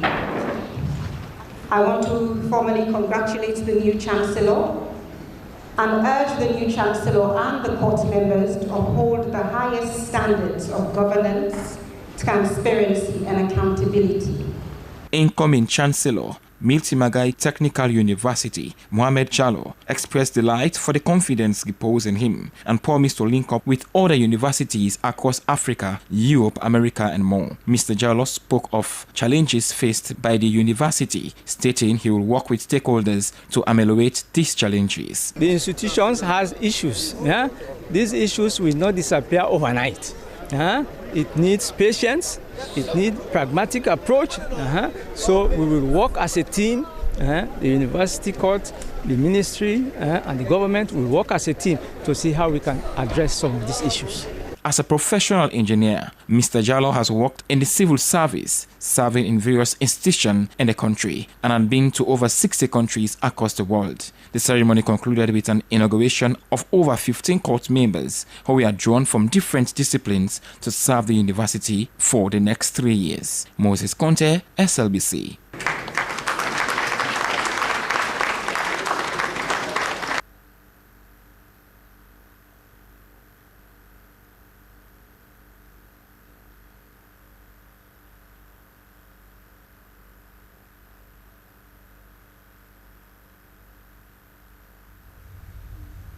And now in a bold step towards rebranding Sierra Leone and reducing dependency on the mining sector, the Ministry of Tourism and Cultural Affairs has hosted an information session in Freetown, backed by World Bank through the Sierra Leone Economic Diversification Project. The session brought together government leaders and private sector players to spotlight newly developed tourist sites across the country. Esther Sako reports.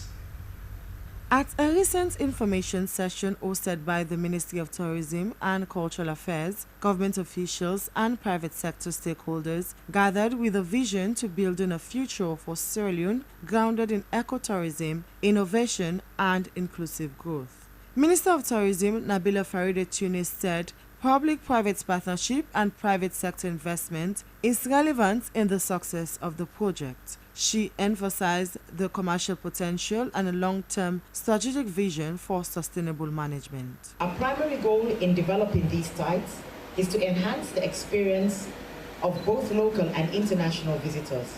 The facilities have been carefully curated to reflect the diverse needs of our audience. So whether you seek adventure, relaxation, cultural enrichment, education, or simply the serenity of nature, you have something to do there. Tonight's presentation will demonstrate the value each site brings not only to our tourism offerings, but to our national identity. Minister of Finance, Sheku Ahmed Phantom Adibangoro said government had identified 10 key touristic sites, though initial efforts will focus on 3 to build momentum. Stating the project is not just about tourism, but about jobs, economic growth, and positioning Sierra Leone as a serious destination on the global tourism map. This strategic overview that will be provided for this site, there will be no attempt by the government to interfere into the process. So feel free to ensure that you give your best offer, what's there to give us assurances that you'll be able to do the best with them. We believe that government must be in the place of providing the enabling environment. And business and government must be able to coexist. Director of Tourism Mohamed Jallo in his presentation showcased the progress already made on the ground. The featured site in Leicester Peak, now home to a newly built viewing deck and cafe, offering panoramic views of Freetown. At Takugama, an innovation and education center complete with a cinema and boardroom is currently under construction. Meanwhile, Bure Beach is being transformed with a scenic boardwalk and a surf club, reshaping the coastline into a vibrant ecotourism hub. It called for private sector investments in these areas. Officials noted that local communities are not just participants but leaders in the transformation. By giving them a central role in planning and execution, the project aims to ensure that benefits are widely shared and culturally sustainable. Private sector representatives in attendance pledged strong commitment to the success of the initiative, stating that with the right partnership,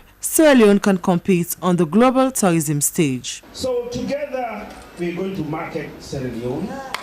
I have no reason not to. 8 years ago I was going to retire, but I think it's divine that I'm here and I have no choice but to invest. Slbc News, Esther Sako reporting.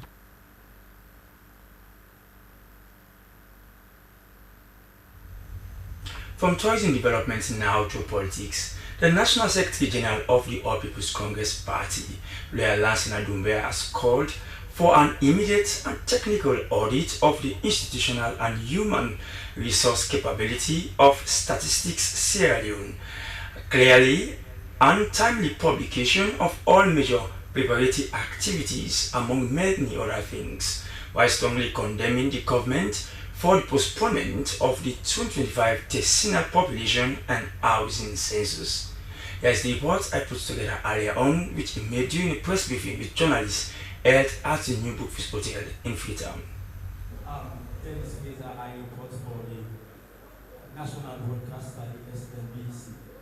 My question will be directed, it's a brief one, that will be directed to the chair of course, the committee, the census committee, the president of the Leonard Balebo.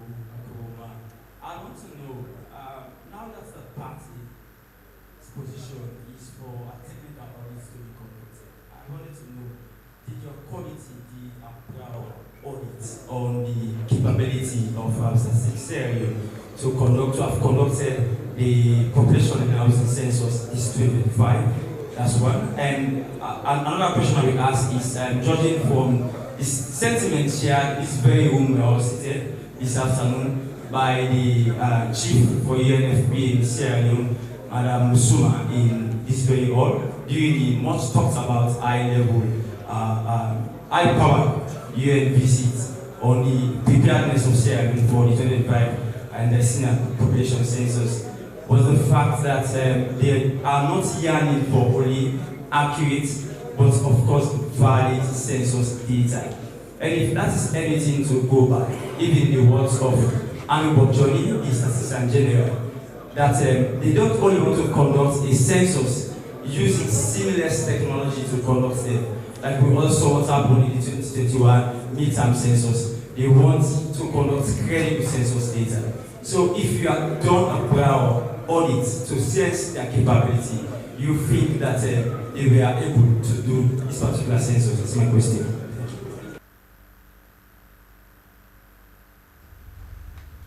We do apologize for the wrong insert there. Now, farm production is now synonymous with farm putting, but insurance has rarely been implemented by farmers to provide such protection. However, this could be changed. The International Insurance Company, in concert with the Ministry of Agriculture, is championing the introduction of insurance packages to guarantee farms and improve the credit status of farmers with financial institutions. The first of such engagements occurred in the Western Area District, as our Thomas Williams provide us with details. The meeting held at the Newton Agriculture Office was the beginning of a national engagement where farmers across the regions would be introduced to insurance as a necessary aspect of farm production.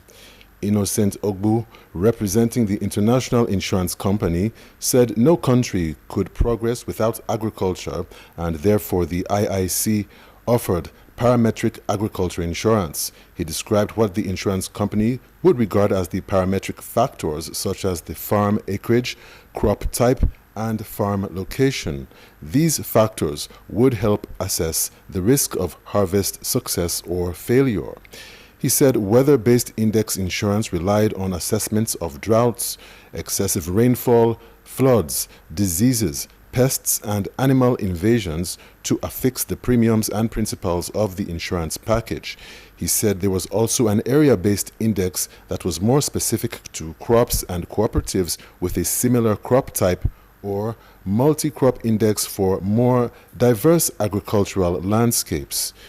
According to the International Insurance Company, the IIC is in discussion with the government to subsidize insurance premiums for more affordability. The fundamentals involved with insurance and agriculture recognize the labor and capital-intensive nature of the sector, and with the onset of climate change, risk factors are on the increase from fire, flooding, pests, and diseases. Innocent Ogbu from the IIC said their company was backed with renowned reinsurance guarantors and their coverage was assuredly scam-free. He said insurance guarantees could improve on the peace of mind for. This is news reaching live on the Sierra Leone Broadcasting Corporation television on Channel 31. And still in the news following the recent report done on Tuesday 13th May on the awareness of people in response to death traps at Ferguson and Dead Streets was seen as a danger and a wake-up call for people not to fall victims. Now on Thursday 15th May, a series of accidents occurred involving a trailer truck that became stuck in one of the hazardous holes and death traps at the junction of both Ferguson Street and Dead Street. Abubakar Kama has more.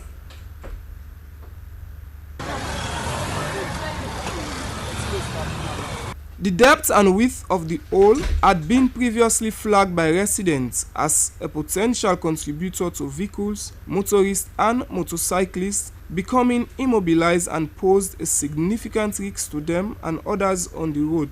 The incident unfolded when a trailer truck with over 200 bags of rice along Gillette Street down to Ferguson Street unexpectedly encountered one of the hazardous holes at both junctions. Alassan Bari Bangura is the driver of the truck, who spoke about how frustrated and disappointed it is to be a victim of such horrible death traps after receiving instructions to enter the route of the hazardous hole instead of taking the initial route to his final destination. But it's not to wait several for take a week, because na pull na the car pull slab, na car replace other one. So I think for say na the issue that no make it car, because people that be in this area they talk and they say they don't send reports, they don't snap, they don't do all things for the place here. But at the same thing no more. Sheku Banya, a resident and an eyewitness, reported that the trailer was fully loaded, making it vulnerable to the sudden drop at the death trap caused chaos of pedestrians, vehicles and other moving objects around the area. They are not for much about people the past now. Businessman there, they are a businessman there. So if this one ever make better to know we can the community. So the tell we can put place. The incident involving the trailer stuck in the death trap hole has underscored the critical need for vigilant infrastructure management and public safety measures. For SLBC News in Freetown, Abubakar Kama reporting.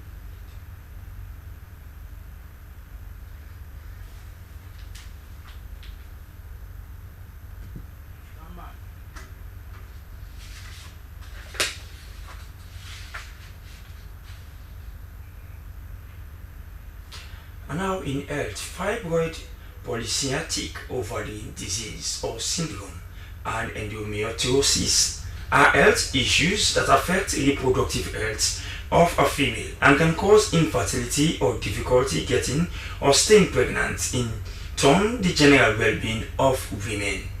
Among the plethora of issues surrounding these health problems, many African countries, including Sierra Leone, have still not joined in the trend of minimal invasive surgery and the many advanced equipment to help do or get proper diagnosis, including training of practitioners. Maya Tudukure joined an endometriosis specialist and a minimal invasive gynecological surgeon and a member of the Africa Center for Endometriosis from Kenya, Dr. Joseph Ngaji. Dr. Joseph Njagi, I'm a Kenyan nationality, and I'm a gynecologist who has keen interest in minimal invasive surgery. I have been training MIS and performing surgeries, I would say, in the last 7 years or thereabouts. Okay, so you are specifically an endometriosis specialist, meaning in my little knowledge that I have about endometriosis, it's basically cells replicating itself like the walls of the uterine. Can you give us more in-depth explanation about what this endometriosis is? Because I believe as we are in Sierra Leone, many of us are not inclined about what these female-related illnesses are. I mean, from endometriosis, PCOS, fibroids, we have little or no knowledge about it. And I have a model here, and I really hope you can see this model. So this model is a model of a woman's uterus. And we have different layers. There's a layer which is inside here, which is called the endometrium. You have the middle layer here, which is a muscular layer. It's called the myometrium, and then you have the layer on the outside. The inner layer, which is the endometrium, is thickens and sheds off every month. And the reason why it's thickening and shedding off, it's in preparation for implantation should pregnancy take place. Now, we describe endometriosis as a condition whereby there will be presence of tissues which are similar to these tissue which we found inside the uterus. Or it's a condition which you'll find tissue which are similar to the endometrium growing outside the uterus. So once we find that evidence, then that will be a diagnosis of endometriosis. I would say that polycystic ovarian disease and endometriosis, they are two totally different conditions altogether. These are not the same. The only similarities that I would say they would share is that they affect women and there's a reproductive system condition. For polycystic ovarian disease, we say it's a hormonal imbalance condition. And basically what happened is that every month there's recruitment of immature eggs, which we call follicles. And through influence of certain hormones, these follicles are going to develop. And once they develop, something we call folliculogenesis, then at the day 14 or thereabout, roughly, a woman is going to ovulate. Once they ovulate, then they can actually get pregnant, if fertilization will take place. And over time, if fertilization doesn't take place, then the lining thickens, as I mentioned earlier. And if fertilization doesn't happen, this lining is going to shed off. And that's what we see as term of menstruation. So in polycystic ovarian disease, what happens is that this process of ovulation is not completed. And if this process is not completed, that means a woman is not going to ovulate. And if they don't ovulate, then they don't menstruate. So you'll really find the presentation of polycystic ovarian disease, unlike endometriosis, is a woman will have issues with fertility. And more than having issues with fertility, they'll be having these irregular menses or delayed menses where they can go for up to 3 to 4 months without having menses. When they get to have their menses, we also find that they can have prolonged menstrual bleeding. So this is very classical presentation for polycystic ovarian disease. Endometriosis, symptoms for endometriosis would include painful period pain or extensive pain during their menses. And this is the cardinal presentation of endometriosis. And this pain keep getting worse. It might be around their menses. This pain might keep getting worse over time, whereby they're just going to basically have pain throughout their menstrual cycle. So when you have patients who are having excruciating pain that is affecting their quality of life, is affecting them going to work, they have to depend on painkillers, then this is very suggestive of endometriosis. And these are things that we should be looking out for when we are when you're trying to really determine or establish what kind of conditions are we dealing with. Just as you mentioned, you can have a woman having endometriosis with polycystic ovarian disease. We see endometriosis with fibroid, or sometimes even the three conditions together. So usually what we rely on is the patient presentations or their symptoms.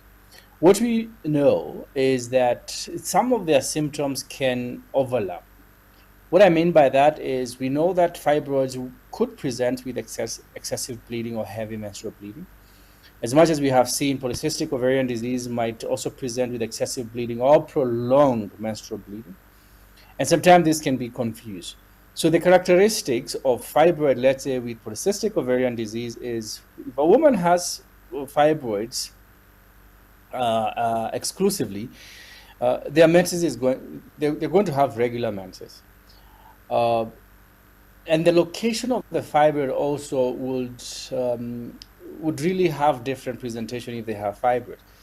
So sometimes these symptoms can be confused, and that's why if we have a patient who has symptoms that are not very clear, we are caught in between what could it be, then that's when we request for investigations. Now, once we request for investigation like ultrasound scan, we just be evaluating how the uterus is looking like. Can we find evidence of fibroids? How are the ovaries looking like? Is there evidence of polycystic ovarian disease, and so on and so forth?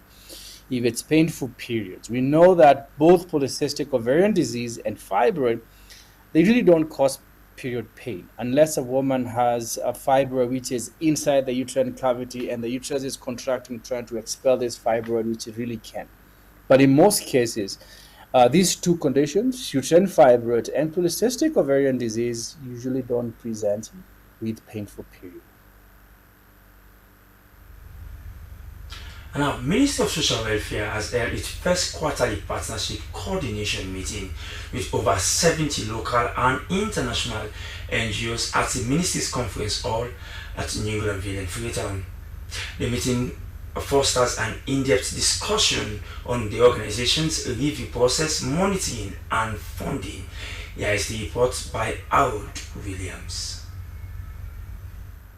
The purpose of the meeting was to strengthen the network among organizations, collaborate and ensure compliance among those working to support vulnerable populations in the country.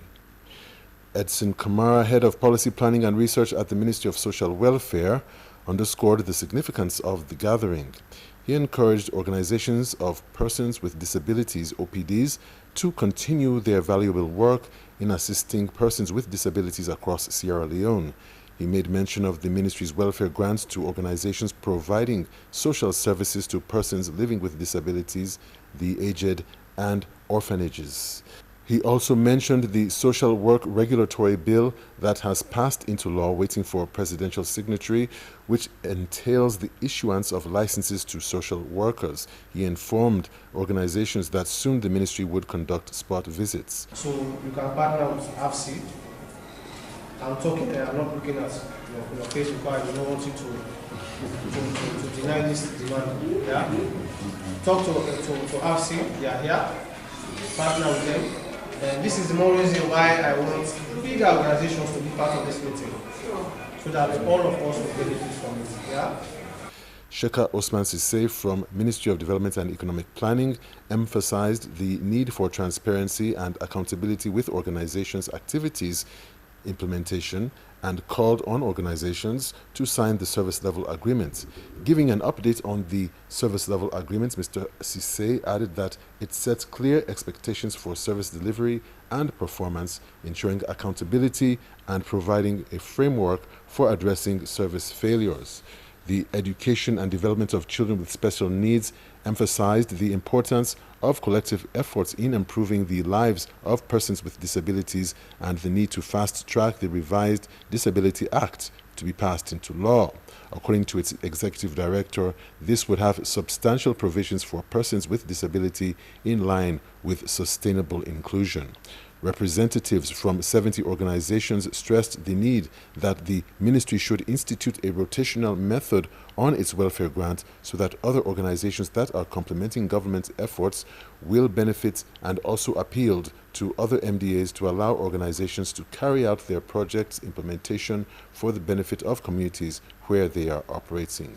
The meeting served as a platform to strengthen partnerships and coordination, aiming for more effective and impactful interventions in the social welfare sector, to empower persons with disabilities and the advancement of social work legislation.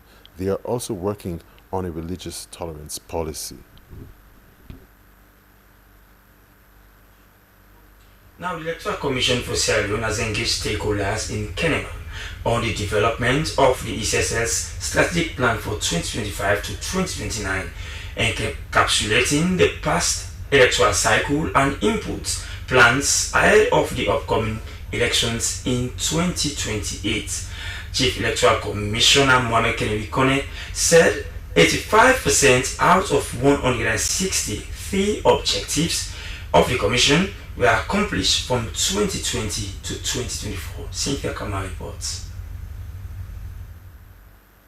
Representatives from political parties, civil society and local authorities converged at Kenema District Council to witness the roll call of ECSL previous activities and upcoming strategic plans for 2025 to 2029. The 2025 to 2029 strategic plan, according to Commissioner Zainab Mosire, will guide and assist in the projection of upcoming election processes that will pave the way for credible election outcomes, hence building trust of acceptance by Sierra Leoneans as it has always been. In display of solidarity and leadership, representative of the resident Minister Eastern Region implored ECSL to take account of every input for a successful outcome. 85% out of 163 strategic plans were achieved in 5 years, having 5% on course, says the Chief Electoral Commissioner, Mohamed Kone. Key among was the revamping of staff welfare, implementation of the PR voting system, and female representation. How did we get to that percent? We look at all the activities, specific activities in the strategic plan, and then check the boxes of the accomplishments and those that we could not accomplish. So that's how we got at 85%. And we have the evidential statements of these activities in our review as presented during the stakeholders engagement just a minute ago. The 2020 to 2024 strategic plan was a 5-chapter document with 10 pillars, including election financing, communication and outreach, inclusion, participation and equity, and conduct of elections, referenda, among others. After the presentation, representatives fully engaged on group work that brought about numerous recommendations and input that could be factored in the proposed strategic plan, including capacity building of ECSL staff, informal sensitization of election processes, ownership of electoral material, the need for Sierra Leone to go beyond conflict and election rigging, and the provision of vehicles for ECSL staff in the provinces. Legal framework and disinformation were among the constraints ECSL faced the past 5 years, which calls for collective efforts by Sierra Leoneans to prevent future reoccurrence. Expectation indicates that the strategic plan for 2025 to 2029 will be launched by the end of the year. For Slbc News, Cynthia Kama reporting.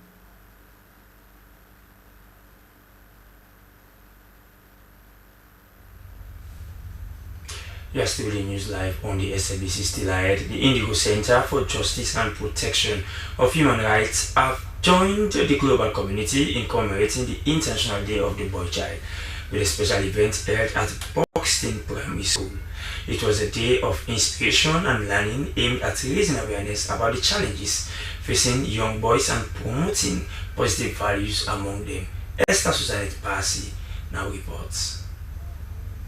Event was organized to sensitize young minds on the significance of the day, encouraging the boys to embrace virtues such as respect, integrity, discipline, and responsibility as they journey through education and personal development. Joshua Nicol, an educationist, underscored the importance of discipline and responsibility, urging the boys to strive for excellence in both academics and character in order to lay a solid foundation for their future roles in society. Positively, in the frame form antisocial activities, don't go to the streets unnecessarily.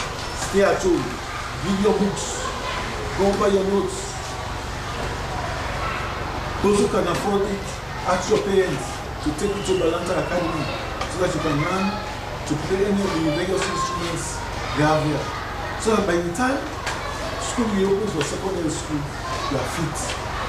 Just spend your time positively, not negatively. Board chairperson of the Indigo Center, Winifred Jones, stressed that instilling moral values in boys from an early age is essential in grooming them into responsible men who will contribute positively to their communities. The theme is Boys of Honor. We want them to grow from boys of honor into men of honor, so that, you know, that we say the young people are the leaders, are the future leaders, so that when they grow up, we catch them young, so that when they grow up and take responsible positions, they will behave honorably. Head teacher Felicilla expressed her appreciation to the Indigo Center for organizing such a meaningful and transformative event. Adding a youthful voice to the event, a pupil, David Fred Kamara, shared the lessons he had learned. Many things, and the one that I learned most is we should not be part of kush, the addiction of drugs. And I learned that drugs is destroying our elders, our brothers, families, and drugs is the thing that is bad. And I want to assure the Indigo that we the Buxton boys will not be part of drugs, and we're assuring them that we will be the future leaders of tomorrow. Now, in efforts to boost agriculture development in the country, the United Nations World Food Programme, together with the Ministry of Agriculture and Food Security, with funds from the government of Japan, has commissioned a solar-powered cold storage facility for the Corridor Women Vegetable Farmers Cooperative, a first-of-its-kind innovation. The commissioning done in Utin also coincided with the closure of the international organization project, which began some 3 years ago, but was launched to improve food security and climate resilience of smallholder farmers in the country. Ibrahim Sangwa reports.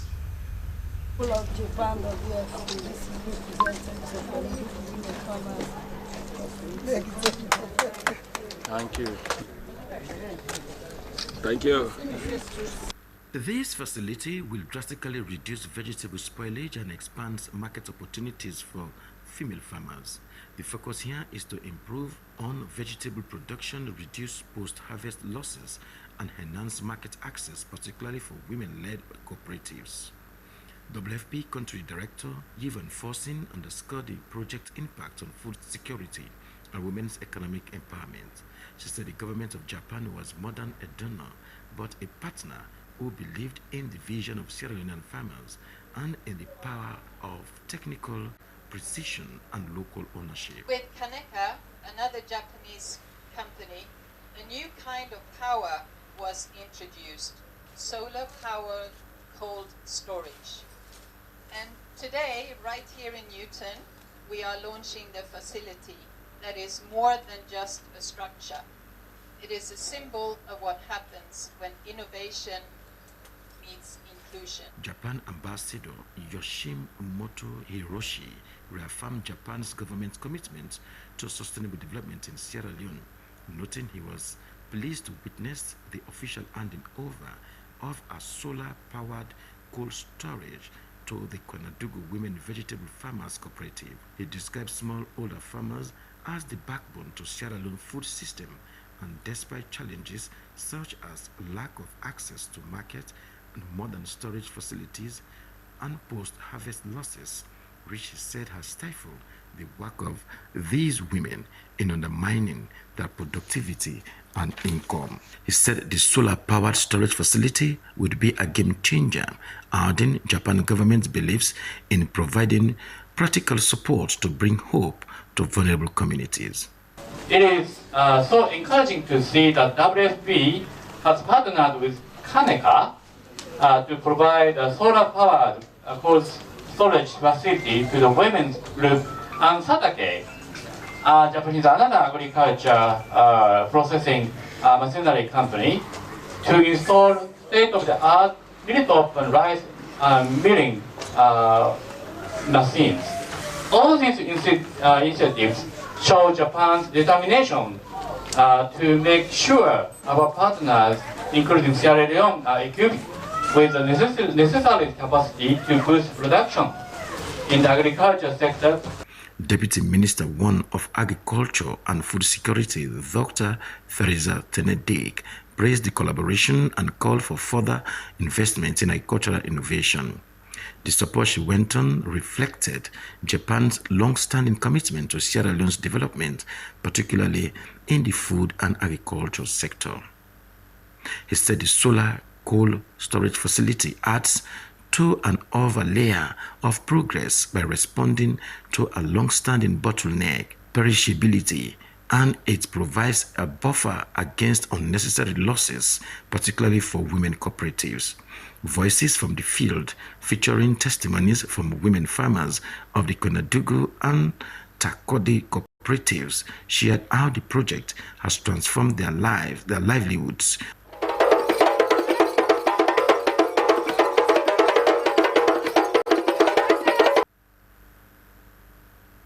In commemoration of the International Day of Families, the St. George Foundation, in collaboration with key partners, has hosted a family and parenting conference in Waterloo Western Area District on the theme Family and Organization.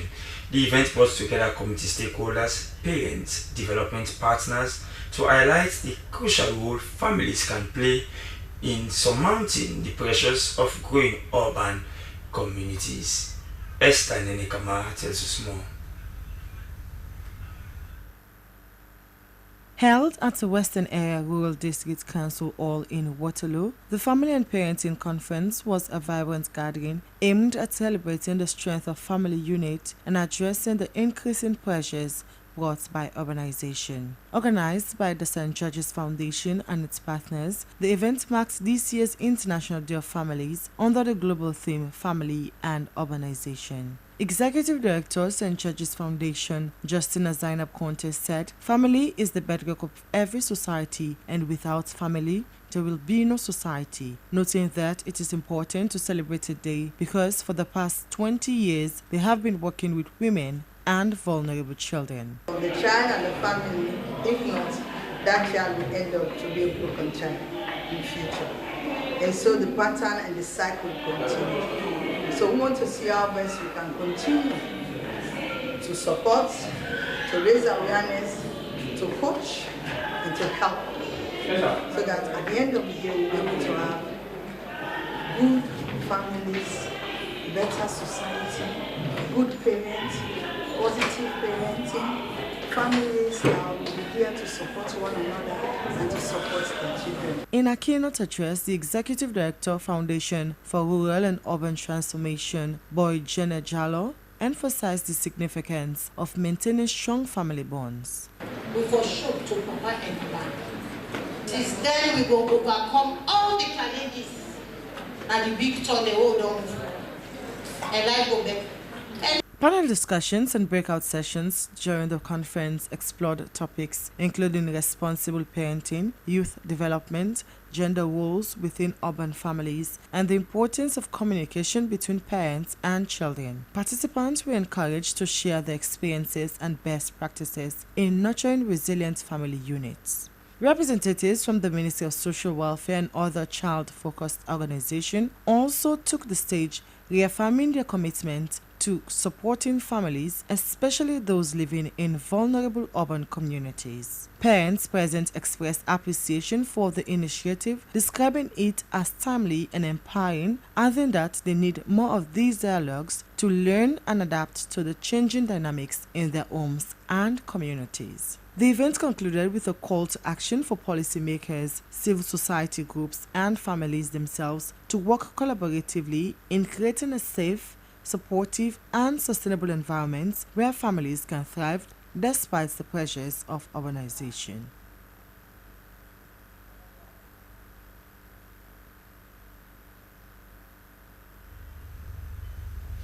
Now from celebrations marking International Families Day, it's now time for us to take segments within the news, beginning with our international news. Ladies and gentlemen, welcome to yet another entertainment episode. I am Mariatu Dukuri. Today in our headlines, we have Slbc, who is a media practitioner specifically in the entertainment industry, who doubles to be an artist. And we have an update on our contestant at Miss Sierra Leone World 2025, Lacheva Davis. And of course, a brief update on the P. Diddy case. Ibrahim is his real name. Slbc is his stage name. He is a media practitioner specifically within the entertainment sphere, working for one of the TV stations in Sierra Leone called Slbc Tv.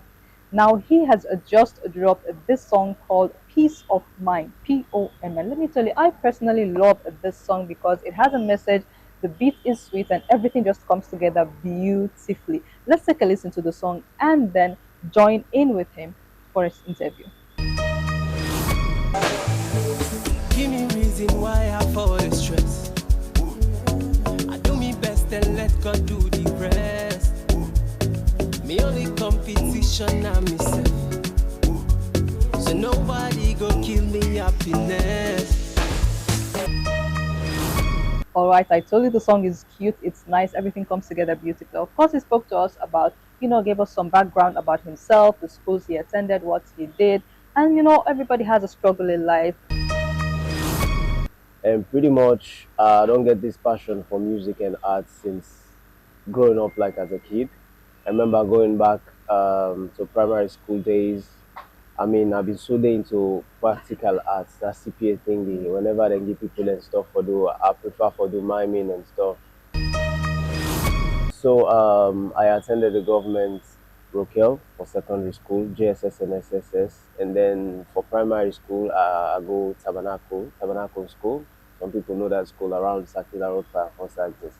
That's why I attended. And of course, I do graphic design at Blue Crest, and I guess a lot of online stuff the way man engaging part. Anyways, of mine. This is the song.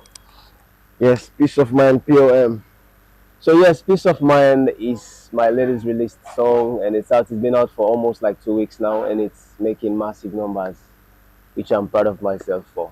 Anyways, there's been a time in my life. It has always been ups and downs. That's how life is anyways, generally for almost everyone. Apart from this Peace of Mind, he has other songs which we're about to look at.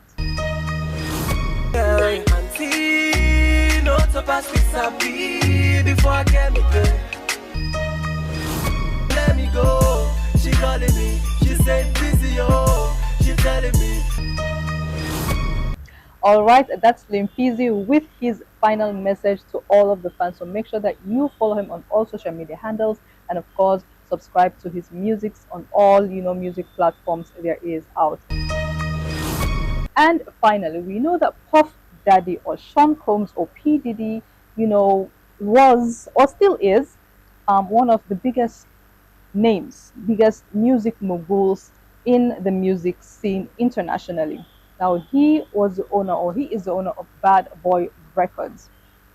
In 2023, Cassie, who was his ex-girlfriend, also a singer, filed this lawsuit against him of lots of things, which includes sexual assault, sexual abuse, trafficking, and doing lots of things that are not quite good. Now, fast forward to today, 2025, or this year, 2025, P. Diddy is already in court, and they are doing their cross-examination for the past few days. Now, Cassie, of course, is the main witness that is currently being cross-examined. And let me tell you, lots of things have been said, and a lot of things apart from the sexual assault, apart from the domestic violence, includes racketeering, which means RICO, meaning an entity or an organization that is, dealing in dubious things, dubious dealings. The proceedings are not being filmed, but of course, the reporters who are in there give us live updates so that the people and the public would be kept abreast about the Puff Daddy case. All right, ladies and gentlemen, that's all we have in today's entertainment news. I have been yours truly, Maria Tudiko. Until next time, see you.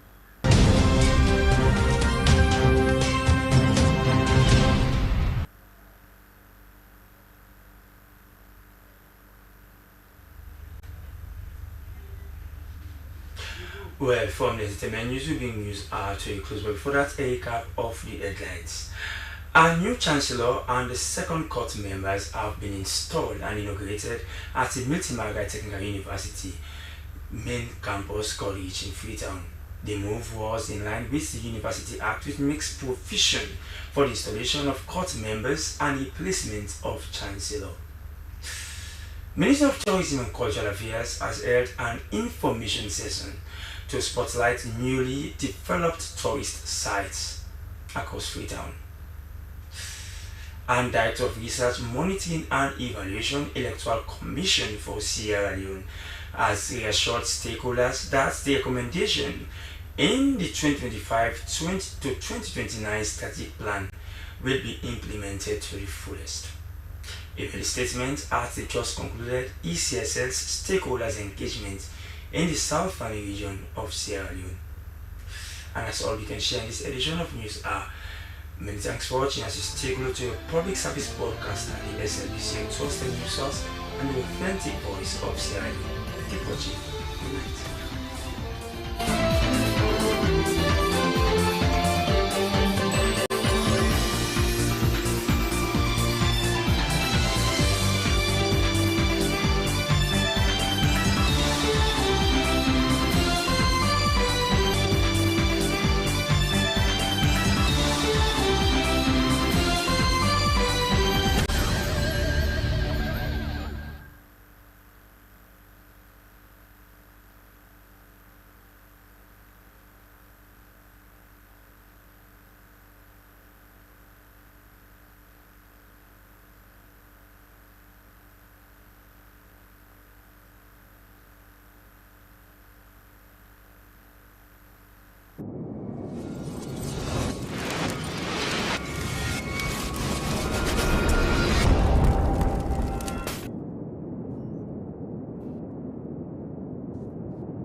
Them say, them tell you say you can never be the one. But God say, make I tell you say now you him choose in 1 month, in 1 week. You will sing a new song in 2 days, lesser than you will. Happy birthday, Master Gerald Luke of Excel Daycare Nursery and Academy, the Maze, and of 65 C Spur Road. The 16th of May marks your 10th birthday. Master Gerald, you are a treasured gift to us and you've brought us constant pride and joy. You have made life such an amazing journey and it has been wonderful to see you live, learn and grow. Thank you for filling our lives with love, laughter and countless adorable memories. May you forever sparkle and shine like the star that you are. May you be guided by God's hand in everything that you do. God's favor will diminish you amongst your equals. Have a blessed and wonderful birthday, Master Gerald. We love you, son. From Dad Emil, Mom Amelia, Brother Jordan, Grandmas Maureen and Sariu, Grandpas Winford and Dan Moss OOR.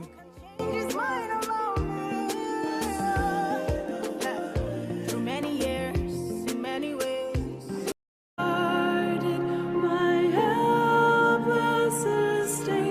The death is reported of Mr. Fadiru Morikande of Matindi Jatije Drive, which took place on the 12th of May, age 58.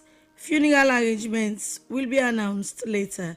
Sympathizers may call on mobile number 088 001 576.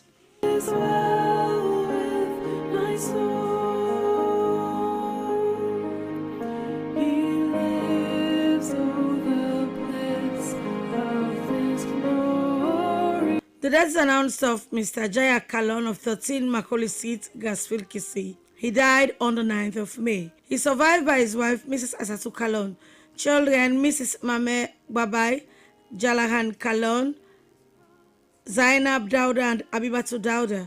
Funeral arrangements will be announced later. Sympathizers may call at 13 Macaulay Street, Gasfield, Kisii, or call on 079 392 096. It is well with my soul, It is well with my soul. The death announced of Mr. Christopher Olaripon Islander of 28 Regent Street of Sackville Junction. Funeral arrangements will be announced later. Sympathizers may call at Regent Street or call on mobile numbers 076 906 776 or plus 23276 605 633.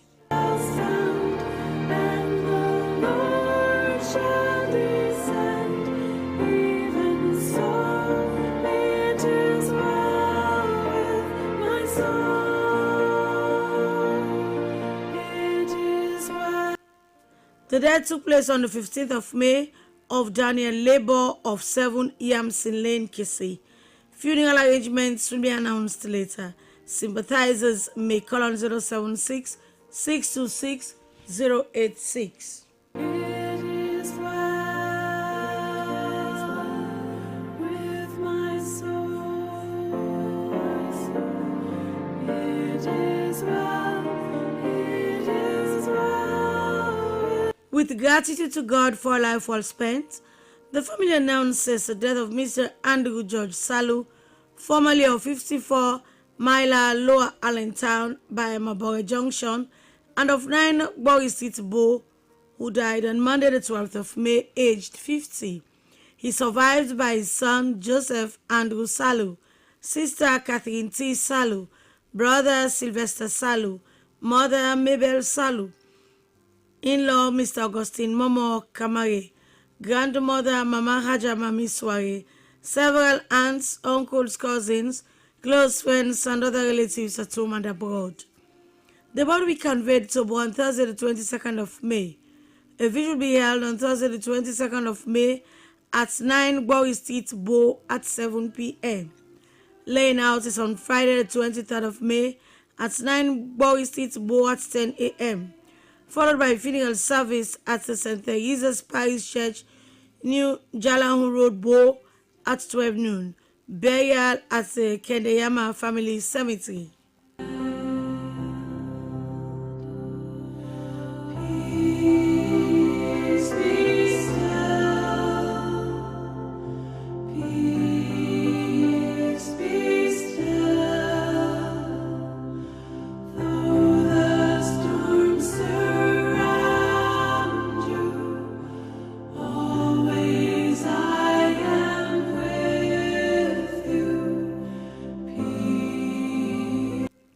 The death announced of Madam Philippa Olive Gray, who died on Saturday the 3rd of May, age 74. She survived by her children Royston Wright, Leonora Ibi Macaulay, Mrs. Frances Kamara, and Ea Mbawa, brother William Bob Gray, sisters Aja Mariama Numulamin and Christy Jemi Masakoy, in-laws Theodora Bob Gray, Nyawa Bob Gray, and Hawa Bob Gray, several cousins, nieces and nephews, close friends, and other relatives at home and abroad. A vigil will be held on Thursday the 22nd of May at 7 p.m. at Mariam Banks Way Drive, Mambo. Funeral service will take place at the Faith Assembly of God Church, Bassett, Brookfields, on Friday the 23rd of May at 2 p.m. Burial at the Ascension Town Cemetery.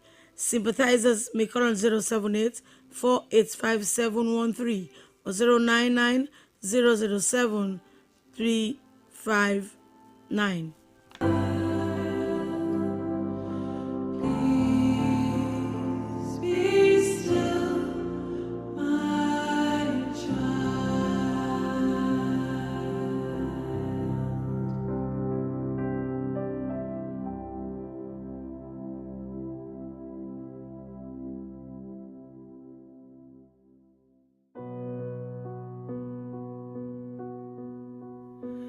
The King of love, my shepherd is, whose goodness faileth. The 16th of May marks the first anniversary of the death of the dear mother, grandmother, sister, aunt, in-law, cousin, and friend, Mrs. Sayan Olawojube Violet Aboko Cole, who departed this life for eternity on the 16th of May 2024, aged 80. Time, like an ever-rolling stream, bears all its sons away. They fly forgotten as a dream, dies at the opening day. Forever with the Lord, amen, so let it be. Your life was a blessing, your memory a treasure. We hold you in our hearts until we can hold you in heaven. Continue to rest in perfect peace.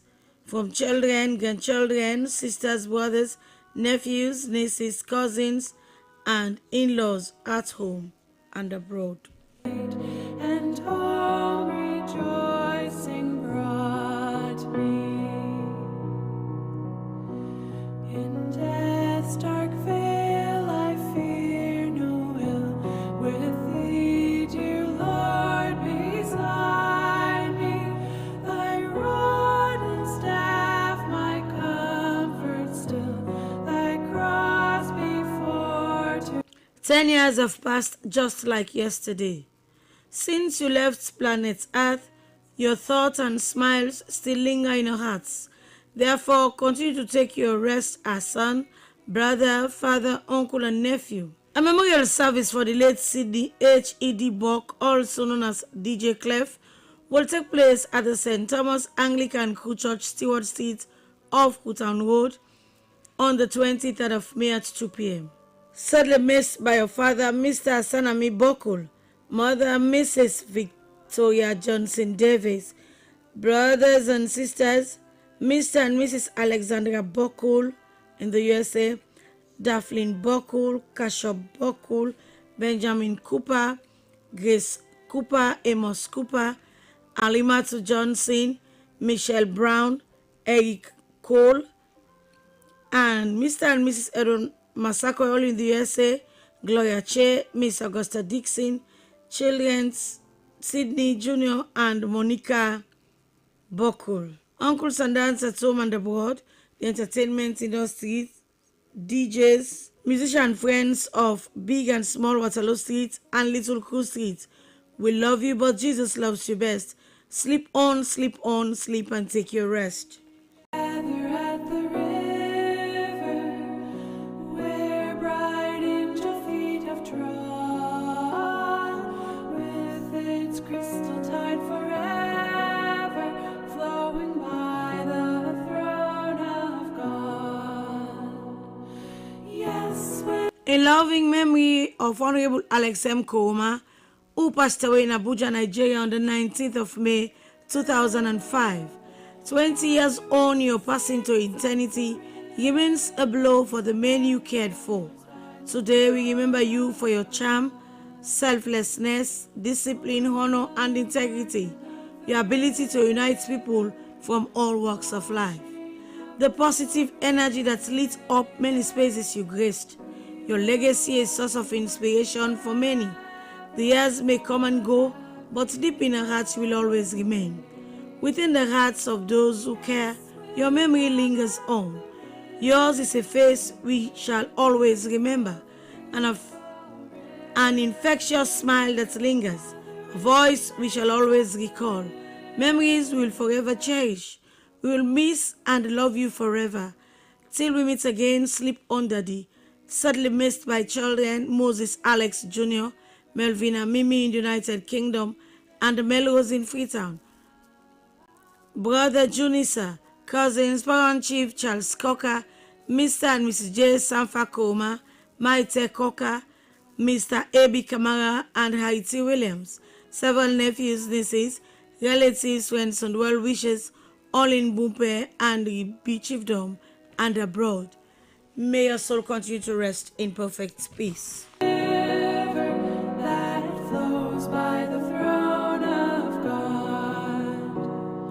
Soon we'll reach the shining river.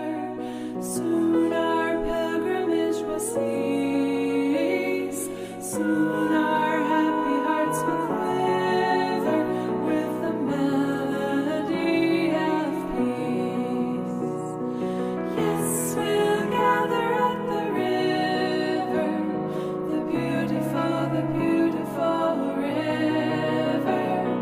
Gather with the saints at the river that day, when sorrows like sea billows roll.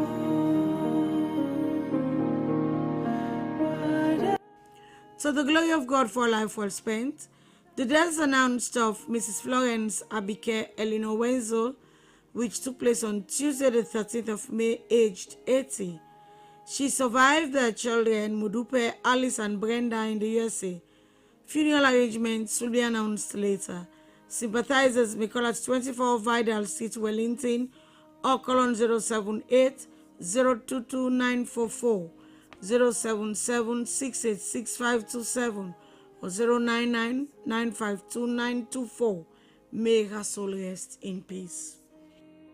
Should buffet, though trial should come, let this blessed assurance control. It is with deep sorrow and heavy hearts that the family announces the passing of their beloved father, brother, uncle, and friend, Mr. David Samose, who peacefully departed this life on the 14th of May.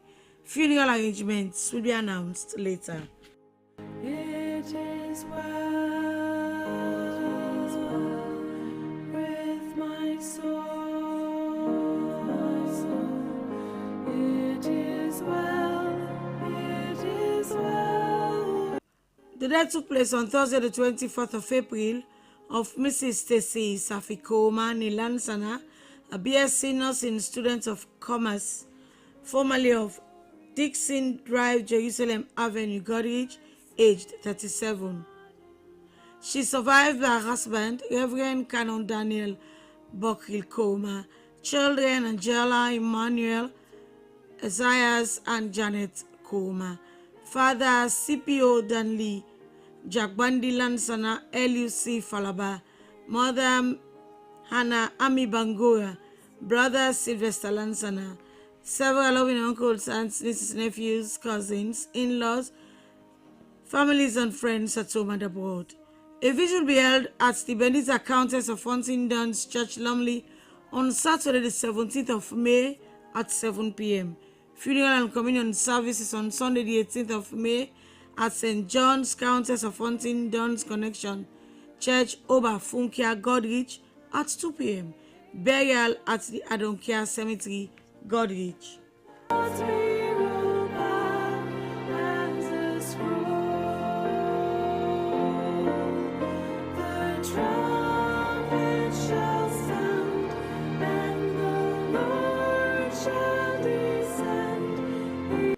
The family at home and abroad announces the death of their beloved father, son, brother, and grandson, Nyake Valentine Lamina, who departed this world on the 30th of April, aged 38. He survived by his mother, Madam Fatou Lamina, sons Ebenezer Bobo Lamina and Arnold Lamina. Sisters and brothers include Yema Nyaketu, Salia, and Jane Lamina. Friend, Kadilan Sana. Other relatives include the Lamina, Ja, Toka, Pewa, Robert, Salia Kone, Salia Bao, Bolia, Bangura, Conte, Kaikai, and the Kawa families. Funeral service will be held on Sunday the 18th of May at 9 a.m. A memorial service will be held on Sunday the 18th of May at 9 a.m. at 7B Kotumahu Layout, Namia section of Bo Kenema Highway, Bo Town. All who knew and loved Nyake Valentine Lamina are welcome to attend and celebrate a life well lived. May his soul continue to rest in perfect peace.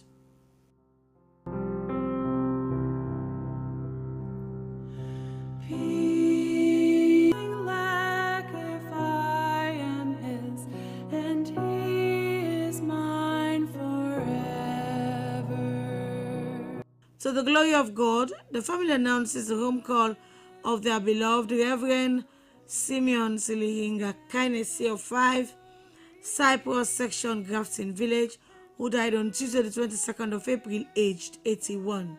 He was a former pastor in charge of the End Time Evangelistic Christian Center, God's Harvest Sanctuary in New London, Jan Drive, Town, former Secretary General of ETECC Ministry, former Vice President of Azusa Allegiance Ministries, and the former Inspector of the Sierra Leone Police. He is survived by his wife, Mrs. Abigail Kainesi, children Edith, Emilia, and Desmond Weeks, ASP Edmond Jr. and ASP Princess Nyanda Kainesi, both of the Sierra Leone Police, several nieces and nephews, grandchildren, close friends, and relatives at home and abroad. There will be a vigil on Saturday the 17th of May at the End Time Evangelistic Christian Center at 6 p.m. Funeral services on Sunday the 18th of May at the End Time Evangelistic Christian Center, New London, Jan Drive, Town at 12 noon. Burial at the Grafton Village Cemetery. Of delight from thy pure chalice floweth. Peace, be still. Peace, be still. In cherished memory of our beloved husband, father, grandfather, brother, uncle, and pastor, Pastor Sebora Adikari Kamara, who peacefully departed this world on the 15th of May 2024. Papa, 1 year has passed since you answered to the call of our Lord and Savior Jesus Christ. Though you are no longer with us, your memory remains vivid in our hearts every day. 1 year of your absence is like having the usual early morning time with you yesterday. There is a special kind of feeling when we think about you, Daddy. It's a pleasure to remember all the happy times we've had. There is a special kind of caring that is meant for you alone. There is a place somewhere within our hearts that only you can own. You are deeply missed by your wife, children, grandchildren, daughter-in-law, brothers, sisters, cousins, nieces, nephews, in-laws, and friends at home and abroad. May God's perpetual light continue to shine upon you, and may you rest peacefully in His eternal care. The family warmly invites relatives, friends, and well-wishers to join in honoring his memory at a memorial service on Sunday the 18th of May at 10 a.m. at the Bethany Baptist Church, Kamayama, Lumley. Perverse and foolish oft I strayed, but yet in love He sought me, and it is well. The night took place in the United Kingdom on the 10th of May of their beloved sister, aunt, and mother, Madam Victoria Eldele Cole, commonly called Messiah, age 63. She is survived by her daughter, Mrs. Ibidu Tete, in the UK, and the Cole family. Funeral arrangements will be announced later. Sympathizers may call at 18 Frederick Street, Freetown, or call on 076 681 106. May her soul rest in perfect peace. To His cross. Peace announced of Mr. Eldred Ayodele Wellington, commonly known as Uncle Dele, a well-known insurance broker of 1 Pine Street, Freetown, which took place on the 20th of April, aged 76. He survived by his wife, Mrs. Amelia Wellington, daughter Mrs. Indidi Thompson, son-in-law Mr. David Thompson, in-laws Mrs. Olive Wellington, Mrs. Lillian Wellington, Mrs. Cady Wellington, Mrs. Helena O'Kine, Mr. Rudolph Myers, Mr. Reynold Myers, Dr. Joshua Coker, and Mr. Raymond Coma, several foster children, cousins, nephews, nieces, close friends, and other relatives at home and abroad. A vigil will be held on Friday, the 16th of May, at the Spoken Word Fellowship, Angola Town at 7 p.m. and at 1 Pine Street from 7 p.m. to 9 p.m. on Saturday, the 17th of May. Funeral service will be held on Sunday, the 18th of May, at the New Evangelical Assembly of God Church, Wellington Street, at 1:30 p.m. Burial at the Circular Road Cemetery.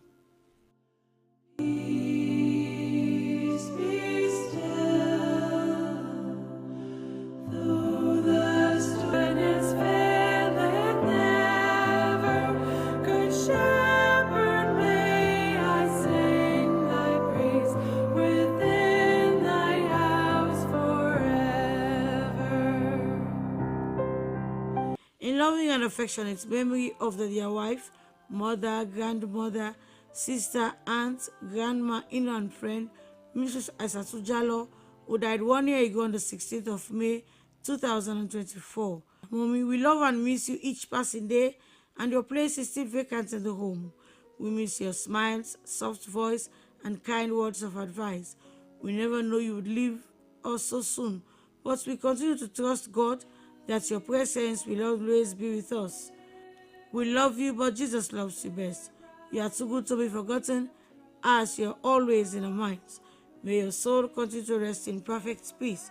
Sadly missed by your loving husband, Mr. Mohamed Jallo, children, grandchildren, sister, relatives, and friends at home and abroad.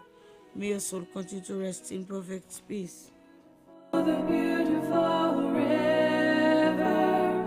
gathered no more. Praise the Lord, praise the Lord. The death is announced of Mrs. Umulaga, commonly known as Mama Umu of Bwangwaila Phase 2, which took place on the 6th of May.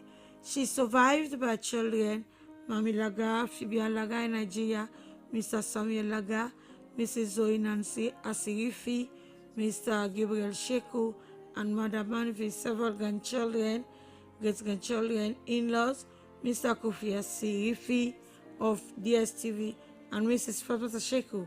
Funeral arrangements will be announced later.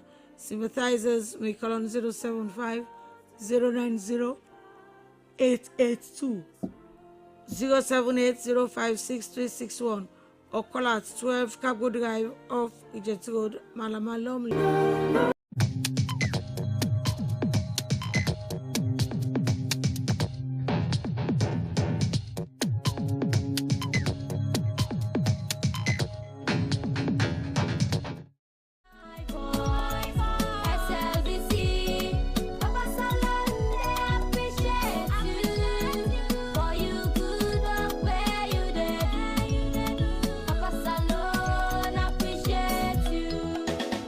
Let's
rest of them? Yes, boss.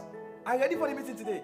And I don't download all the reports they sent to me on the internet. Make sure so you get super connection, because I don't want one problem during the meeting. Everything is okay. Everything is fine. Counting on you, even though we're not in the same office. I will be with you every step of the way.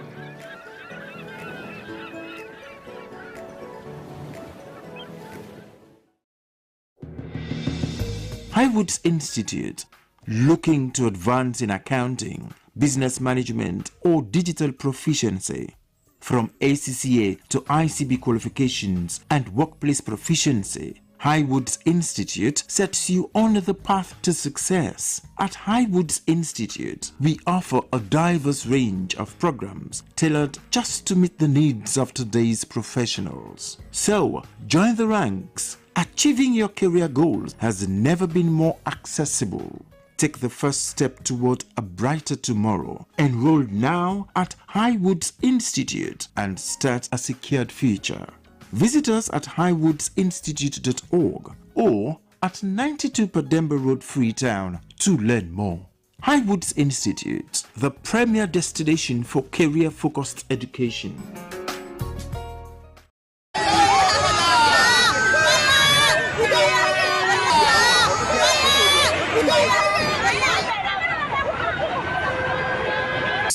Sorry for the loss of your properties. As the head of the family, you need to be strong. Tell me something. What really caused the fire? Sorry to interrupt, sir.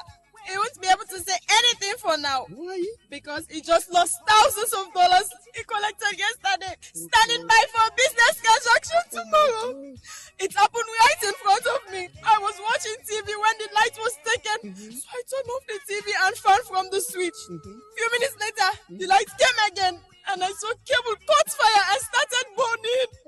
That is when I rushed outside shouting for help. My people, see what EDSA has done to us! No, my dear.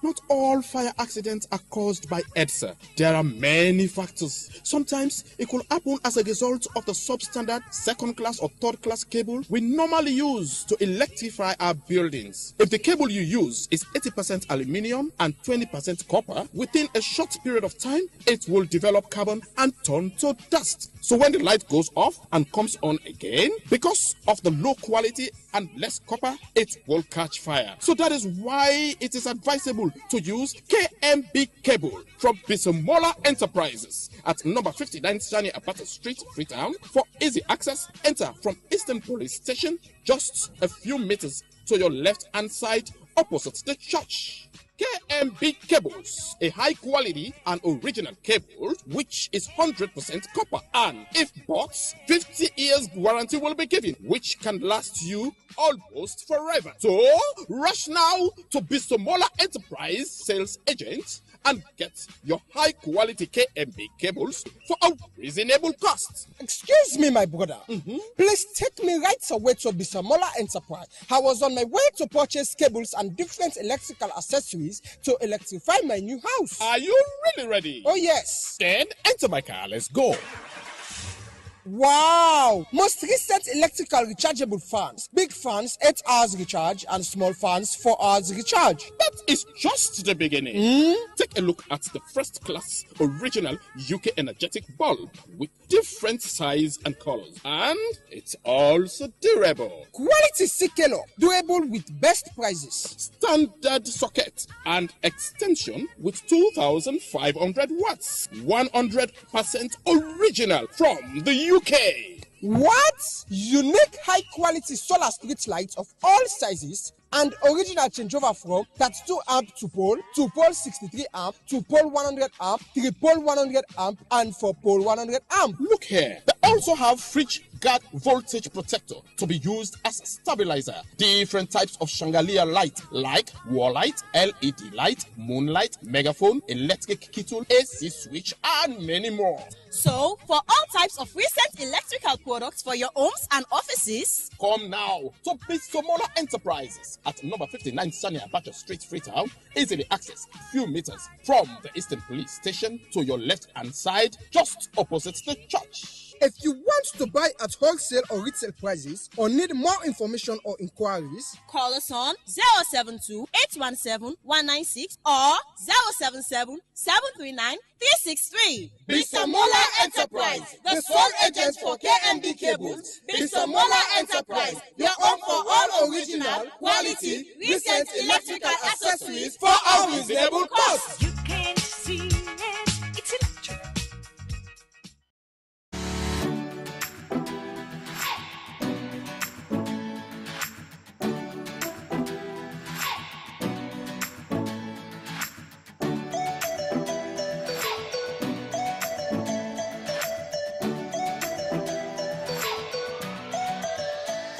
With Africonet, shopping has been made easy. You can now buy and sell online with comfort. All you need to do is to go to www.africonet.sl, create an account, browse through the site to buy anything of your choice, and it will be delivered straight to your doorstep. Also, you can sell items on Africonet by creating an account, upload the items, and anyone can buy them from the site. Payment can be made through Orange Money, AfriMoney, Smart Pay, all debit and credit cards, and cash on delivery.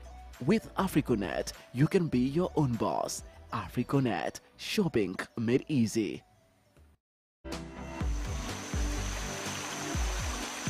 From the heart of nature in York Village, Echo Blue Premium Table Water begins its journey.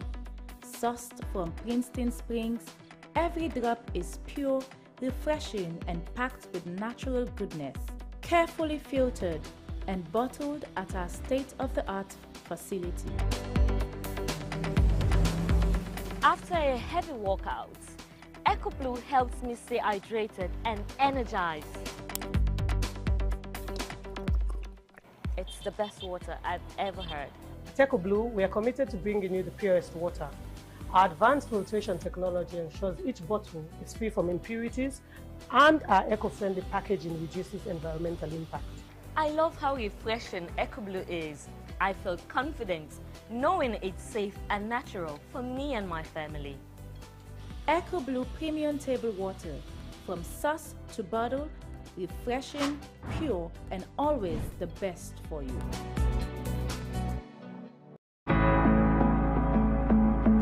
Hey!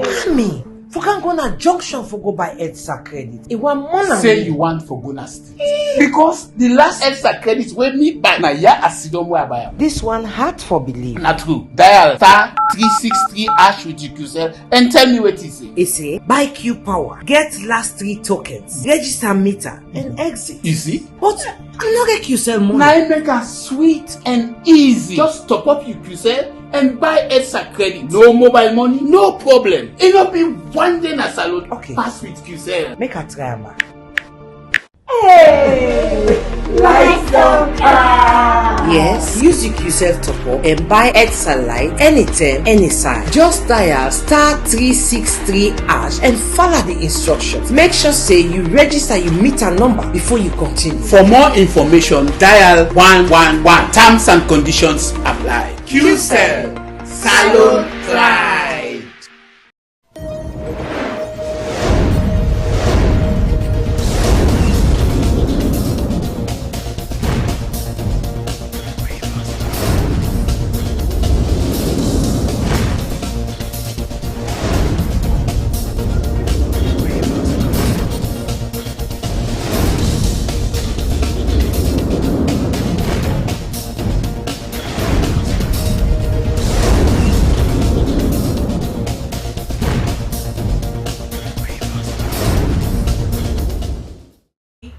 Of all petroleum products in the country.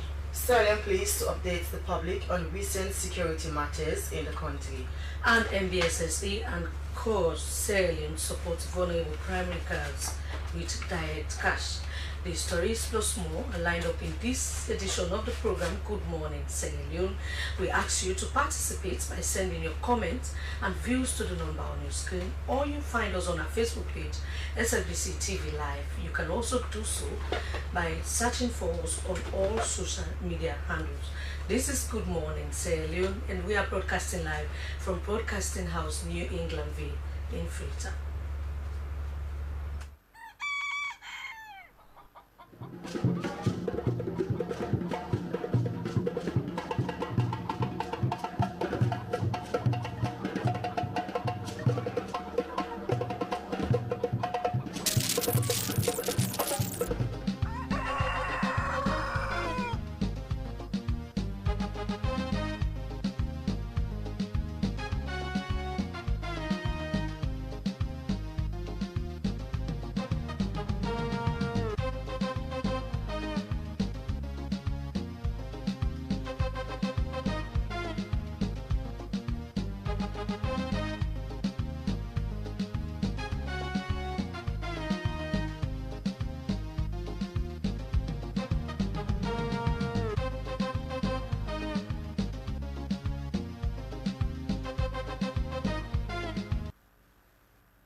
Welcome back to the program. You're watching this Good Morning Sierra Leone live on the Slbc, and you can be part of the program by sending your comments on our Facebook page or send your messages to the number displayed on your screen. It's now time for us to usher our guest.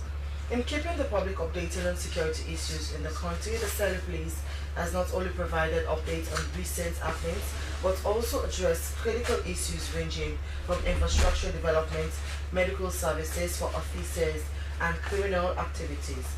Joining us in Good Morning Sierra Leone this morning is ASP Mohammed Bobson Seno, the Deputy Police Spokesman for the Sierra Leone Police. Good morning, welcome to the program. Good morning, and pleasure having me. Okay, so keep up to speed with what we need to know about the country's security status. Yes, the country is relatively calm and quiet because we are doing our normal beats together with our counterpart, that is the ARTSLAF, to ensure that we live up to expectation. By way of news, within the PO under review, 5 minors were arrested at Balamuya Crossing Point. They were on the verge to travel to Guinea with the intentions to go to Spain. So they were arrested based on the fact that they are without proper traveling document, and they are now helping the police in that investigation. Also, one David Johnson was also arrested with huge quantum of suspected dry leaves to be cannabis sativa. He's also helping the police. Also, we have our partners with Surgeon in Action Foundation. These are also the medical foundation based in Spain. We are here in Sierra Leone to assist our police officers. Of course, they carried out 188 free surgical operations. Not only police officers, but even community members benefited also from this one, and also donated some medical equipment worth over $70,000. Also, the IGP tour. You know, we tries to, transit from force to service. We have done that one also. Of course, the reform mechanism has also already been put in place to review the Police Act, which was also 1964. It's an old something now. So if really wants to move from force to service, we have to change all those things. And then some of those ranks we are expunged, and then we have already decided to reactivate them again, so they have to be captured in those reform activities with the help of the law officers department. 99% of these things have already completed. Now we're just waiting for parliaments to approve, because if we are saying commissioner, there was nothing like commissioner before this time. We now have a rank from assistant commissioner, commissioner before AIG. So these are also new ranks incorporated into our policing system. Okay. So we move country-wise to prepare the mindset of our police officers, and also tell stakeholders to own the process, because it's not Fire Sierra Leone Police, it's Sierra Leone Police. So whatever things we are doing, we want to bring the minds and then the view of stakeholders, because at the end we are going to serve them. So we are also prepare the mindset of our police officers on the fact that we are no longer considered as bosses, but we now consider ourselves as servants, and we are serving the people. So we have done that one also.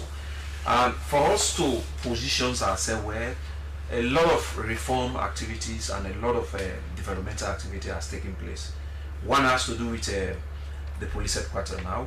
We have moved from police headquarters to Freetown, the officers' mess.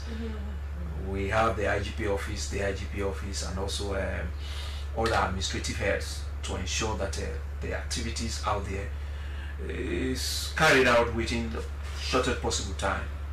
Police headquarters, most of the offices, apart from the IGP offices, we don't have restroom in there. You move from one point to another. So we are also doing these things to look at it befits the status of modern day policing. So we are doing that one. And also there's other activities which have started long since, like the construction of course Russell Police Headquarters, Regional Police Headquarters. It's more than 10 years now. So during its tenure, almost 99% of that one is almost completed now. I mean, the one at Aberdeen was almost completed. Of course, the York, which was recently commissioned to have modernized police stations, health center, police barracks, the foundations has commenced. Because we are doing that one. The good thing here you need to know has to do with a very big recognition, and this was done by a very intelligent female police officer to be named as UN Woman Police of the Year.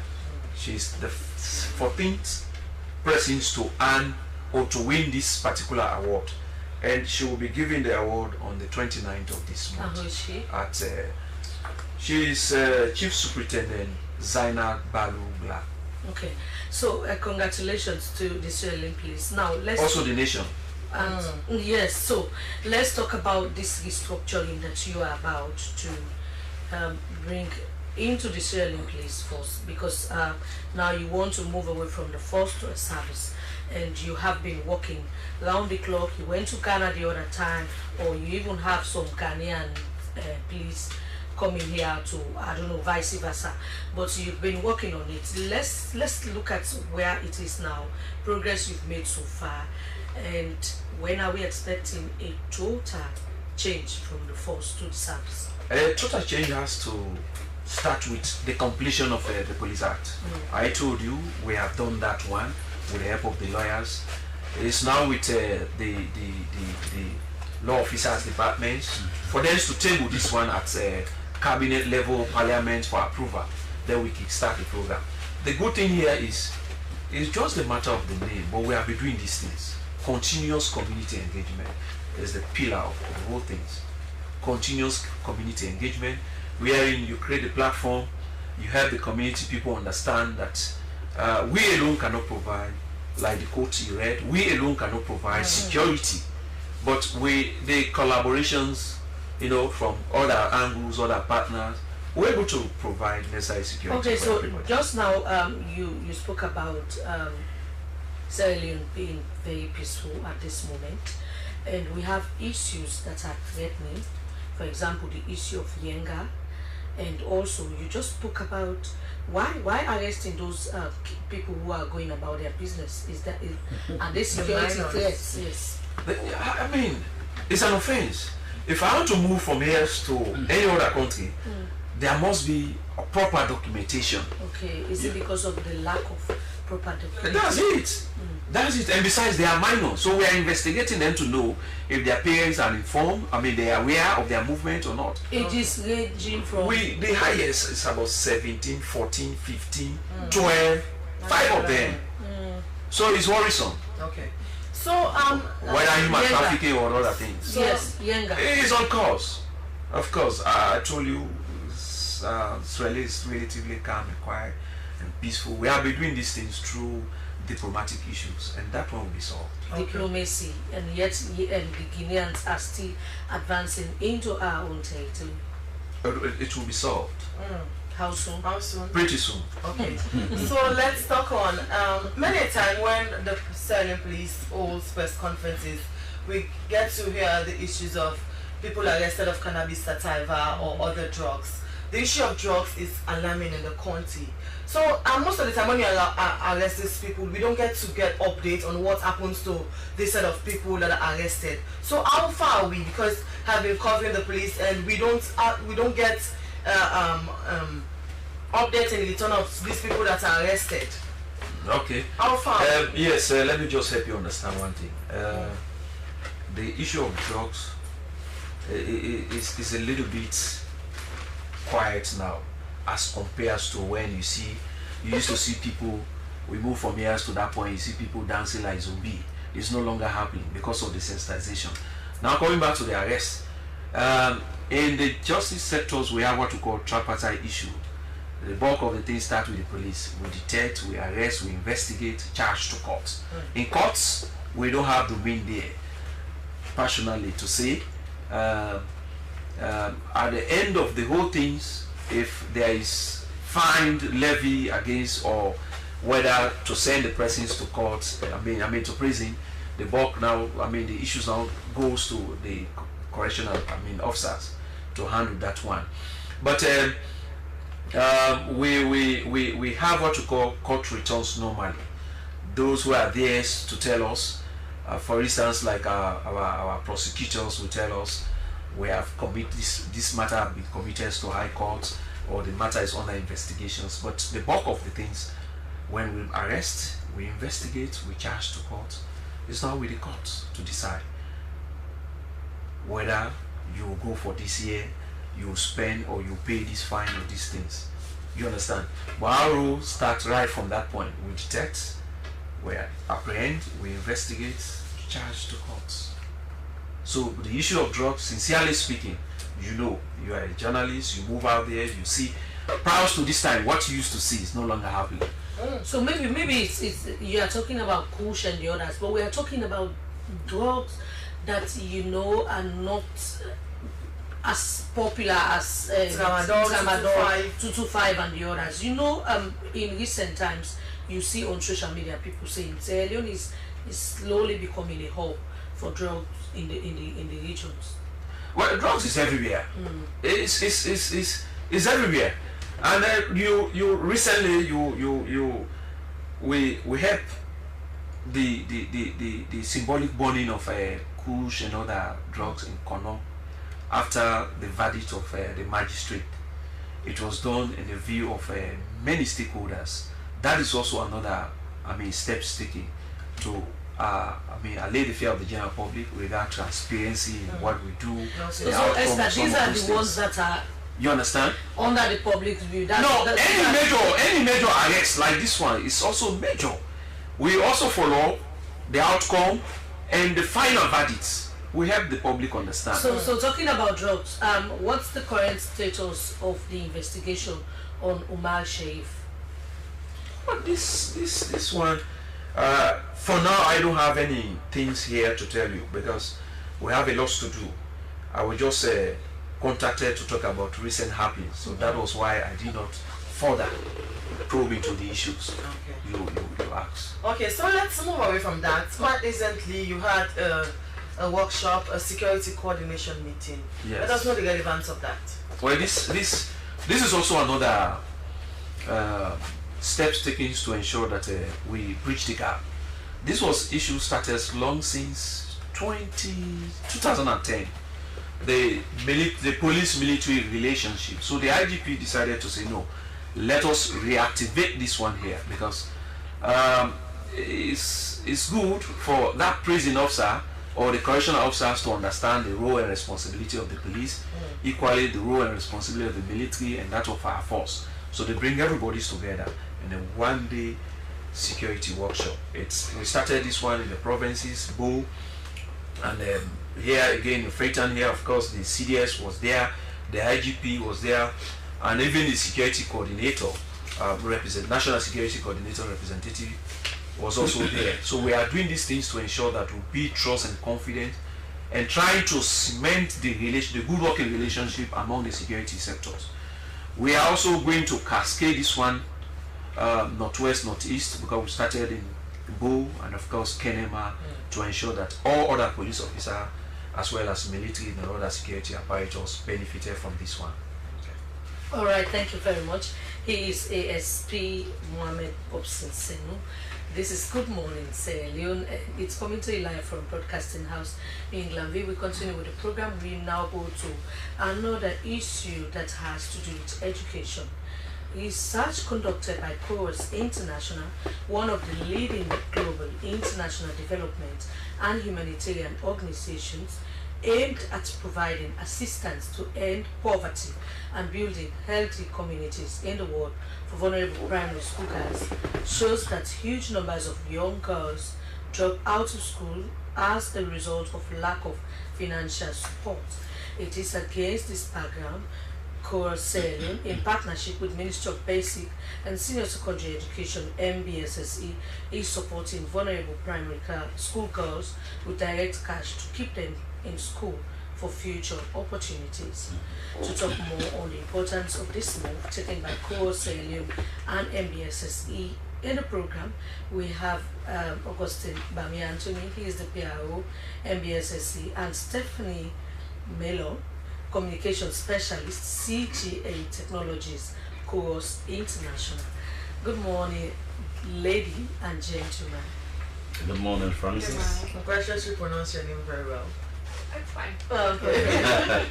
That's so fast. Right, and we continue. So, why Sierra Leone and why girls in Sierra Leone? You have other countries across the world, or West Africa, or other regions, or across Africa, but you've decided to come to Sierra Leone. Why? Well, good morning, both of you. Thanks for having me today. Why Sierra Leone? So, CGA Technologies is part of a larger family of Chorus International, and CGA Technologies has been working in Sierra Leone since 2011 on education and health with the ministries. Okay. So this program really built upon the work that we've been doing, and certainly in terms of our research, the technology that we built and supported for the Teaching Service Commission and the Ministry of Education, so built on that, and we know that girls are vulnerable in this country. So in 2021 we undertook an out-of-school children's study for the ministry and UNICEF and across the country, and that really identified the type of girl, the type of child that is most vulnerable and likely to be out of school or to drop out of school, and the locations and the different barriers they face. Okay. It's. I'm sure you made no mistake to choose Sierra Leone, because the situation we have here is alarming. We've seen where girls dropped out of school, just like you said, because of the environment they find themselves. Some because of sexual harassment, some because their families cannot provide for them to go to school. Some are even forced into early marriage because their parents think it is only through these cars that they will be able to make money. So how do you go about identifying these cars, and how? It's a great question. So we wouldn't be able to run this Girls in School program without our partnership with the Ministry of Education. So rather than going directly into communities and spending lots of money trying to identify the girls, we use the ministry has given us access to the data from WIDIA, and we use that data to target, identify and monitor the girls that then go on to receive the cash funding. So why giving them direct cash as you are dealing with primary school girls? How is the program going to work? Yeah, sure. So, I mean, research globally shows that cash transfers are a very effective way of supporting families and people facing different challenges. not least in education. So once we've targeted a girl and identified that they are vulnerable, we onboard them, and their caregiver receives mobile money payments every month, and those payments are received on the condition of the child attending school. They can spend the money on anything they need, because we know families know what they need to spend the cash on. It's not for anybody to tell them. If they have an emergency, they spend it on an emergency. For the first payment is double, so we know that a lot of the costs with attending school are front-ended, because it's uniform, materials, shoes, etc. So that then they can spend that. Bami, you are from the Ministry of Basic and Senior Secondary Education. How do you go about identifying these girls? Because the CGA technologies rely on you, of course, they rely on you to get the right people for them so that they will benefit from this fund. How do you go about identifying these people so that at the end of the day, the wrong people will not benefit from what they are not supposed to benefit from? That's the crux of the matter, you know. She told you we used WIDEA. So at the Ministry of Basic and Senior Secondary Education, we have various forms of data collection. We have the annual school census, and we also have what we call WIDEA. WIDEA is more proactive. It is a database system where teachers are given tablets, and they go to school, they go to class, they call like a register. Frances Bernard is present, and is clicked on the tab present. At the end of the day, that information is being exported, we call it submitted, to the server here in Freetown at Teaching Service Commission. So the Teaching Service Commission is monitoring that, is supervising that. So it goes beyond just pupils. It also monitors the attendance of teachers and also the performances of the kids. So because so by just registering them or just putting them into your system does not it's not enough to identify the vulnerable ones. How do you do that? So that is where I'm coming. So when we have done that over and again, WIDEA has been around for 2 years, right? It will inform us girls who are really going to school, areas for where girls are really not going to school for reasons known to them. So we will now identify these areas to say, okay, Bont is suffering from girls attending school. Kailan is like that. So if somebody comes to identify to help areas vulnerable, we use our data to inform them. But just going to school means you are vulnerable.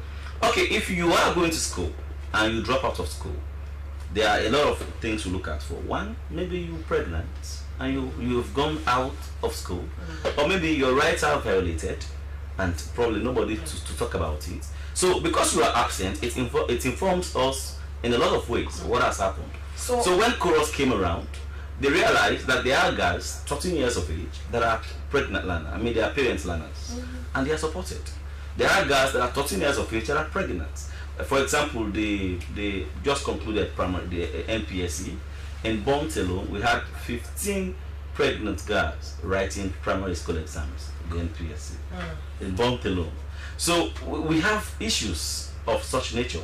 So, but we can only identify that with by using WIDEA. WIDEA is a real-time data platform for which it tells you for the day what happens in the school. But I'm still concerned about the transparency of that process, because we've had many a time you see people putting names of people that are not actually supposed to be there. Just like the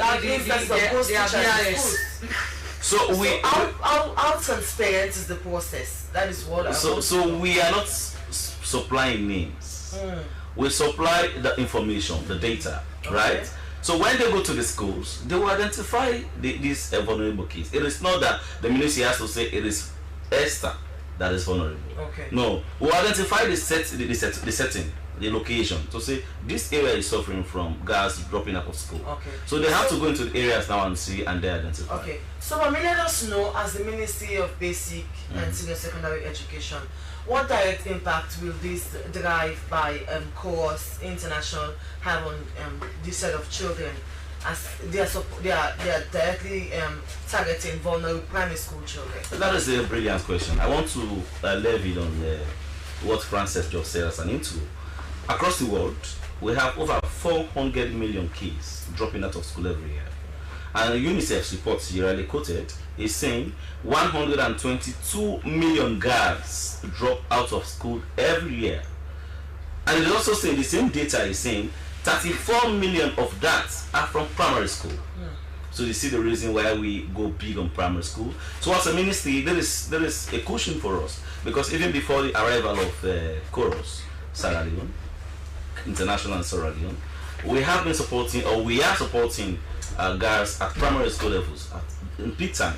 While you all know we provide school feeding program to ensure that they stay in school, because retention is the key. Yeah, even for Chorus Sierra Leone, they are really focusing on retention, because they want to have the girls complete the cycle of primary school. So you have to stay in school line and then complete. So we as a ministry are still providing school feeding program. We have provided primary schools with additional funding. It's not just the subsidy that we pay them. We have spent 90 billion oleons through the free education project on what we call performance-based financing to schools, to primary schools. But in addition to that, we have rehabilitated wash facilities in primary schools to ensure we have gotten a lot of stories where one toilet is served for boys and girls in school. So we have tried to really separate that or divide that. We have also supported direct cash transfers to primary schools to rehabilitate their infrastructure to be able to run the schools. But also, you could see the First Lady supplying sanitary pads, reusable sanitary pads, sorry for that. So these are all support to ensuring that our girls at primary school levels complete the cycle. The most important thing about the primary school education is when they really go through primary school education program effectively, they have the awareness that education can make their lives better. So going into the junior secondary school, that self-awareness and determination will push them. So with the support of government, of paying school fees and examination fees and with teaching learning materials, we just pushing them to go through. So that is very reason. But we also have this in mind that even after primary school, they may be having some other challenges at the junior secondary school level at early stages. So as a ministry, we have constructed ultra-modern hostels, one in Bonk, one in Kailau, and the other one in Pujam, to be able to cater for those vulnerable girls who have no place to lay their heads and to study. So these are all the things we do. But Chorus Sierra Leone is helping us in a great way. For you just ask that, let me just go there. One of the things we are benefiting as a ministry from Chorus Sierra Leone is creating the platform, creating the awareness for other partners to think similarly, to say, yes, we have other models we've been using, but I think Chorus Sierra Leone has introduced direct cash transfer.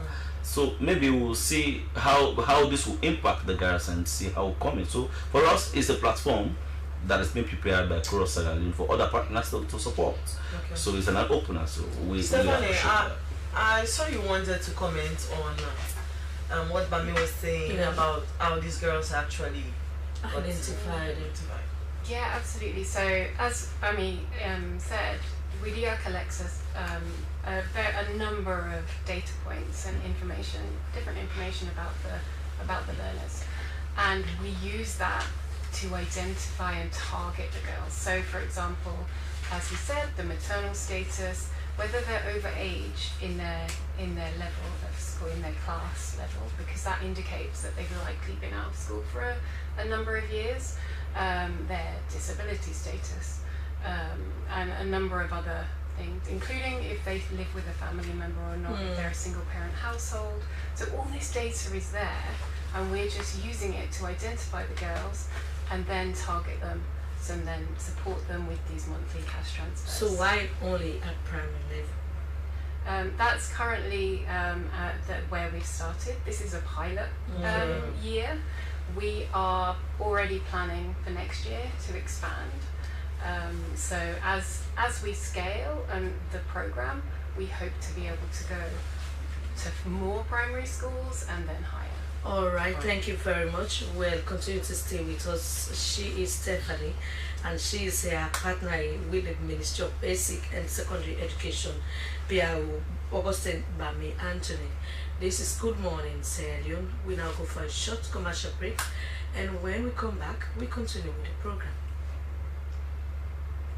As a mother of the house, whenever I want to prepare palm soup, there's no need pounding palm fruit. All I need is Nkulenu's Ghana's original palm soup base. My soup is done, and its preparation, it is not difficult at all. Nkulenu palm soup base, it's easily done with no difficulties. Just take few ladles and your soup is done. And its flavor, it's amazing. This is Nkulenu's Ghana's original palm soup base. And this is Nkulenu's Ghana's original spiced palm soup base. Iron fruit and turkey berries are naturally added. Also available Brown Gold Natural Cocoa Powder, Sunny Gold Brown Sugar, Neat Fufu Flour, Shito, Pisa, and Moringa. All available at Nyami Ado Enterprise, 1 Lower Waterloo Street, Freetown. Nkulenu palm soup base. Ghanaian original taste.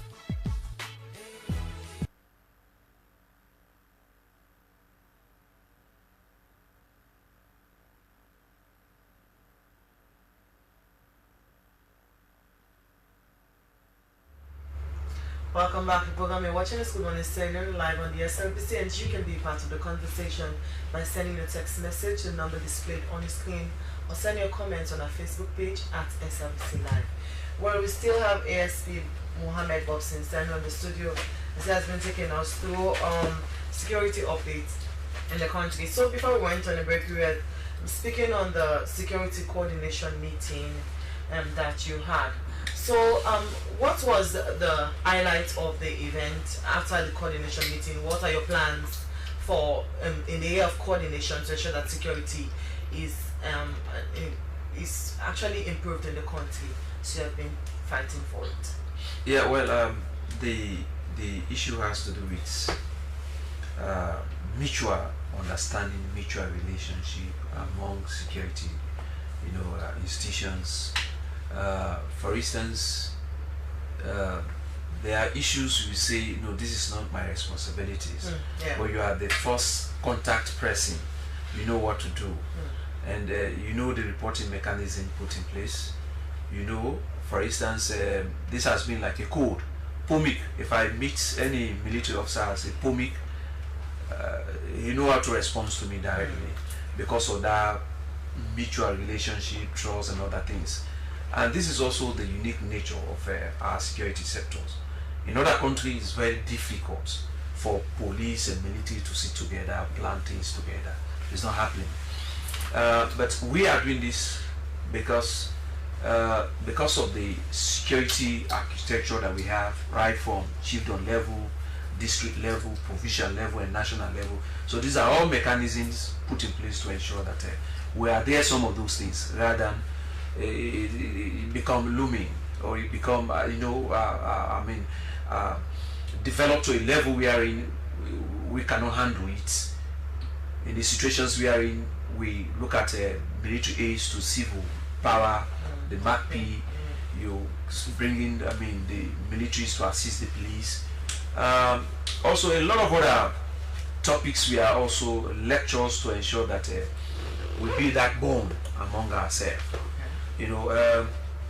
This is not the first time, even though it was since 2010 the IGP and the CDS decided to say no, let us reactivate this thing again to build that mutual trust and coordinations. You could recall also we have experienced major incidents in these countries wherein with that coordinations we are able to put the situations under control.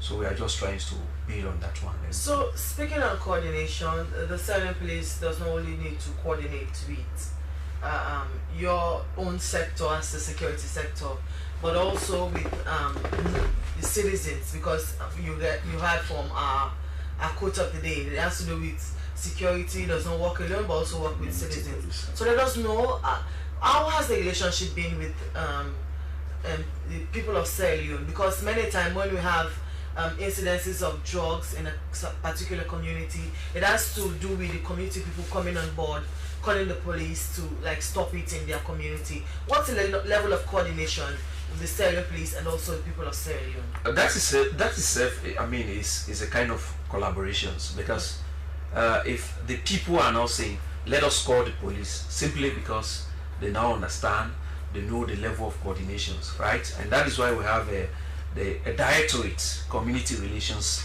directorate.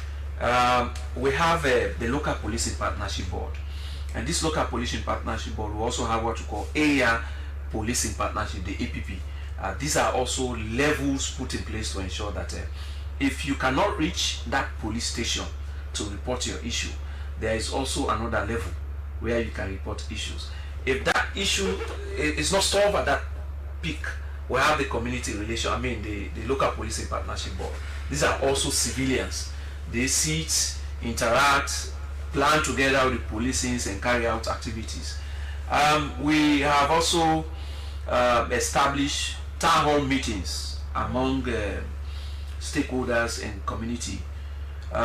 Of recent, we talk about the highest number of cases reported based on our crime statistics. Western area take the highest. So what we are now doing, we are now targeting those areas with the help of the local policing partnership board chairmen from all various areas to engage in the form of a town hall meeting, community sensitizations, to call some of those things. So we are also doing this, like the Ross Road police stations now. This is a fund raised up by the community members, by the community people themselves, right? My 13th police station was built by the community people, handovers to the police. This is also another clear, demonstration that indeed people now have trust and confidence in the police. So ASP, talking about police stations and communities coming on board to make sure they get police stations in their community. This reminds me of communities that really need police stations, because some of these communities, before your facilities were before you got your facilities in these communities, those communities were not as big as they are now. But with time, those communities have outgrown the facilities you have, hence the need for more police stations in certain communities. Do you want to agree with me? Yes. Typical example, Kisi division was so big. Because of the workload on one LUC, we decided to divide Kisi division, where we will now have Grafty, Mogiba, Motim, or Joy, onto Hastings now handle that one. Also, we're talking about Kailan division was also big. We now divide Kailan divisions. We have Kwendu division. We also talk about plans to divide Magruka division to have like Masimbi as a division headquarter towns, of which the community people have already donated buildings to police officers for that one. Okay. Yes, I want you to comment on. I could recall we hosted the IG here, and he was speaking of the transforming of the Sierra Leone police from force to service. And one among the things that he mentioned was the issue of these police officers collecting bribes from these drivers, and they have been installing cameras. But we are not seeing these cameras operating. Where you are not seeing? Yes, because when he came and spoke about it, we saw them installing the cameras. But all of a sudden, we don't see. You are not seeing any action. Yes. Okay, let me just give you this one. Recently, this one was all over on social media. We are in a police officer was in a police vehicle taking something from somebody else. We saw that one. The lady, of course, the lady was also invited at the. Have the cameras started working? Yes, they are working. But we still have police officers in this. Report the issues to the appropriate authority. Action will be taken. There are some we have what we call open source. We see them through open source. We investigate. So them. do you need source where there is a camera? Yeah, these cameras are not everywhere. No, where they are particular points. These are particular points for. And they have range. They have range which they operate. Okay. You understand? They have range which they operate. Like the one we have, of course, currently now at Kington, it has a limit. You understand? So there are other areas, maybe people are doing things off camera. You don't expect police officers to be everywhere. And that is why we are trying to forge the partnership with the community people, help and liaise with the police with some of those things. Okay, many thanks there to you, ASP Mohammed Bobson Seno, the Deputy Police Spokesman for the Southern Police, that has been taking us to security updates in the country. Well, we still have Stephanie Malion, for the communication specialist for CGA Technologies and Course International. So let's talk on the level of monitoring. Do you have a monitoring mechanism to ensure that the process goes as credible and transparent as it should be? Yeah, absolutely. We have a fantastic team in country. I've been meeting with them this week. Our field officers go into the schools to verify the data. They work with the girls and the families, and we use, in order to check the attendance of the girls and to check that they're receiving the money and they're attending school as a result, we use, again, our data, attendance data, to ensure that. If that data shows that, maybe a girl last week didn't attend for 5 days, that automatically means our field officers will go to the school. Okay. They'll identify, they'll go to the caregiver, they'll find out why. And then if there is another reason why that money can't help, we are also connecting with other services available in those areas. So for example, the Human Rights Commission or Rainbow Initiative, who can help address issues that money can't. Okay. Because we know money doesn't resolve all issues. Sure. So Stephanie, let's talk about the timeline here. The timeline for this project. So it started last year, and we've been given cash transfers monthly to up to 1,000 girls for this academic year, and we're now planning for the next academic year. Another challenge that you might be facing, maybe you are not, is in Sierra Leone, if you are talking about poor people, some cannot even provide a mobile phone.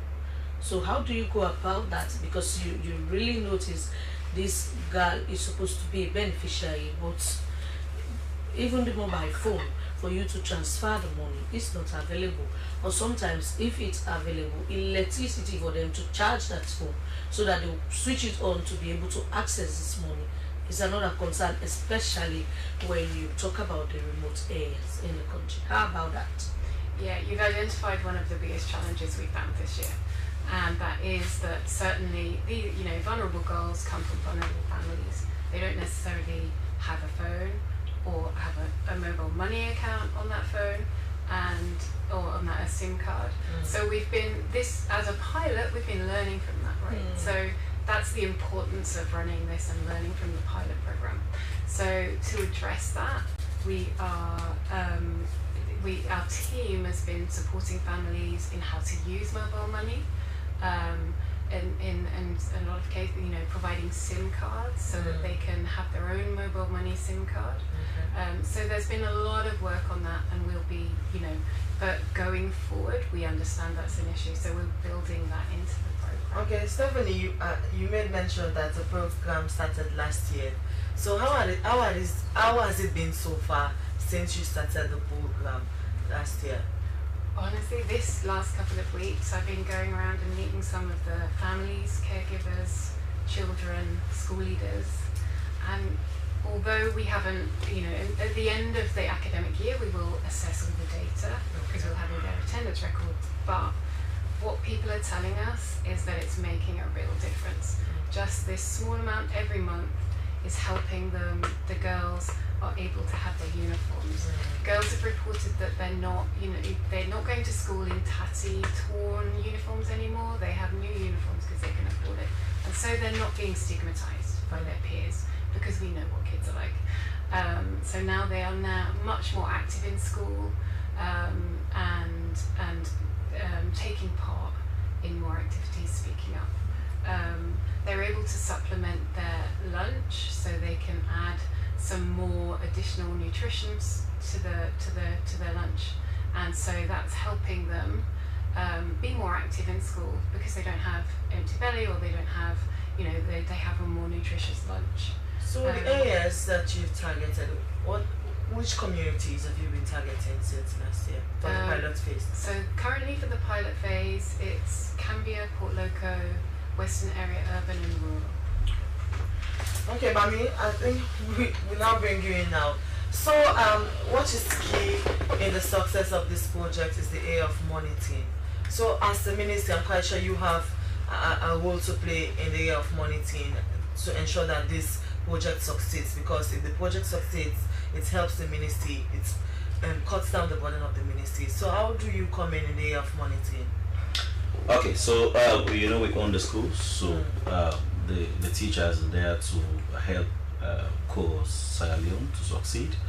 So the very reason we share the information of kids not attending school that are beneficiaries is to ensure that we support the monitoring process of Sierra Leone.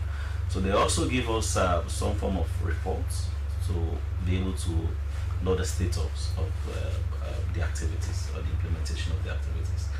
Because we take it seriously, it is one big principle of the radical inclusion policy. In the radical inclusion policy, we speak about vulnerable girls who are pregnant, girls who are parent learners, girls who are disabled. So, and because they are supporting such kind of category, so as a ministry, we take it so seriously, and we want this to succeed. The very reason I said as an impact is has created a template for the ministry for other partners to support. All right, thank you very much, Bami. And this is Good Morning, Sierra Leone, and we've been educated by our guest in the studio. Well, we move on to another segment of the program, which is a review of 4 pages of our local tabloids. The first speaker I have this morning is the Politico newspaper, and its banner headline says, "Lightning strike kills 3 in Cornwall. Opposition rejects Paran as clerk of parliament. Mpox is a test to health sector." I'm directly quoting the Minister of Health. Well, for more stories, you go in for the Politico newspaper. From the Politico, we go to the AYV newspaper, which is my first take this morning. And the AYV newspaper opens with a banner headline. At CAF's Women's Sports Workshop in Morocco, AYV's Esther Mari Samoa flies salon flag high. This goes with a photo of Esther Mari Samoa attending the workshop in Morocco. Another story, APC meets the press on census postponement today.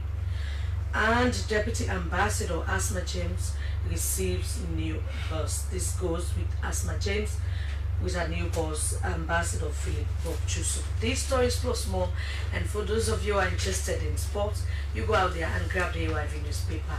My next pick is the exclusive newspaper, and it opens with the banner headline, Yanga Saga, Sierra Leone goes ECOWAS AU. And 2023-2027 development plans, Parliament engages NRA.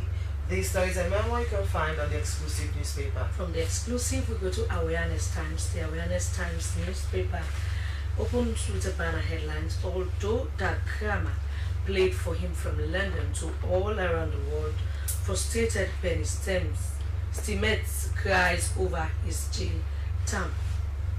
Sierra Leone sign-up blah is 2025 UN Woman Police Officer. I'm smiling because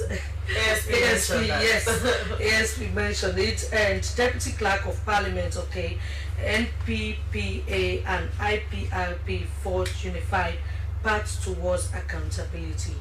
Ibrahim Sano takes oath as youth minister. These stories plus more, plus international sports you find in the Awareness Times. My final pick this morning is the Satellite newspaper, and its banner headline says, following his announced plans to return home, ex-President Nkrumah's treason trial to resume.